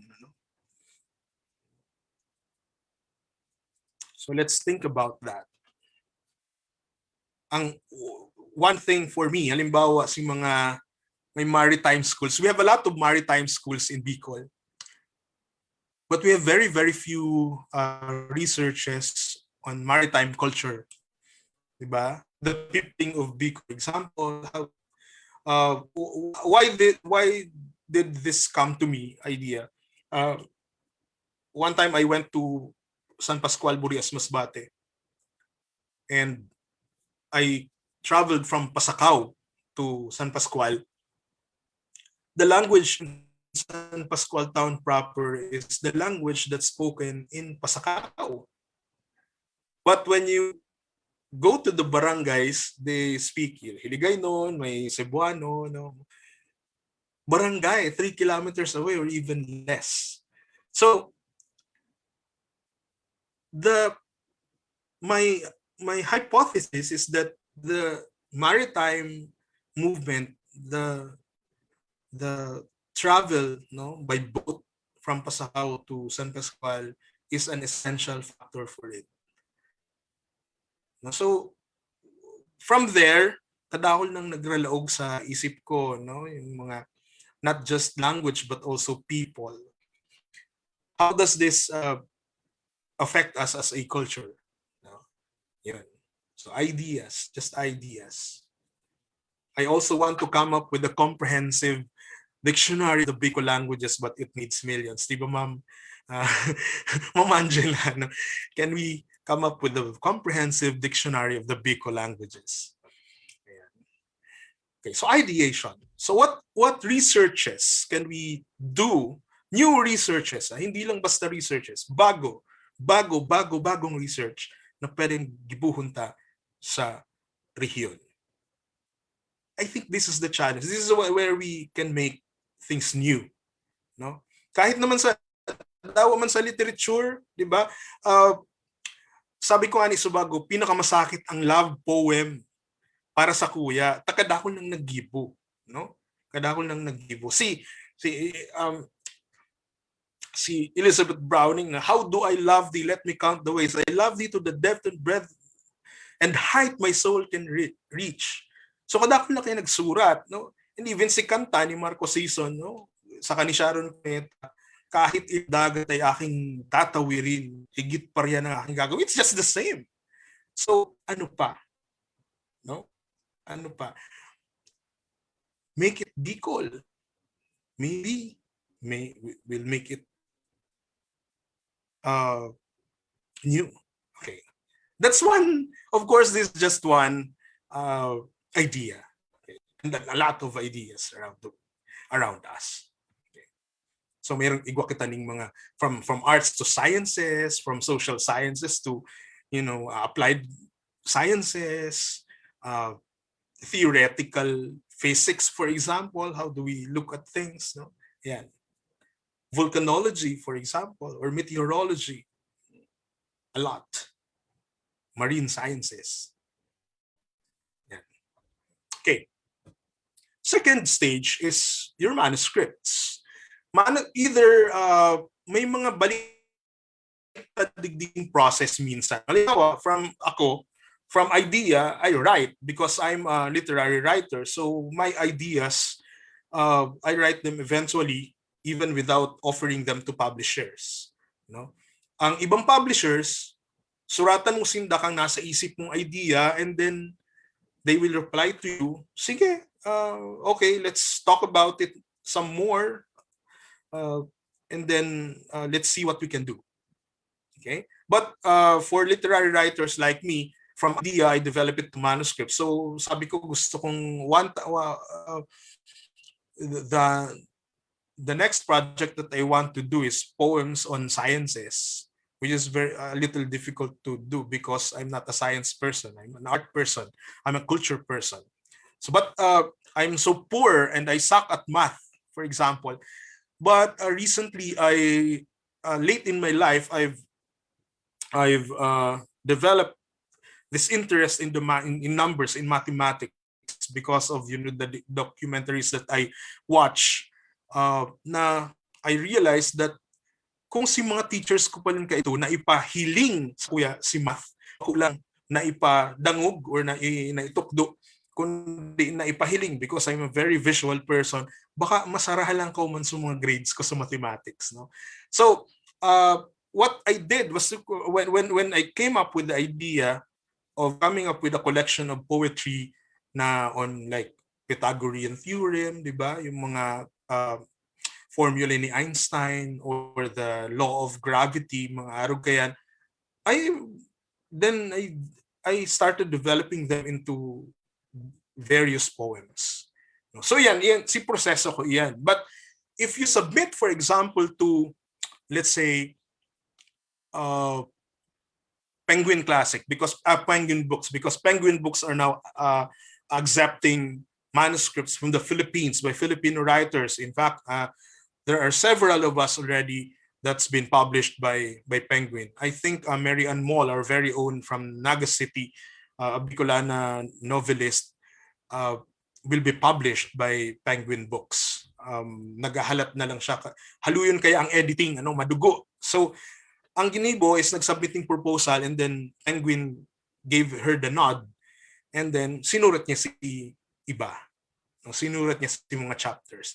But usually they would just ask you for a sample chapter or two, and then they would say, yes, develop this further and let's go through the bloody process of editing. But here, from idea, let's go to manuscripts. Developed from where?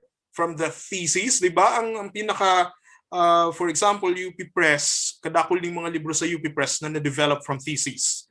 From undergraduate thesis na i-convert into more readable language, or collection of anthology. Pwede man yan. No? Bako ika ang author, but ika an researcher and ika an editor. Now, for example, Dr. Roland Tolentino and I are collecting essays and stories related to railway. No, si mga may istorya tungkol sa tren o katakod sa tren, katakod nin pagbiyahe sa tren.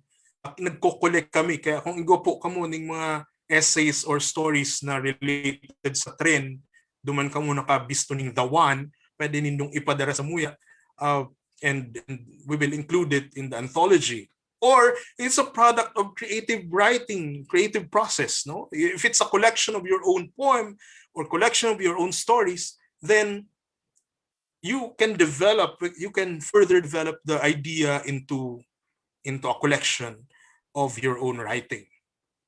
Of course, manuscripts are also developed as output of a research.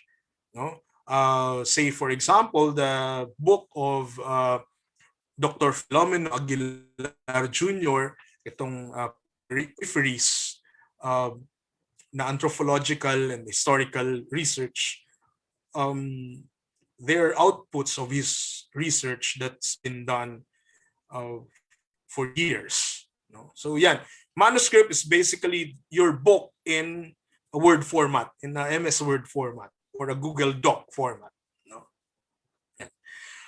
And then ipe-present ini sa editor, so you have to send your proposal to the publisher. Customarily, authors seek out publishers and submit proposals. No, ini ang usual, ini ang default, no. Kitang mga authors ang nagsasubmit ng proposal sa mga publishers. But sometimes, if you are as good as, let's say, Dr. Jose Dalisay or a national artist, you get invited by publishers to, "Oy, sir, magsulat ka naman ng ganito." Or pwede bang ikaw ang mag-edit nito? Or, "Sir, kailangan po natin ng translation ng Les Miserables, Victor Hugo." So, yun. Sometimes publishers invite authors based on expertise and reputation and respect. No? Yeah. So there are two possibilities here. You propose or you get invited. In Bicol, we seldom invite. Our publishers seldom invite. They would usually wait for proposals. No? I think one reason is that if you get invited, the professional fee is much higher, no? Kasi ako yung hinahanap nyo eh. So, bayaran nyo ako ng mahal. No? But if you propose, mayroon lang kaming rate para sa iyo. No? Ayan. So, this is the third stage. Then when you propose, you send them your manuscripts. No? Your publisher will then send your manuscripts to readers for review. Usually, publishers have in-house reviewers, or either in-house reviewers, or they would hire reviewers to read your work. The reviewers then will give advice to the publishers, or to their employers, on the quality and marketability of your work. Remember that there are two things here: the quality and marketability. Sometimes it will also, sometimes it's a little surprising because minsan may mga publishers na pagbalik sa'yo, "Oy, pwede itong pang young adult na stories." So young adult books are more profitable, mas mabenta. Halimbawa nito yung mga babong, no? Babong, ilan ba yun? I think yumaman sila dyan, no? Because ang isang libro ni Babong ay sobrang daming beses na nire-reprint, no? But if you have your translation of Noli at Fili, you get to how marketable is it, no? Depende kung ihimok mo yung mga schools to make it their textbooks for their Noli and Fili classes.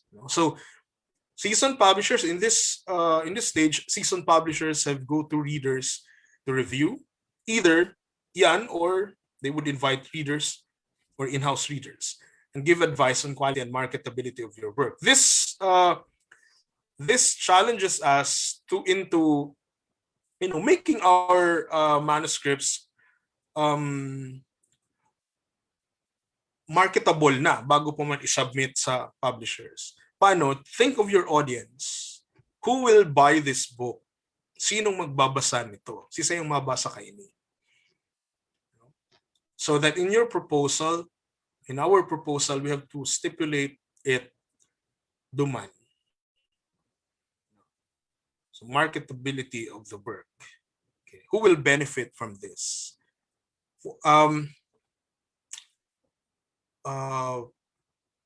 For example, we were thinking of coming up with Father James O'Brien reader na independently published.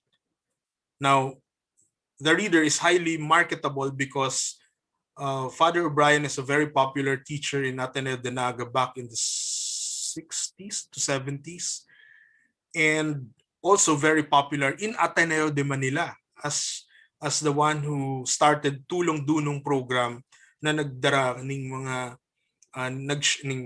learning sharing sa mga communities. So kadakol ning nagko-consider sa iyang heroes, for example. Tapos halimbawa, si Adarna Books recently has marketed in bundles yung mga martial law related materials nila, no? Halimbawa itong ito ang diktadurya na tutukol sa mga aki kung ano ang diktadurya, no? Yung mga arke yan. So ano ang highly marketable? Children's books are always marketable, and young adults also, because if we get the teenagers to buy, that's so good as an endeavor. Okay. Next step is offer. The publisher will make you an offer. Once manuscripts are accepted by assigned reviewers, the publisher may make a compensation offer to the author, no? So idi ang kung kontrata ini ang book mo aron nga kaniyang offer mi sa imo, it will really depend on the publisher kung ano yan. So syempre igwasit ng mga assessors kay yan, igwaning kwenta kung ano ang pwedeng ibayad sa imo, and it can come in full, it can be given to you in full or based on sales. Say for example, we will pay you in full with this amount, and then mayo nakitang responsibility. We will just inform you if the book gets reprinted. Maybe because the publisher have seen it. Here, the intellectual property rights is also discussed. Who will hold the copyright? Until when can I not, as the author, reprint the book as my own, no? So very important ini pagka offeran ka mo ning proposal for contract kan publisher, kisay mapapaduman ang copyright, no? In the case of Ateneo de Naga University Press, the copyright is always shared by the author and the publisher. But iguya ning number of years after pwede mo nang itao yan sa ibang publisher, no? Okay. So intellectual property can be well discussed with a lawyer who is an expert on intellectual property. May IP office kita sa Pilipinas. I just don't know what, but they have a lot of programs. Few years ago, we invited one in Naga to talk about, you know, how we can safeguard our copyrights and our intellectual properties. For example, ngunyan kaya pag just to safeguard your copyright, just print your manuscripts and seal them in an envelope and then mail that envelope to you, to yourself, sa imo. And then don't open it, never open it. I-open mo lang siya pag igwaning case ng intellectual property. Ining envelope na ini na sealed, dated, ta may seal baga ang post office, di ba? Ining manuscript na ining envelope na ini, ang laog kani si original manuscript na nagpapatunay na an manuscript na iyan sa kuya. Because you have a sealed envelope containing, sealed and dated envelope containing the manuscript. Now that can be done pagka gusto mong i-safeguard ang sa imong manuscript, sa imo yan, may patunay ka, print it, seal it in an envelope, and send it to you, to yourself, via snail mail, because that's an official mail, may seal and may stamp. No? So here, IPR is discussed. Now, we have to, this vary from one publisher to another. Important ini because sometimes, kung makakuha ka ng publisher na angapon, no, na greedy publishers, kukuanon ang sa imong copyright, and then you no longer have the rights to your own work, no? So yan. Okay? After the offer, pag nag-agree na kamo, the publisher will forward manuscript to editors and copy editors and then to proofreaders. Here, it can become bloody because some editors are tenacious in, you know, exacting what they want to do with your manuscript. Now, the editors care about the meanings that you convey. The copy editors just care about the technicalities of your work. The editors would usually meddle with the style, no? But every publisher has its own style book, no? Has its own style book. Papaano kita ma-style kang text, no? So may kanya-kanya man yan. Igwang mga publishers na dahil kaya nakikiaram, basta tama ang grammar, basta mayong mga sala, basta mayong mga typographical errors, okay na yan, no? The publisher may give full privilege to the author as the one who styles the book content wise, no? Pero madugo ini, halimbawa ang Penguin, sabi ni may istorya sa kuya na because I am just waiting for the designing phase to proceed because I'm being commissioned to be the designer of the book. Haluyon magsasarong taon na dahil pag-iraray natatapos ang editing. Igwa man yung mga publisher na reviewing pa lang bulan na, no? Kabang taon na ang inaabot dahil pag-iraray natatapos. And also editing. So practically a book from its gestation period can reach up to at least 1 year to more until it reaches publishing, printing, and distribution. Pero pwede man na pabilisun iyan. Pero as in my experience, we can never rush the publication of any book because the book is eternal, no? Libris eterna sunt.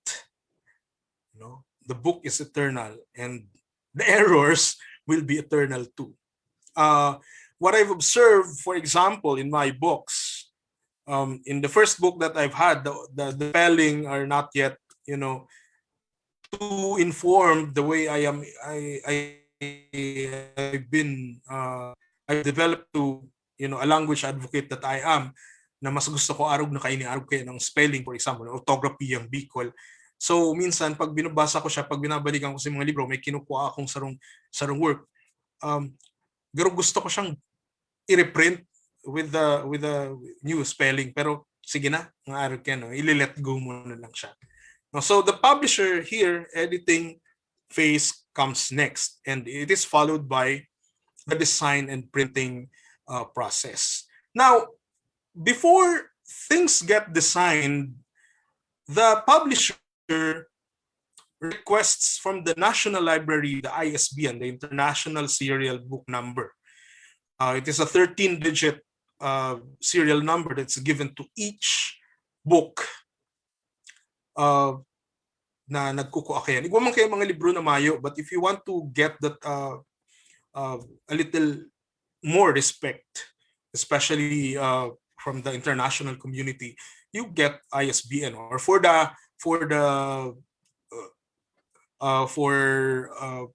what you call this, journals and periodicals, newspapers or magazines, you get the ISSN, International Series Serial Number.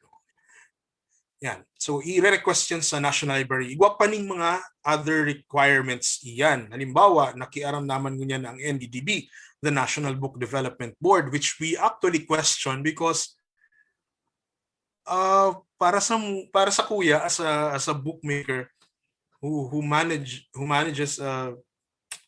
the process of coming up with a book,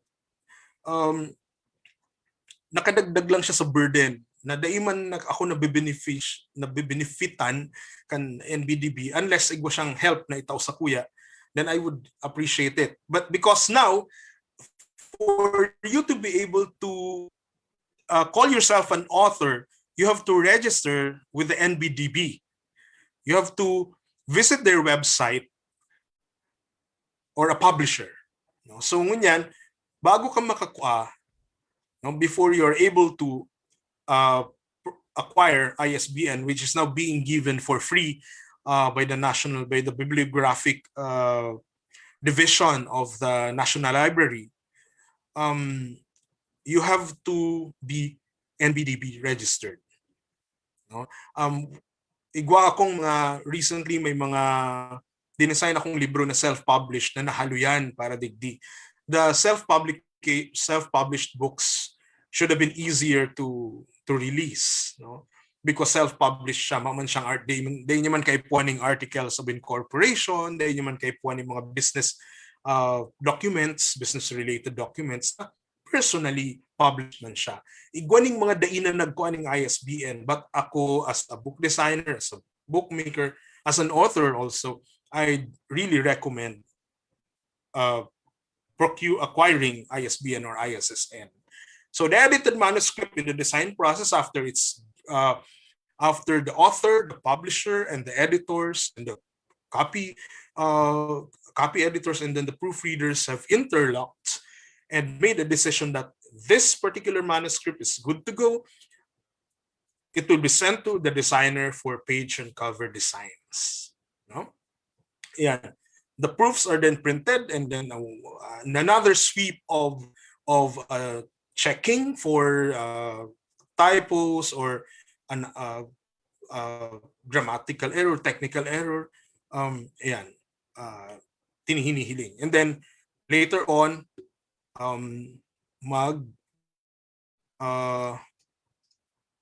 mag-decide na naman ang gabos na okay na. Anong kasunod? Marketing and distribution. So the publisher will now schedule a book launch, plot the book's marketing plan, and sends the book out for distribution if it's already printed. Now here, the author should be made available for, promotion or marketing related activities, say book signing, book talk.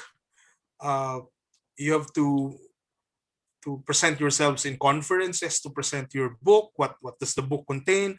what is it all about, sharing of knowledge also, so that first, yeah, the sharing of knowledge, and then second is the sales of the book, no? Ayan. So marketing and distribution, this is handled and covered by the publisher. And then cost, anong mga cost kang libro? 250 na pala, ano? Of course, the professional fees, you should be paid, which it doesn't happen all the time locally, because if you self-publish, you won't get paid. You have to cost in your professional fee as the author to the final retail price of your book. Ano tong mga professional fees na ini? From you to editors, to proofreaders, to reviewers, to critics, to designers, no? Kaibahan iyan. And then you have to cost in printing, I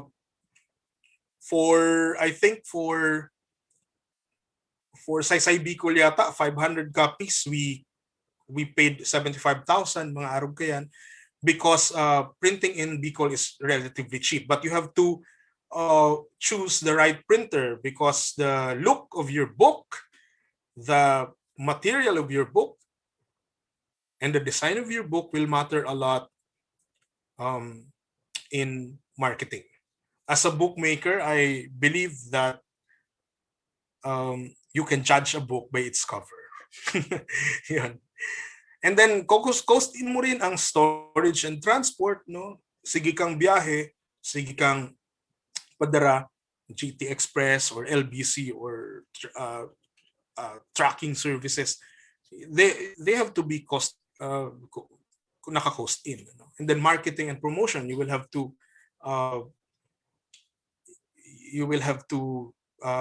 publisher will have to promote your book, maggibuning mga bookmarks, maggibuning mga brochures, or maggibuning mga kung ano-ano, tarpaulins or whatever. Of course, there will be markups for sustainability. Otherwise, the publisher will eventually die. Okay. Now, the difference between independent and established publishers is that in self or independent publishing, the author handles and manages the whole process. No?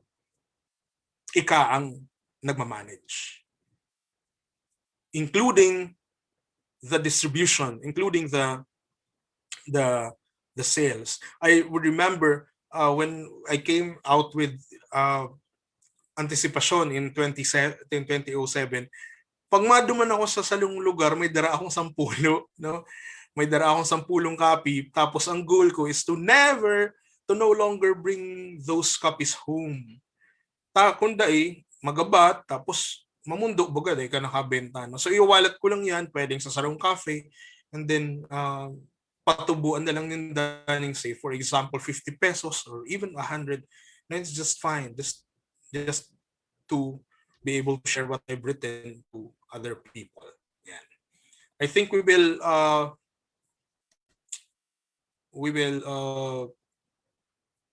devote the last few minutes to a forum. No? So yeah, the difference lies in the finances also. In self-publishing, you will pay for everything, but you will also earn everything. So you can have a markup of say 50% kang presyo duman sa cost mo, or even more if you believe that what you have is a really important publication. No? Ayan.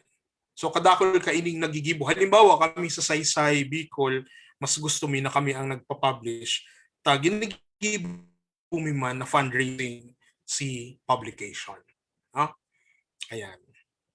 Okay. Do you have a manuscript?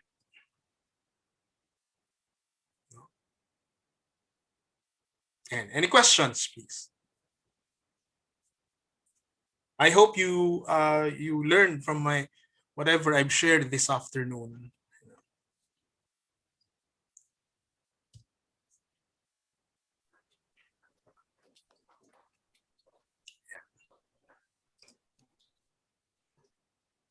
Anyone kung may hapot, yan. All right. Thank you very much, Sir Victor, for a very comprehensive talk regarding the topic, which is how we can publish our ideas to books that we can all benefit from. So before we move on to our second presenter for this afternoon, or should I say the third presenter overall for today's program, let's first have the open forum for the talk of Sir Victor. So if you have any questions, guys, this is now the perfect opportunity for you to do it. So again, there are two ways to do this. You can actually ask live, so you can do it here up front, or you could actually type in your messages online, if in case you are connected there. So anyone who would like to ask the first question to our speaker, Sir Victor?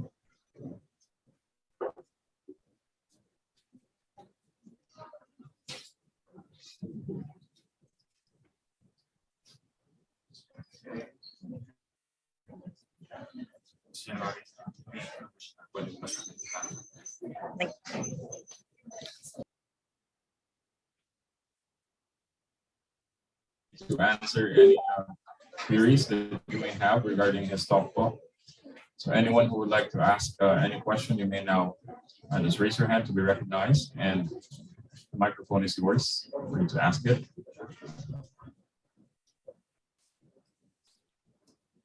So, kakahiyaan pa ata. So, Ma'am January, can you check if we have some questions, perhaps in Zoom or FB Live, ever this is being broadcasted live as well?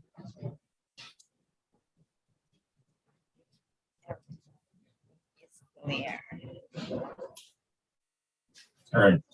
So while Ma'am January is looking for some possible questions online, and while the body is also thinking of one, I'd like to ask Sir Victor, if I may, the first question this afternoon. What I'd like to know in particular is that, is there a specific, I don't know, more of an unwritten set of guidelines or rules that we have to sort of follow so that we could publish our books? Because right now I can see that there are many publishers, as you have presented earlier, but if you are, say, a nobody teacher, someone has not published yet, I mean, what's the first thing that the most practical thing that a teacher who would like to publish his books must first do? Because earlier, I think the steps that you presented were, although clear-cut, but I think many of us who have never published yet, myself included, would like to know most probably the first thing that we can do, given that it's not just easy to just go out there and say that you have an idea that you'd like to share with the world through a book, maybe digital and or printed.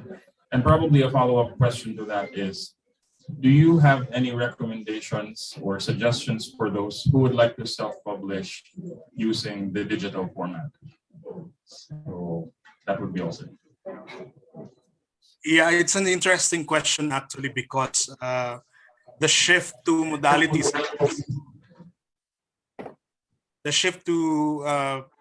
of modalities in terms of reading is also should be also given consideration. For your first question, I think it is really dependent on what kind of book you want to publish. If it's a textbook, I think I would recommend having your peers review it.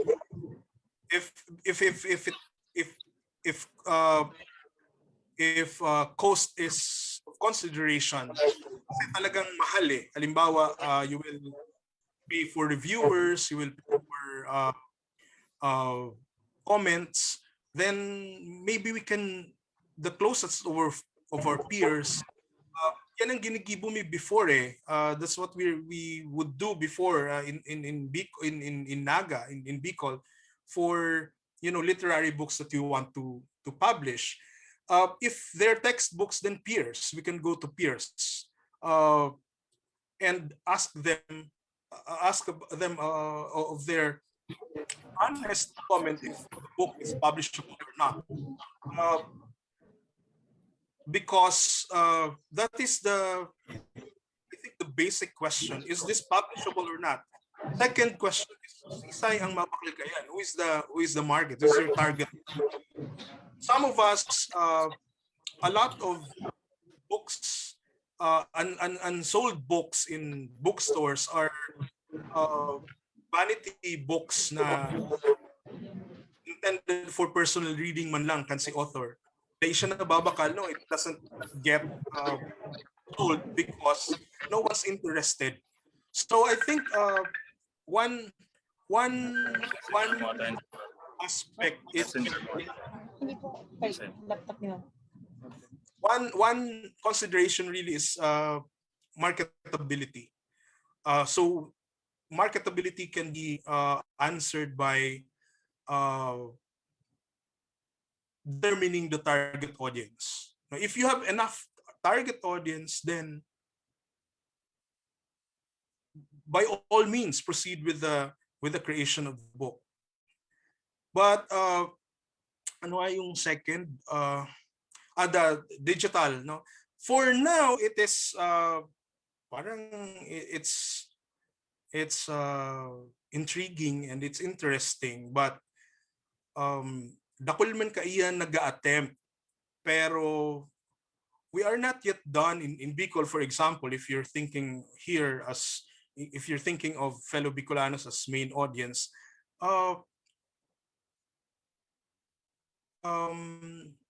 the problem is with technology, yung sharing of digital content. We can always publish our books through digital outlets, but the problem also is security of the content. How are we going to sell them if we don't have the platform, the digital platform for distribution or circulation, no? Ano yan? Kung may mabakal, ma-message sa imo tapos isa-send mo sa email niya, or you have platforms like iTunes or iBooks or Google Books, di ba? So we have to consider things like these. Or some time ago, I edited a book by a former OFW. It is a book on benefits and rights of Filipino OFWs, because she has observed that yung mga OFWs na nakakapag-save, nakakapagtago ng kwarta, no, to save for their families in the future. So naggibo siya kayan. But the problem with that is distribution, really. She spent a lot for a website for distribution, pero I don't think it is selling, because I presume really that we are still very much reliant on the paper books. No? So yeah, maggayon na future ang digital books, but if we are to think about it now, it's still a direction. It is happening now. Our young people are reading Wattpads. Our students are already reading PDFs for their remote learning. But for sales, general sales of books, magpoproblema pa kita, because inilanganing mga remember that Bicol Mail temporarily closed a few months ago, and then it resumed service again. There were talks of just publishing it digitally, but many people were not very much approving of it, because masakit mananggad. Limbawa, online resources, connectivity in the Philippines. So we have a lot of problems like this for now. Yan. So yung first question, marketability is very, very much considered. And second, your message, what's really it? So thank you, Sir Victor, for answering my questions. So perhaps the other faculty members of the House may also have other queries or questions that they'd like to be answered by Sir Victor. You may now ask them. And again, Ma'am January, we have questions posted at least online while Sir Victor is still here to answer them. And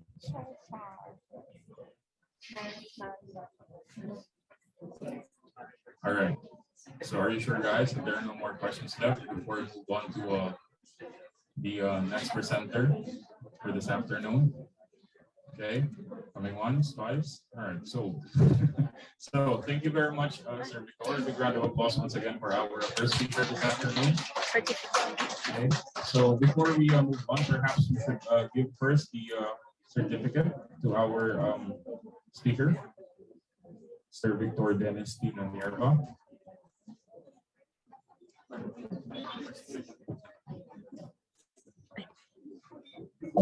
All right, so allow me to first read the contents of the speaker. The certificate rather that will be given to the speaker. We have here the certificate of commendation, Republic of the Philippines, People University College of Education, Daragabay. The certificate of commendation is awarded to Mr. Victor Dennis Nierva.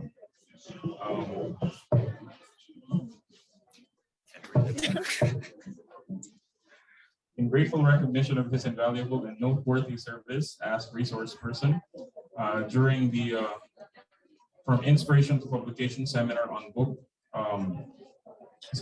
writing held on October 19, 2022 at Bicol Food Delights, Legazpi City, given this 19th day of October 2022 in Legazpi City. Signed Lauren Alminia, Dean of BUCE, and Arnulfo Mascareñas, SUC President for Bicol University. So thank you very much, sir, for gracing us with your presence this afternoon.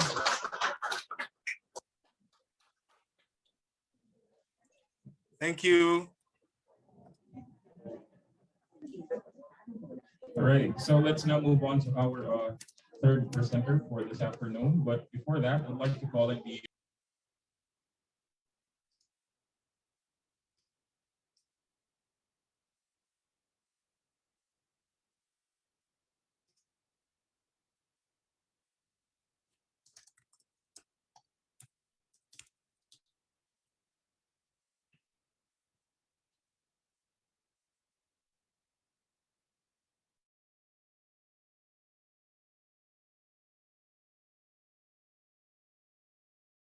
Management Division. He holds a Bachelor of Science degree in Agribusiness from BU College of Agriculture and Forestry and studies Master in Rural Development at BU Graduate School, Legazpi City. He also teaches Technology Management, Business Process, Entrepreneurship, and other business-related courses. Today, he will discuss how to pass the University Book Review, gaining copyright, and dealing with copyright issues. Please give a warm welcome to Mr. Christian L. Biden.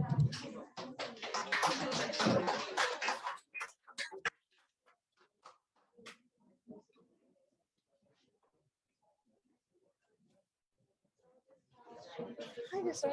Charing. Ayan po, sir. Saan mo pa ilalagay yung laptop po, sir? Or okay na dito? Saan ba pwede? Pwede naman dyan, sir. Baka gusto mo ilipat na lang po natin ang iyong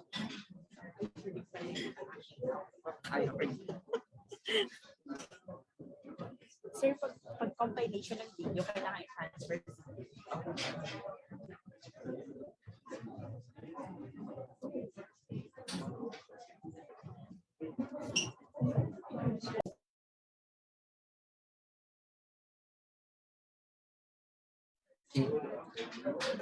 So first of all, I would like to thank the College of Education for inviting me to talk about this topic, which is very relevant nowadays, especially this coming, especially na rampant yung promotion ngayon of like the MBC. Okay, so I'll be just talking about the BU's policy on scholarly works and then copyright and related rights.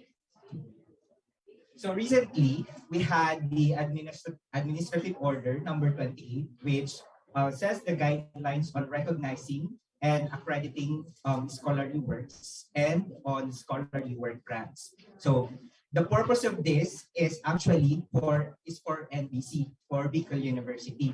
Kasi there are instances and that faculty are having their scholarly works created behind research. So for those non-research na napoproduce ng faculty out of instructions are being credited and recognized as scholarly work for the benefit of NBC. Okay? So the scope of this policy are the output of faculty members of the university, whether the output is granted by, funded by internally or by the university or externally funded funding agencies. Okay. So this includes books, like the reference books, textbooks, manuals, handbooks, coffee table books, and other kinds of books. Instructional materials are also covered by this policy. So it includes the modules that we have created for our online classes, training manuals, laboratory manuals, operation manuals, workbooks, course books, audiovisual materials, software, and computer-aided instructional materials. Okay? And along with this policy also, creative works such as the published articles, works of engineering and architectural designs, literary items, musical compositions, works of arts such as paintings, sculpture, digital arts, films or movies, and other performing arts are also covered by this policy. Okay. So how this policy recognize the scholarly works of our faculty members? Okay. So the first step is that the faculty will write the letter of intent to the dean of the college. Okay. So upon receiving the letter of intent together with the submission of the work, the dean will endorse the work to the Office of the Vice President for Academic Affairs. Okay? And then the VPAA now will endorse the work to the University Scholarly Works Evaluation Committee. So sila na po yung magre-review whether the work will be endorsed to the President for approval. Okay? So after the approval po, the certificate of approval will be provided, and then it will be provided or forwarded to the Office of the Vice President for Research and Development and Extension for technology transfer. So the technology transfer po includes the dissemination, includes the publication, or any other areas wherein the work can be disseminated or could be commercialized. Okay? So for the criteria of evaluation of those scholarly works are based on the CHED guidelines and also the NBC 461 and other statutory laws like the IP, intellectual property laws. Okay? So ganun lang po yung pag-review. And actually may nag-benefit na po nito, like the last batch of the NBC wherein we have processed and evaluated the different works submitted in the VPAA. Okay. So, along with this policy also, it provides avenue where AIM faculty members can acquire grants, specifically on book writing. Okay. So the grant po is always based on proposal. Okay. You just have to submit proposal for book writing grant. Okay. The proposal will include again part by part the summary, the rationale, on all parts like you are submitting the research proposal. Kasi po yung basis pa rin ng budget is the proposal itself. Okay. And then it includes 100-word summary of the proposed project, and then curriculum vitae of the proposal, and then application form. Okay. So yun lang po ang mga requirements for you to acquire the grant for book writing. So the grant po does not end with the book writing. It also include po creative works. So if you wanted to acquire or if you wanted to ask a grant for your creative works, no, same process din po. You just have to craft a proposal for that, including what you need and including the benefit or including the importance of that creative work, just to justify that the grant that we're providing to you is amenable. So, yun lang po ang coverage ng policy. So, it's just a short coverage, pero medyo malaki po yun. Hindi ko na po sinama who would be the member of the Technical Working Committee. So, probably po, the last time, the member of the Technical Committee is the Intellectual Property, the Publication, the Center for Commercialization, and the VPAA. So sila po, the directors of those units or the directors of those offices are the members of the committee. Okay. So how do we acquire po the copyright? So the copyright is a legal protection which is extended to the owner of the original work. Okay. So copyright po is acquired once the work is already done. Kahit hindi po tayo mag-apply for copyright registration, your work which is considered as original, has already the copyright. But we are requiring po to apply for copyright registration in the National Library for you to have the legal binding entity. Kasi if in the case that you will be accused for, hindi naman sana, if you will be accused for infringing someone's work, at least you have the legal document that says that you have a copyright ownership out of that work. And in copyright, there is a so-called the idea-expression dichotomy. We cannot apply copyright registration for the idea itself. So it must be expressed in any form. It could be in a music, it could be in a writing. So the main point is that it should be expressed in any form. There is a tangible form of the works. So the works protected under copyright includes the artistic and literary works. So these are literary artistic works includes the books, pamphlets, articles, periodicals, newspapers. Could also include the lecture, sermons, dissertation, which is prepared for oral delivery, letters, dramatic or dramatico-musical compositions, choreographic works, musical compositions with or without words, works of drawing, painting, and architectural designs, ornamentals, illustrations, maps, or sketches. Okay? And also, photographic works, including works produced by a process analogous to photography and lantern slides. Okay? And audiovisual works, produced in cinematography or any process for making audiovisual recordings, and pictorial illustrations, advertisements. Computer programs are protected under copyright. So dito marami pong nag-confuse that computer programs are applied for patent. So there are issues between patent and then copyright. So mostly computer programs are protected under copyright. And other literary, scholarly, scientific, and artistic works. So those works which are not identified from the previous classes of works are classified under this class. So this is called Class O, which other literary and scholarly works. So most of the theses that is being applied for copyright registrations are under this class. Okay? Not unless the result of the thesis is transformed into another format, like it can be transformed in a pamphlet or it can be transformed into a book, it can now be classified as books. Okay? Pero kung ano po, hardbound thesis, it always falls on the class O as other literary works. Okay?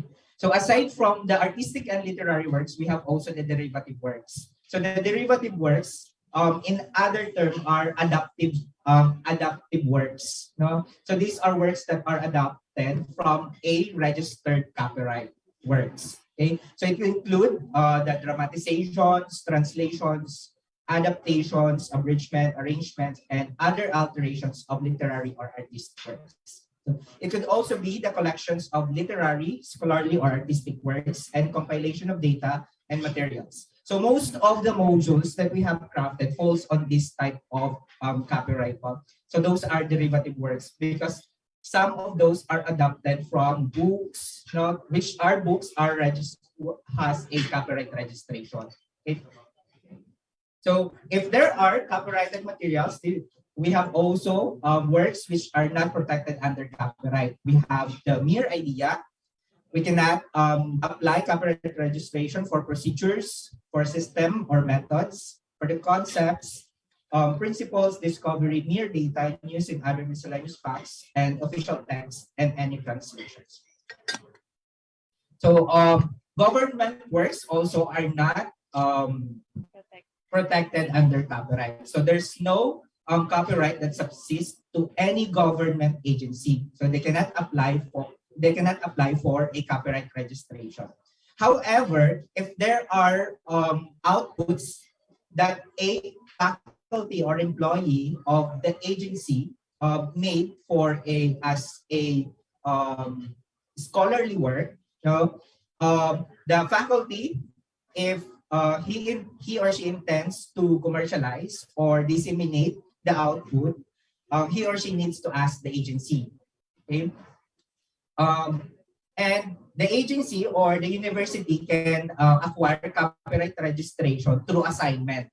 So kaya po ginagawa namin, like sa ginagawa namin po sa mga modules na ina-apply ng mga faculty, we apply it as owned by the faculty.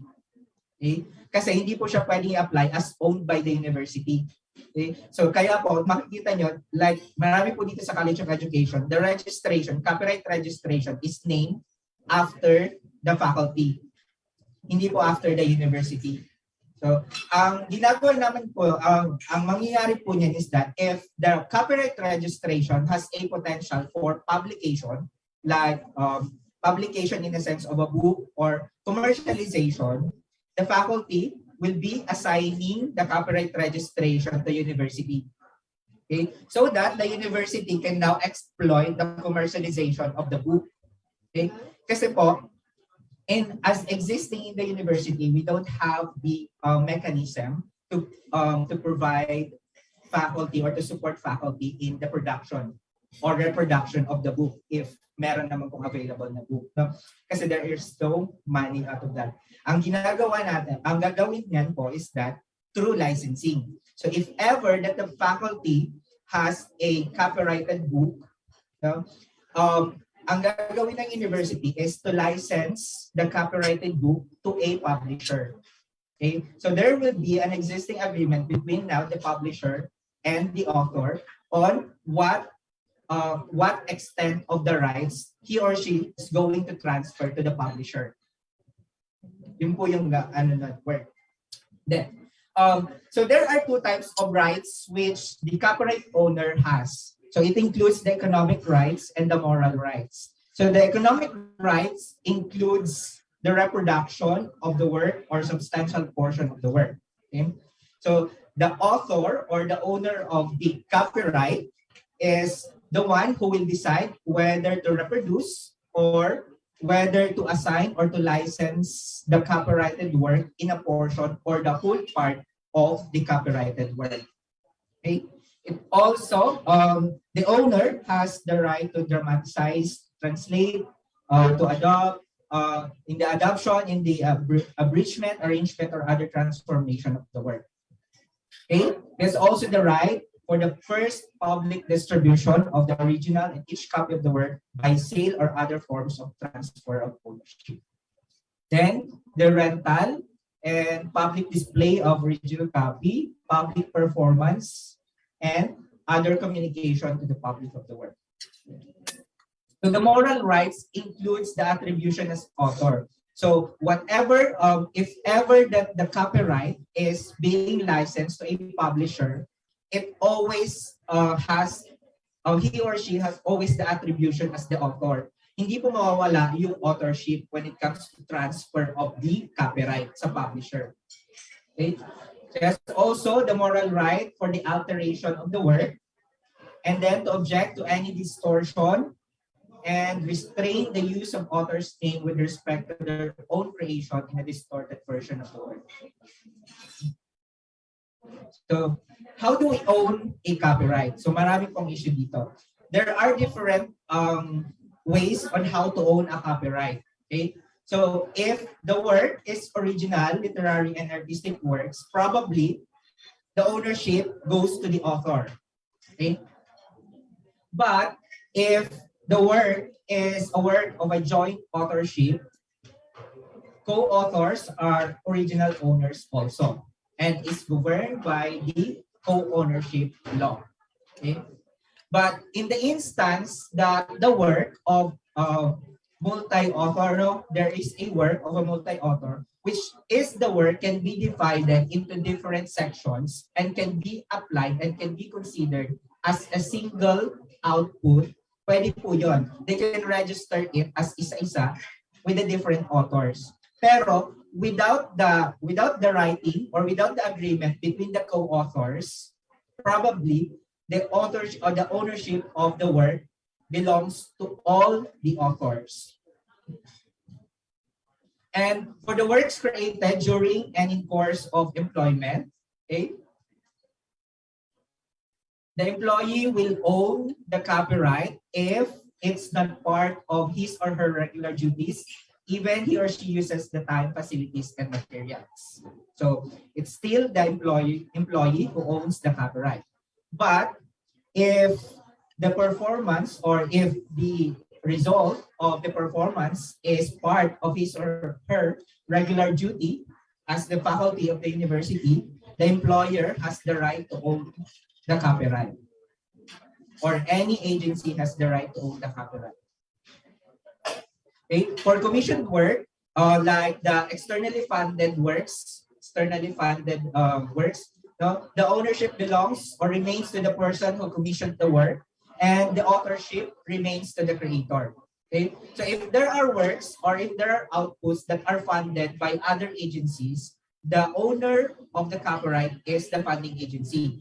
But the authorship remains to the one or to the person who created the output.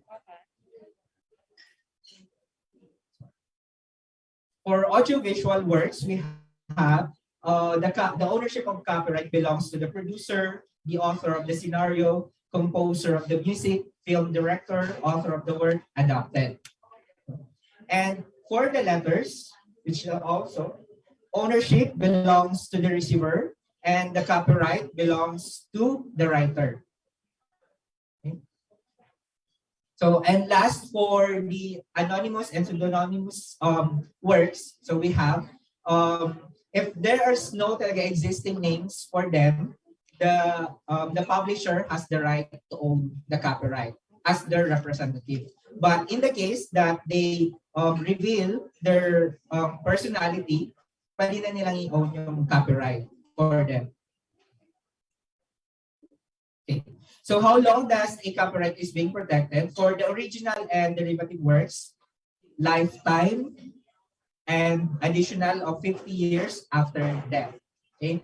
And for the works of joint authorship, so the life of the last surviving author lasts 50 years after death. And for the anonymous and pseudonymous works, we have 50 years from the publication or the making. Okay. So can a copyright can be transferred? It can always be transferred, but only the economic rights, no? Not the moral rights. But the moral rights can be transferred if you are very willing to transfer your moral rights. But in most cases, only the economic rights can be transferred. What are these economic rights? So economic rights includes for you to decide whether you're going to transfer the rights in part or whole. Okay? You have the right to decide whether your work will be published or will be sold in public, whether in part or in whole. Okay? Say for example, you just want to publish the chapter 1 of your book, then you have the right to do so. Okay? You can only license chapter 1 if you want. But if you want to license chapter 1 to 5, you can do so also. So it's your right to decide whether or which part of your work can be licensed. Okay? And it's not deemed assigned or licensed inter vivos. So the licensing is not for lifetime. it will also be based on your agreement. Hanggang kailan nyo ibibigay sa publisher ang right to reproduce or to sell your output or your work. And you have the right to give the exclusive economic rights to your publisher. Okay? And you have also the right to ask for regular statement of accounts from your licensee. So you have the right to monitor whether your book earns a lot or do not earn at all.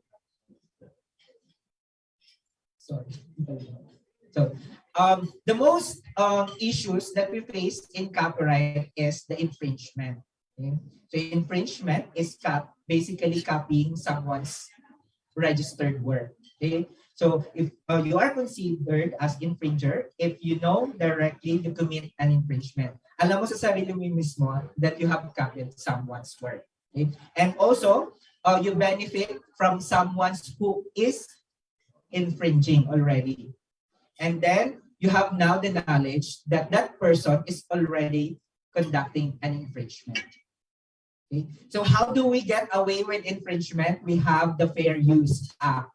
Okay? The Fair Use Act of a copyrighted work is whether your work is used for criticism, comment, news reporting, teaching, scholarship, research, and other similar purposes. So dun lang po pumapasok yung fair use. Okay? Fair use specifically if it's used in the recitation or performance that you made it accessible for public, done privately, and free of charge or for charity or religious institution. Okay? It's also considered fair use if you make quotations from a published work. But if you make the quotations, please make sure that the attribution as the author of the adapted work is being indicated in your quotations.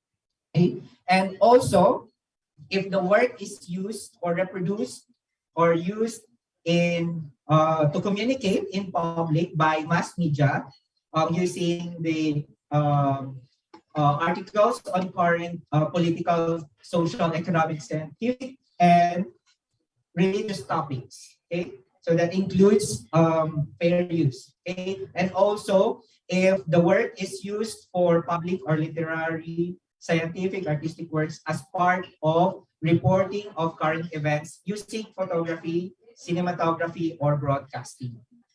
Okay, and the work is being published, broadcast, and other communications in public for teaching purposes and compatible for fair use. Okay? And recording made in school, universities, and educational institutions, public performance of no way of gaining profit. Okay? As long as that your adapted work does not gain a profit, it can be considered as fair use. Okay. And the reproduction and distribution of any published articles which are in specialized format for the use of blind, visually, and reading impaired persons. Okay. So those are limitations, and those are things to be considered for you to be considered that you are not conducting an infringement. Okay. So there are remedies for infringement. So number one is the purpose and the character of the use, including where such use is of commercial nature or is of non-profit educational purposes. So it will depend on the use of the work. Okay? So, and the next one is the nature of the copyrighted work, whether it's used for education, used for charity, or any religious sector that is for free. Okay? So, and also, we can avoid infringement. There are remedies in the amount and substantiality of the portion used in the relation of the copyright. Okay? So, depending. So, these are most common on the adopted videos in the internet. Like, there are allowed only, I think it's 3 minutes. It's the maximum of 3 minutes allowed to download or adopt a video in the internet. So, yun lang po yung allowed. So, pag sumobra na po kayo, you are now subject for infringement. And the last is the effect of the use upon the potential market or the value of the copyrighted work. If you have adopted a copyrighted work, which results to that the original work is now being nasisira na yung value ng original work, so that's now subject for infringement. Okay, so there are 3 cases that you will face if you conduct infringement. You have the civil, the criminal, and then the administrative case. Okay, for the civil, you have the injunction damages, which results to actual, moral, exemplary, or statutory impounding destruction. And then for the criminal cases, you have the first offense, second offense, and the third offenses, which requires you to pay so much amount of fines. Okay? From 50,000 to 1.5 million of fines. If you will mahuli kayo na you have conducted a infringement. Okay? And administrative cases, so it includes voluntary assurance of compliance, condemnation of seizure of products, forfeiture of paraphernalia, and administrative fine, cancellation or withholding of permit, license, or registration, and damages, censure, other analogous penalties. Okay. So how are you going to register for copyright? So all you have to do is to accomplish the application form, a notarized affidavit, 2 documentary stamps, 2 copies of the work, and a 200 application fee. So yun lang po yung nire-require ng National Library. But there are other ways how you apply for copyright registration. You can go to our office for us to assist you to apply for copyright registration, and you can go directly to the National Library to apply for copyright registration, and you can also apply your copyright registration at the Intellectual Property Office of the Philippines. Okay, so those are the 3 ways. Okay, so you have here, and I think that's all for me.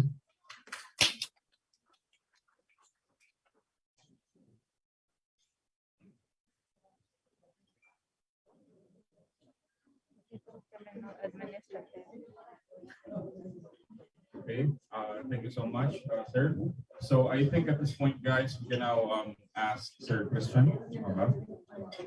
Sir Christian, questions regarding this topic, regarding copyright po. And I think this is a very important topic, considering that if we're going to publish, the last thing you want is to have some legal problems regarding the book or the material you'd like to publish. So I believe this is the best place for us to ask questions regarding this, because personally I also have some questions to ask, but since I'm the moderator, I'd like to ask you first. Mauna na po muna kayo kung meron ka. Ma'am Mars. So Ma'am Mars, please.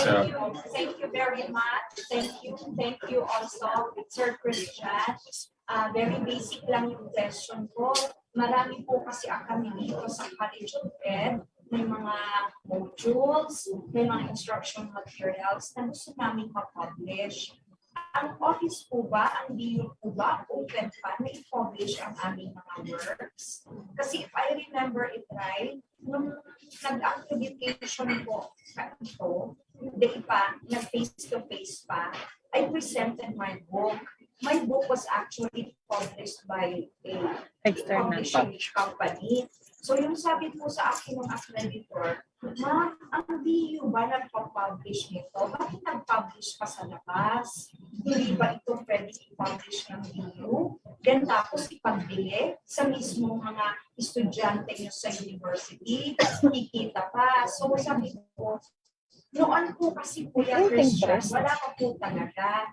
Hindi nila pa ma-publish yung libro. So what I did, nag-offer po ako sa mga friends ko po from other universities and we published the book. So, ang video po ba open pa dito or hanggang copyright pa lang po? As of now, ma'am, our office can support for until copyright registration. But for the publication issues, pumapasok na kasing office, ma'am, is the commercialization and the BAU, the business affairs. Pero po, depende pa rin po, if ever that the book is already recognized under the AO number 28, Now, probably, ma'am, the Center for Commercialization can now enter for some they can come up with some avenues na. Yes po. So if ever gusto namin, dito pala to another office will have. Yes po. Pero open po ba ang BU na mag-publish? Kasi like in my department, there are 2 teachers, I think, ready with their materials. Kaya lang, mahirap talaga po, to be honest, friends. I was listening to the I'll just share with what happened sa akin sa Rex talaga. There was really a coordinator who invited me. Yung tinatawag po talaga invitation to be part ng isang writing project. So I can connect to a coordinator, pero si Rex po, like for example si Rex, pag magpunta ka doon, it's a proposal with a framework ng kasi ang mga well-known coordinators talaga, kung gusto natin talagang ma-involve doon, we have Pawilen, Greg Pawilen, the Dean ng Edu ng UP, we have Dr. Marilyn Balagta, silang mga coordinators talaga ng Rex Bookstore. So yung mga subjects po na pinipresent natin, sila talaga yung coordinator doon. So, ang ginagawa talaga po doon may framework, aaktubahan, tama po talaga yung share ng ating mga I went through that. Tapos, wala talaga po akong ginasto. Ang last po kung nag-share sa BU experience niya, si Dr. Dali Laguillas. Dr. Dali Laguillas, BU published her book po talaga. At katulad niya doon, wala din po siyang ginasto. Hanggang po pag-launch ng libro, ay BU. Pero after po kasi nun, hindi ko na alam Wala na okay pa yung BU. The issue kasi, ma'am, is walang budget, allotted budget ang university for publication. So, parang lalabas pa rin kami, sir. Ay, ganito mo, ma'am. Okay na, ma'am. Sige. Malakas naman na siya. Hindi na po kayo lalabas. Ang gagawin natin is that if your book is already registered for copyright, the commercialization can support you through licensing. So the commercialization now, the Center for Commercialization will now look for a publishing company where your book will be licensed to them. So, para at least the agreement is that between university pa rin and then the publishing company. Okay? So you will receive the royalty for that and the publishing company also. So it will be based on the agreement between the 2 parties. Okay? Para hindi po kayo gagastos na or hindi na kayo lalabas, kayo na mismo ang lalabas. Para at least for the purpose that your work is already accredited to the university and also to the accreditation. So ang gagawin na lang po, the commercialization center na lang po is to look for a publishing company. Sir, yes po. Excuse me. Halimbawa kaya, sir, napaka-copyright na yung material and sabi mo, susunod na yung commercialization process. Ano nang gagawin na meron ka ng copyright? Susulat ka ba sa commercialization center for the intent? Kasi meron na kaming copyright pero hanggang doon na lang natin ka na sa copyright. Ano ba ang gagawin namin? Kanino kami lalapit? Kanino kami susulat? Para yung next process naman, sabi mo, commercialization process. Ganito po yun, ma'am. Yung mga registered copyrights po ng university are already in the database. So what we are now doing is that we are now reviewing those registered copyrights for possible commercialization. If we found out that the registered copyright is subject for commercialization, kami na po yung mismong gagalaw. So yung ginagawa na namin siya ngayon, ma'am. So in-evaluate na rin namin ngayon kasi medyo marami yung mga registered copyrights from the different colleges. So we're now evaluating whether those registered copyrights are possible for commercialization. So wala na kaming gagawin. Titigil na lang kami. Kayo na ang mag-decide. And that po for the issue of if it's a research-based. Pero pag hindi po siya research-based, you have to write for us to know that you have already the registered copyrights and subject for commercialization. Okay, so we will write. Opo, Hindi opo. siya research-based. Opo. Kanino susulat, sir? You can write it directly sa director ng Commercialization Center for Commercialization. Sino po, sir? Sir Malinis po. Perhaps siguro, sir, bibigyan mo kami ng ano na sino na yung susulatan. And after that, do we follow up the sir? Magpa-follow up na lang pa kami? Ang ginagawa namin, ma'am, sa licensing, so share ko lang po yung experience namin sa licensing, though it's not for book, no, it's for a product. Ang ginagawa namin for licensing, hindi lang po yun bahala na kami. During the arrangement or during the agreement or during the drafting of the term sheet between the two parties, kasama namin ang author or kasama namin ang inventor. Kasi hindi naman po kami pwedeng mag-decide on behalf of the inventor or the author. It's the author pa rin ang mag-decide. So if ever naman po that your work is subjected for licensing,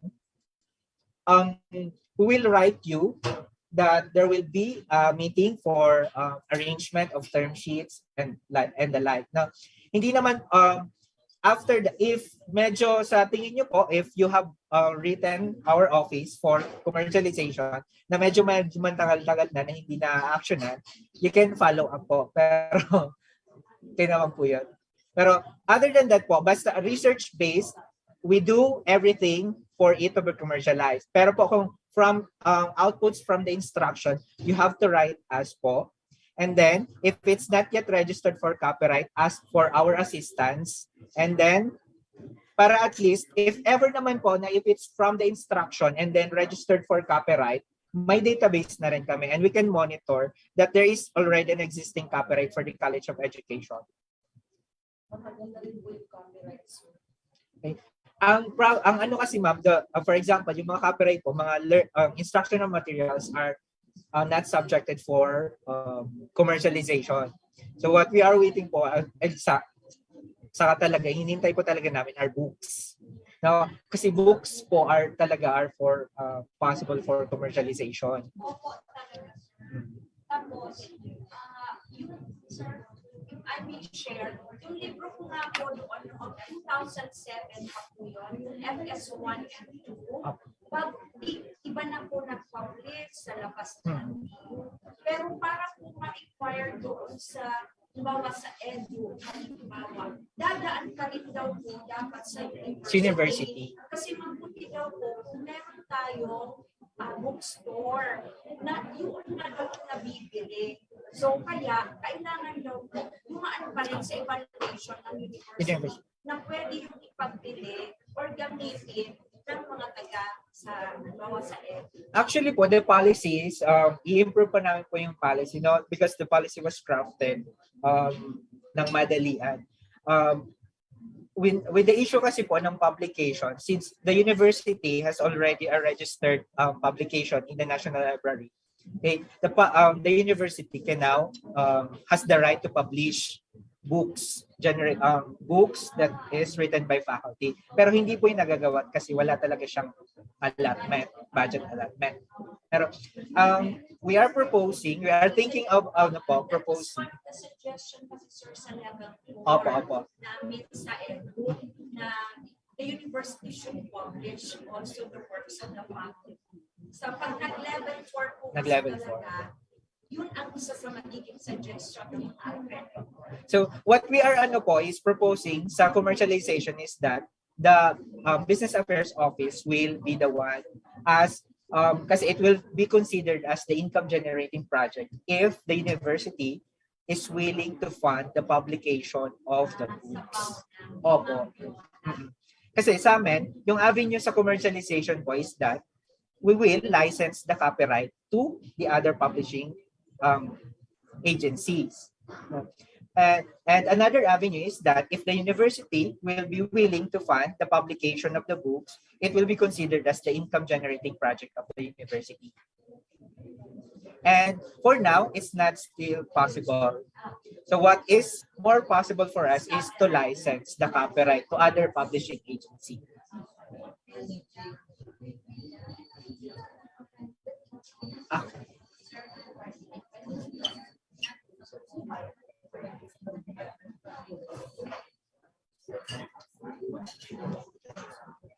Right? So, aside po kay Ma'am Mars and kay Ma'am Ted, meron pa po bang questions from the body? Right. So, Ma'am January, you're recognized. Yes. Thank you, sir. I have several questions. Madam.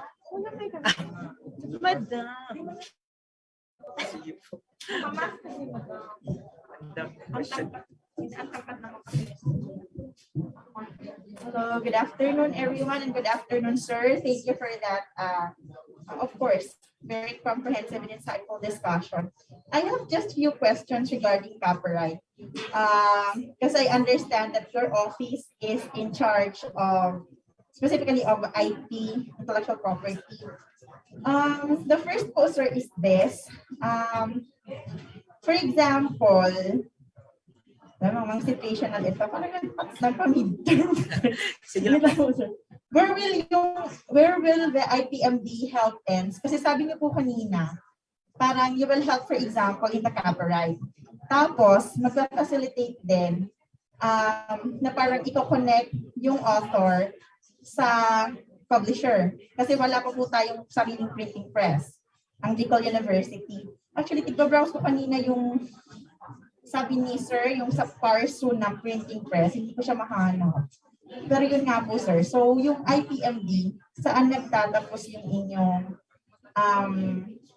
kumbaga role doon sa amin from copywriting our output until doon sa pag-help sa pag-publish ng book, for example.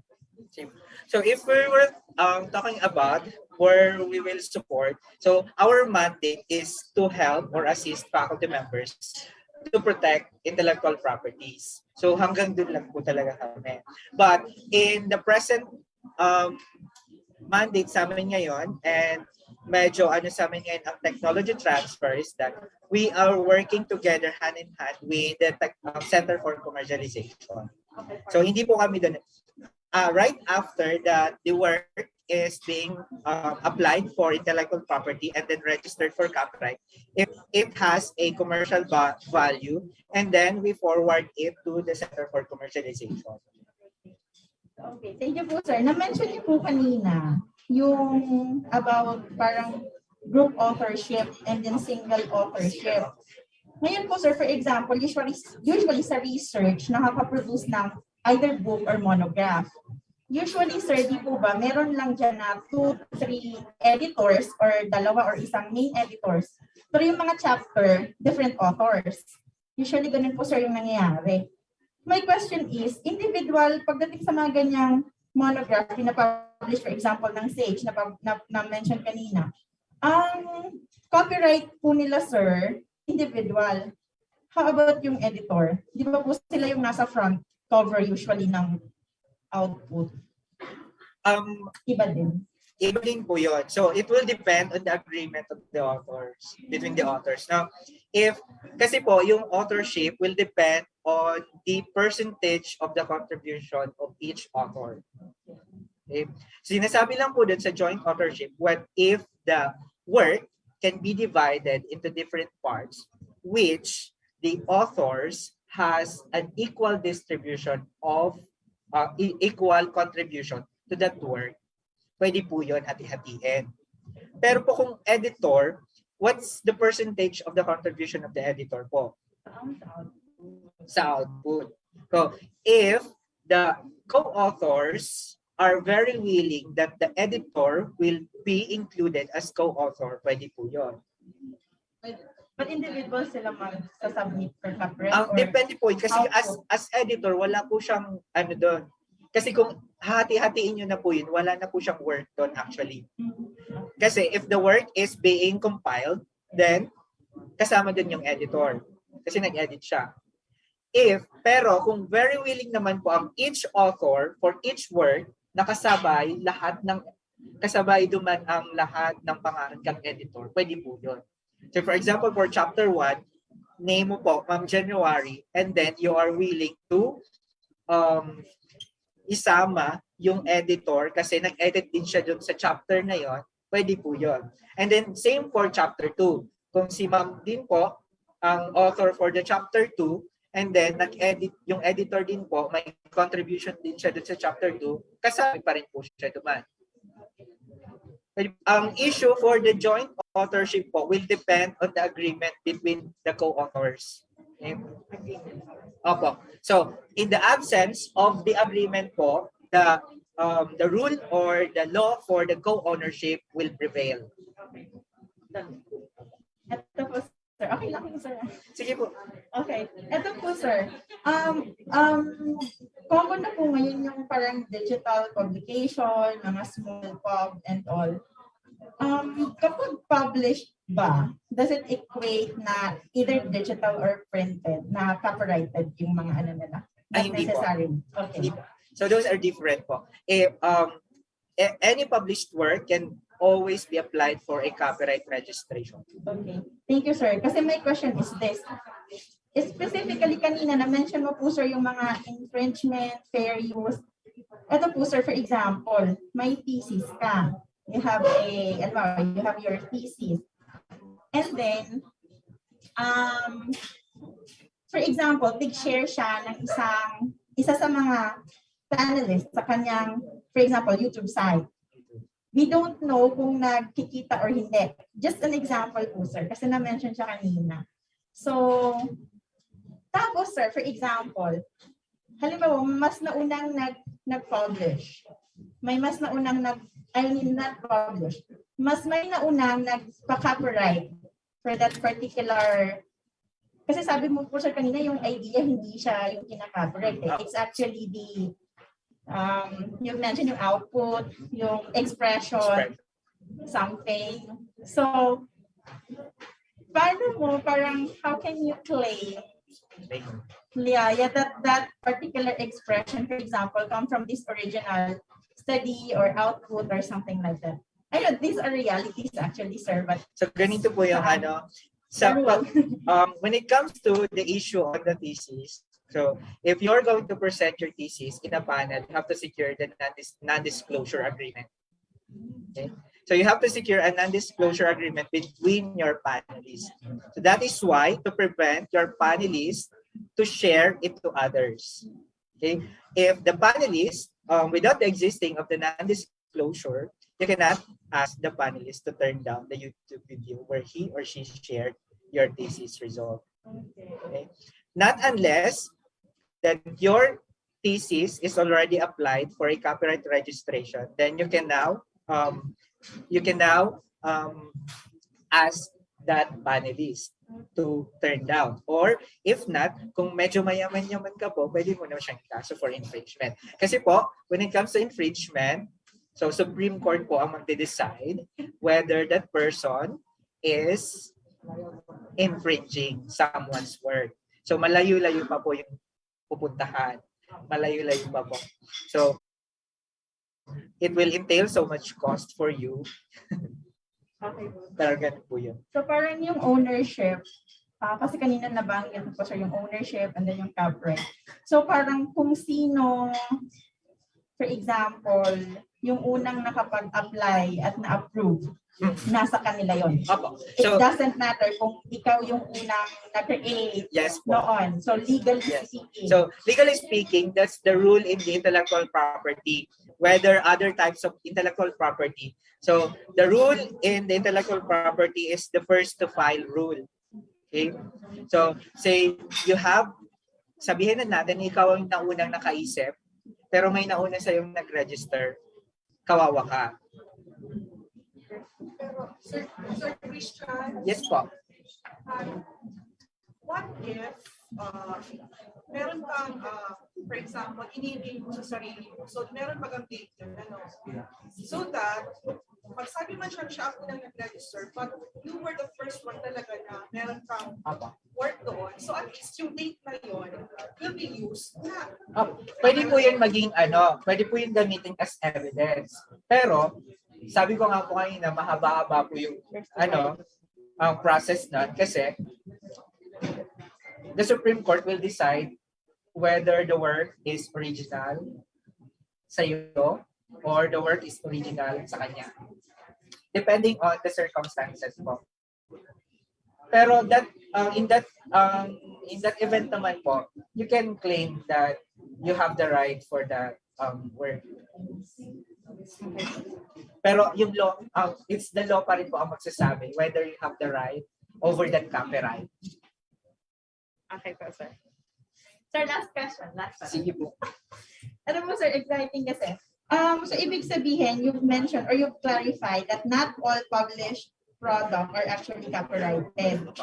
So, it means even if it's published, I could still apply, di po ba, sir? Yes po. Ngayon, ang question is, how about, na-mention niyo po kanina, yung mga government, like Bicol University, what if they funded that output, for example, and then it was published, ano po, but it is not yet copyrighted. Who owns the, ano po?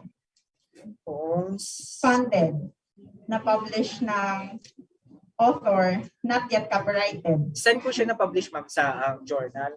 Ganun. Halimbawa, sir, output, yung mga libro, yung na-mention niyo po kanina. The books published. Okay. Pero hindi pa siya po ng copyright. Mga ganun po, sir, for example. Yung mga creative output lang baga, sir, na hindi need ng mga hindi something. Okay. Yung ang ginagawa natin po sa universities, that since the university cannot own the copyright, we always give the right to the author. So they funded everything. Okay po. Ang ginagawa namin po, if the work is funded by the university, we give the right to the author first, and then after we receive the copyright registration, we require you to assign again, and by assigning, you are giving back again to the university the rights to that work.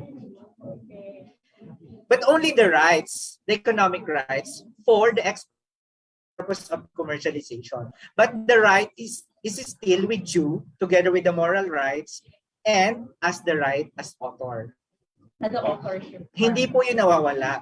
Ang kukunin lang naman po, if there is a case, if ever, ang kukunin lang naman ng universities, the right to sell and reproduce. May makukuha po ba yung author doon? Of course. Pag naka-register po yan in the intellectual property, you have, if kikita na yan, if napagbili na natin yan, you will receive a royalty out of that. So, same lang po yun. Same lang po yun if lalabas kayo sa mga publishing agency. No? So there is agreement between the two of you na you will receive this amount for the sale of this book. So parehas lang din po yun if the university will be the one to reproduce. Okay? If the university will be the one to reproduce, and then your book will earn a profit, and you will get a royalty out of that profit as the author. Is it possible, sir, for the university to have its own printing press? I don't know, boy. I am not in the capacity to assure you that the university can give budget for that. Thank you, sir. Thank you. Thank you.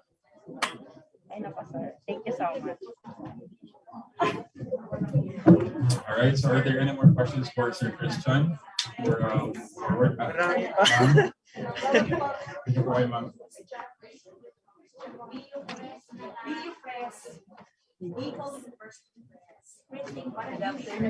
Maybe po siguro kung sino makapagsulat ng proposal. Kasi I think it will require approval from the board. Opo.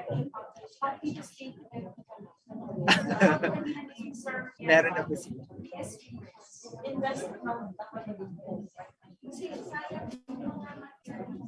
Okay, good afternoon po, Sir Christian. I have a question po because I'm thinking of compiling the lesson plans output in my course.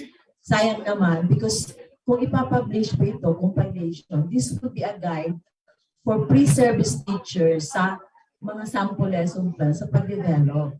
So, kung involved yung students ko, ako yung professor, and I checked the lesson plan, and I was the one who directed, then I'm planning to publish this compilation of lesson plans, which can really help them. So, who owns the ownership? If it involves for the student also owns the ownership. And depending on the contribution of the student. Pero po, if ever naman, kahit maliit lang na contribution ng student, basta meron siyang ginawa out of that output, he or she has the right to operate. Okay, so how do I do that? Where, ano po, depende po yun sa Compilation po, compilation. yes. No? So, if ever ganito po, in the compilation, if you're going to register it as a copyright, in a copyright, if it's one compilation, isang copyright lang po yun. No? So, if it's one copyright, your name includes as the author and also the students and also as the copyright owner. Okay. If you're going to apply it po, one by part by part, kunwari lesson plan for one subject lang po yun naman.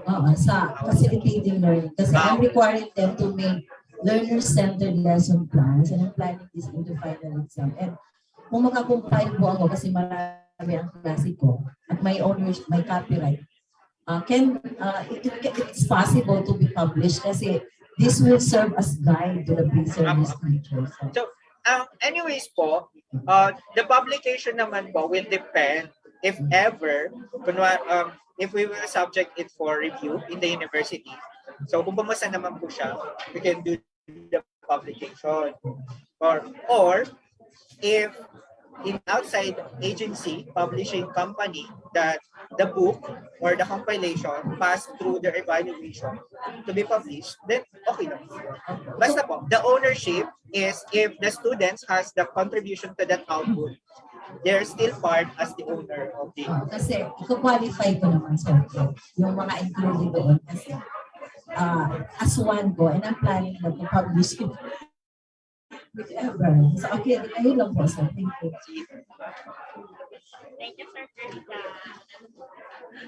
All right, so I can see another hand at the back. So, ma'am, you're recognized. Welcome, Agnes. Ikaw ang pinaka. Dami. Ikaw, sir, ang pinaka. So, I am expecting. Ikaw ang pinakamabenta today, sir. Good afternoon, sir. I would just like to ask if, for example, I'm planning to have an operations manual for school paper advisors reviewed. Is there a set criteria? Baka naman kasi mas crap. And is there, I mean, if you subject it to a review or you have an intent to have it marketed, commercialized, is there a sort of certainty na hindi siya may scrap? Okay. So, when in terms po for evaluation, I cannot I cannot answer. Ano po? It will depend on the member of the evaluating committee. Okay. Pero, in the, if you are worried about whether the work will not be copyrighted, no, hindi po yun nangyayari. Kasi, the National Library is always giving the right to each author that the work that you submit in the National Library are original. Are we the ones to submit it to the National Library for copyright? Sabi ko nga po kanina, if you want, you can ask our assistants. We can guide you how to submit for copyright registration. And you can also go directly to the National Library. Or you can also apply at Intellectual Property Office of the Philippines. Pero po kami, sa office namin, we assist faculty who wants to apply for copyright registration. Pag BU faculty, free of charge. Pero pag hindi po research, you will pay for the 200 pesos.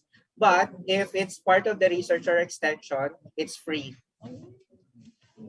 Pag part po siya ng instruction, the author is the one who pays the 200 pesos for the application fee. So it's very minimal po compared if you will to have a copyright registration. Sa ano po yan, sir? Sa IU?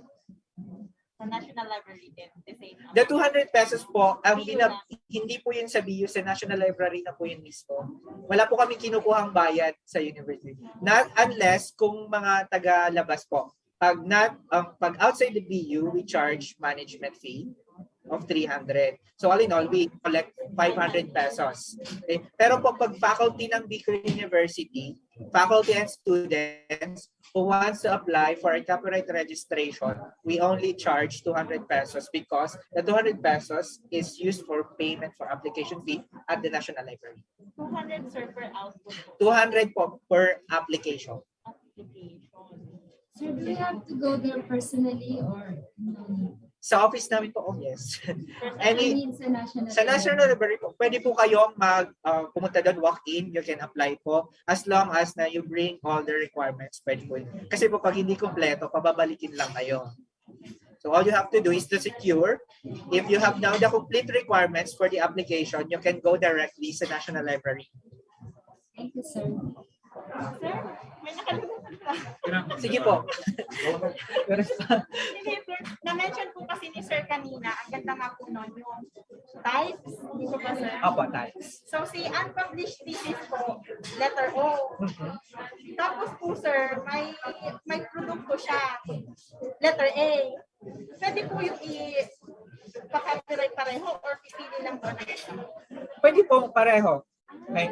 You can kasi iba din po yung compilation ng thesis mo naka-hardback. Iba rin po yung book. So though they have the same content pero iba po yun kasi yung yung thesis mo may chapter 1 to 3. So if you're going to transform it into a book, syempre iba na din naman po yung part mo. So you can have at least 2 copyright registration. Thank you, sir. May question pa daw, sir? Alright, sir. I'm taking the time of our invited participants from the community college, the Department of Education. So it was clearly stated by our resource person that they can ask the university for that. In case they would like to apply for copyright or a work. Okay. What will be the process? They send a letter or pupunta sa office? Pwede naman po pumunta na lang sa office namin. You can go directly to our office for assistance. Or you can message us before you can, para hindi masayang oras nyo. You can just message us muna dun sa Facebook page namin para at least kung may inquiry lang naman kayo, you can ask. And then, saka na lang kayo pumunta sa office pag ready na yung mga documents nyo. To save time. Diba? Si Ma'am po may question. Si Ma'am.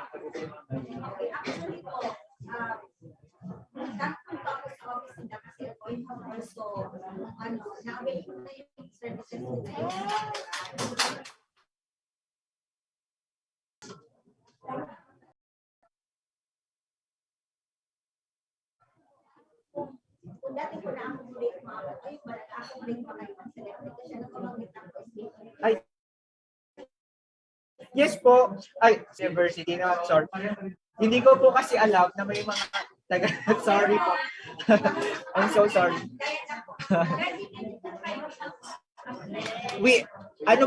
Our office is also it's a franchise. No, when we say it's a franchise po, we are satellite office of the Intellectual Property Office of the Philippines. So any agency within Bicol region can ask our assistance for intellectual property. So yun din po yung additional mandate sa amin. So we can accommodate po any agency within the Bicol region. Actually, meron po kaming mga clients from Masbate, DepEd, Cam Norte, DepEd. So pwede po kayong pumunta sa office. Thank you, sir. Alright, so are there any more questions now from the body po? Ang bentang-benta si Sir Christian. Alright, so any other questions po? If that is the case, then perhaps I can finally ask my question. That would be the last two. So Sir Christian, tanong ko po is, as a teacher kasi, I've been very unsure in a way yung sa peer use. Kasi di ba, right now, we are using a lot of materials that are generally digital. Or sometimes, it's kind of like this. And I don't know if the teachers can relate, but here's how it goes. So supposing you have a subject that you're teaching now, and you don't have a reference material for it. And worst case is baka yung book na hinahanap mo foreign. And then you check the books online, and foreign books are being sold for like $50, $60. So that's roughly 3,000 pesos each. So some teachers like me opt to look for other ways to find an alternative. Now, hindi naman po siguro linya sa kaalaman ng iba that we have proliferation of online sources which provide scanned copies of this work. Okay? So my question is this, kasi nakabit kanina na mga ko yung slide sa fair use, hindi ko nga na-picture. There was this part there that fair use protects teachers when using these materials, I suppose printed or digital, once they are used for teaching. But there's a part here that says we can have it copied and distributed for limited copies. So I just wonder though, because it's kind of vague to me, what number is supposed to be limited? Like if you have a class of 40, is it pasok pa ba? If you have, say, multiple classes na 50 students each, pasok pa ba yung sa limited na copies for classroom use? So yun. Actually, yun din po yung namin concern when it comes to what to the extent of the copies. No, it will depend po. The fair use is open naman po. No? If our students is 40, then we are allowed for 40. Kasi yun naman po yung required sa atin. We cannot just give, at least, say for example, 30 lang ang allowed sa atin, pero 40 yung student natin. So mag-share po yung iba. So only since the main purpose is for education and subject pa po rin po siya fair use. So regardless of how many copies, just take note that the copies that we have provided to the students is not earning a profit. Hindi natin pinagbibili sa students. And even sila po, sir, nabibili yan. Yes po. And even sila, they are only allowed to use it as references. Okay?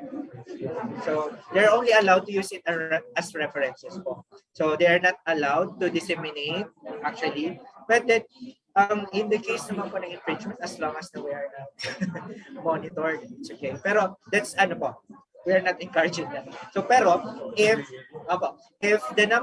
if the issue on the number of reproduction is inserts, okay, pwede pa naman po natin yun i-subject for fair use kasi thinking of considering the number of students that we have. It's a gray area actually. So the limited. So this is my limited copies. We can actually justify because this is my number of class. But for them, it's for reference. And the purpose is just for references. So dun pa rin po tayo mag-justify that the purpose is only for references.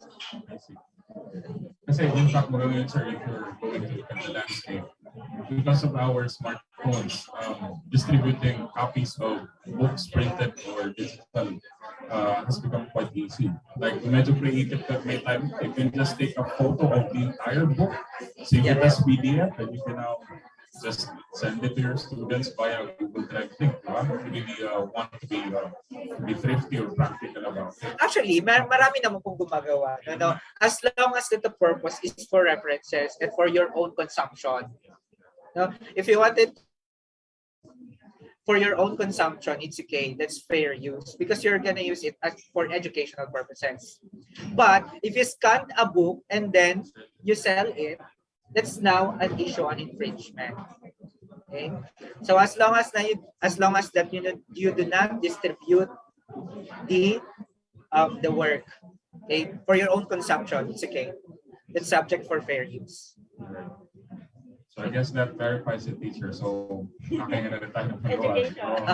not infringing anything at this point. Okay, and one thing. When we are adopting, so please do not forget to always attribute the name of the author. Okay, para at least we are always safe. Okay? So kahit po nagrepresent tayo sa mga students, no, that mga quotes and paragraphs, please always include the name of the author or the work where the paragraph or the quote or the quotations has been adopted. So that settles it. So thank you, Sir Christian. So again, any other questions, Paul? Round of applause for our speaker for this afternoon, Sir Christian Vino. So before anything else, let's now see to the reading of the certificate. So allow me to read once again the contents. Republic of the Philippines, Bicol University College of Education, Daraga Albay.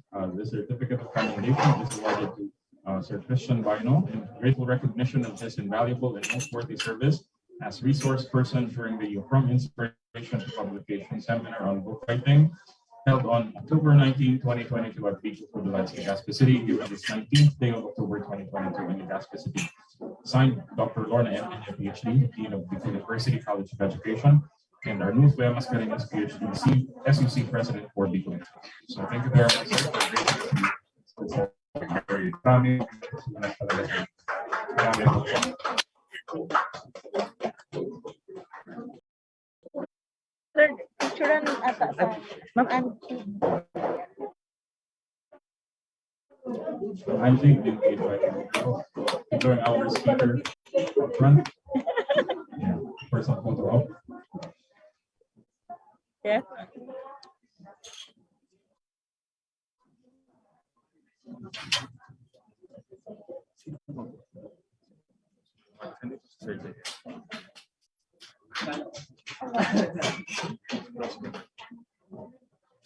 And of course, to formally end our program, I'd like to call in our department chair, Dr. Angela Lorenzano, for the closing remarks.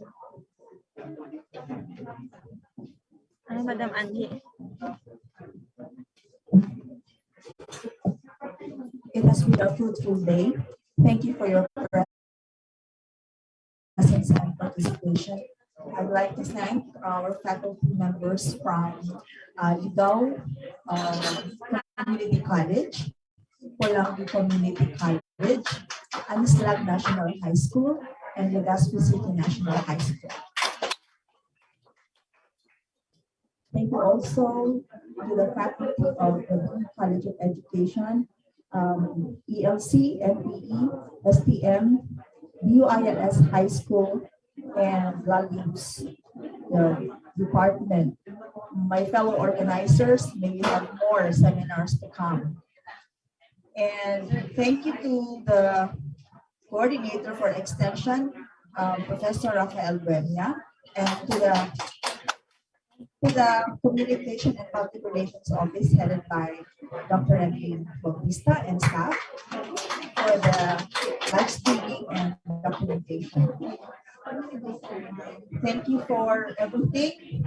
I would like to remind you to kindly accomplish the evaluation. The link is shown. That will be the basis of certificates. We will be sending the certificates later based on the list of those who have accomplished the evaluation sheet in Excel file. Thank you very much and hope to see you soon. God bless you.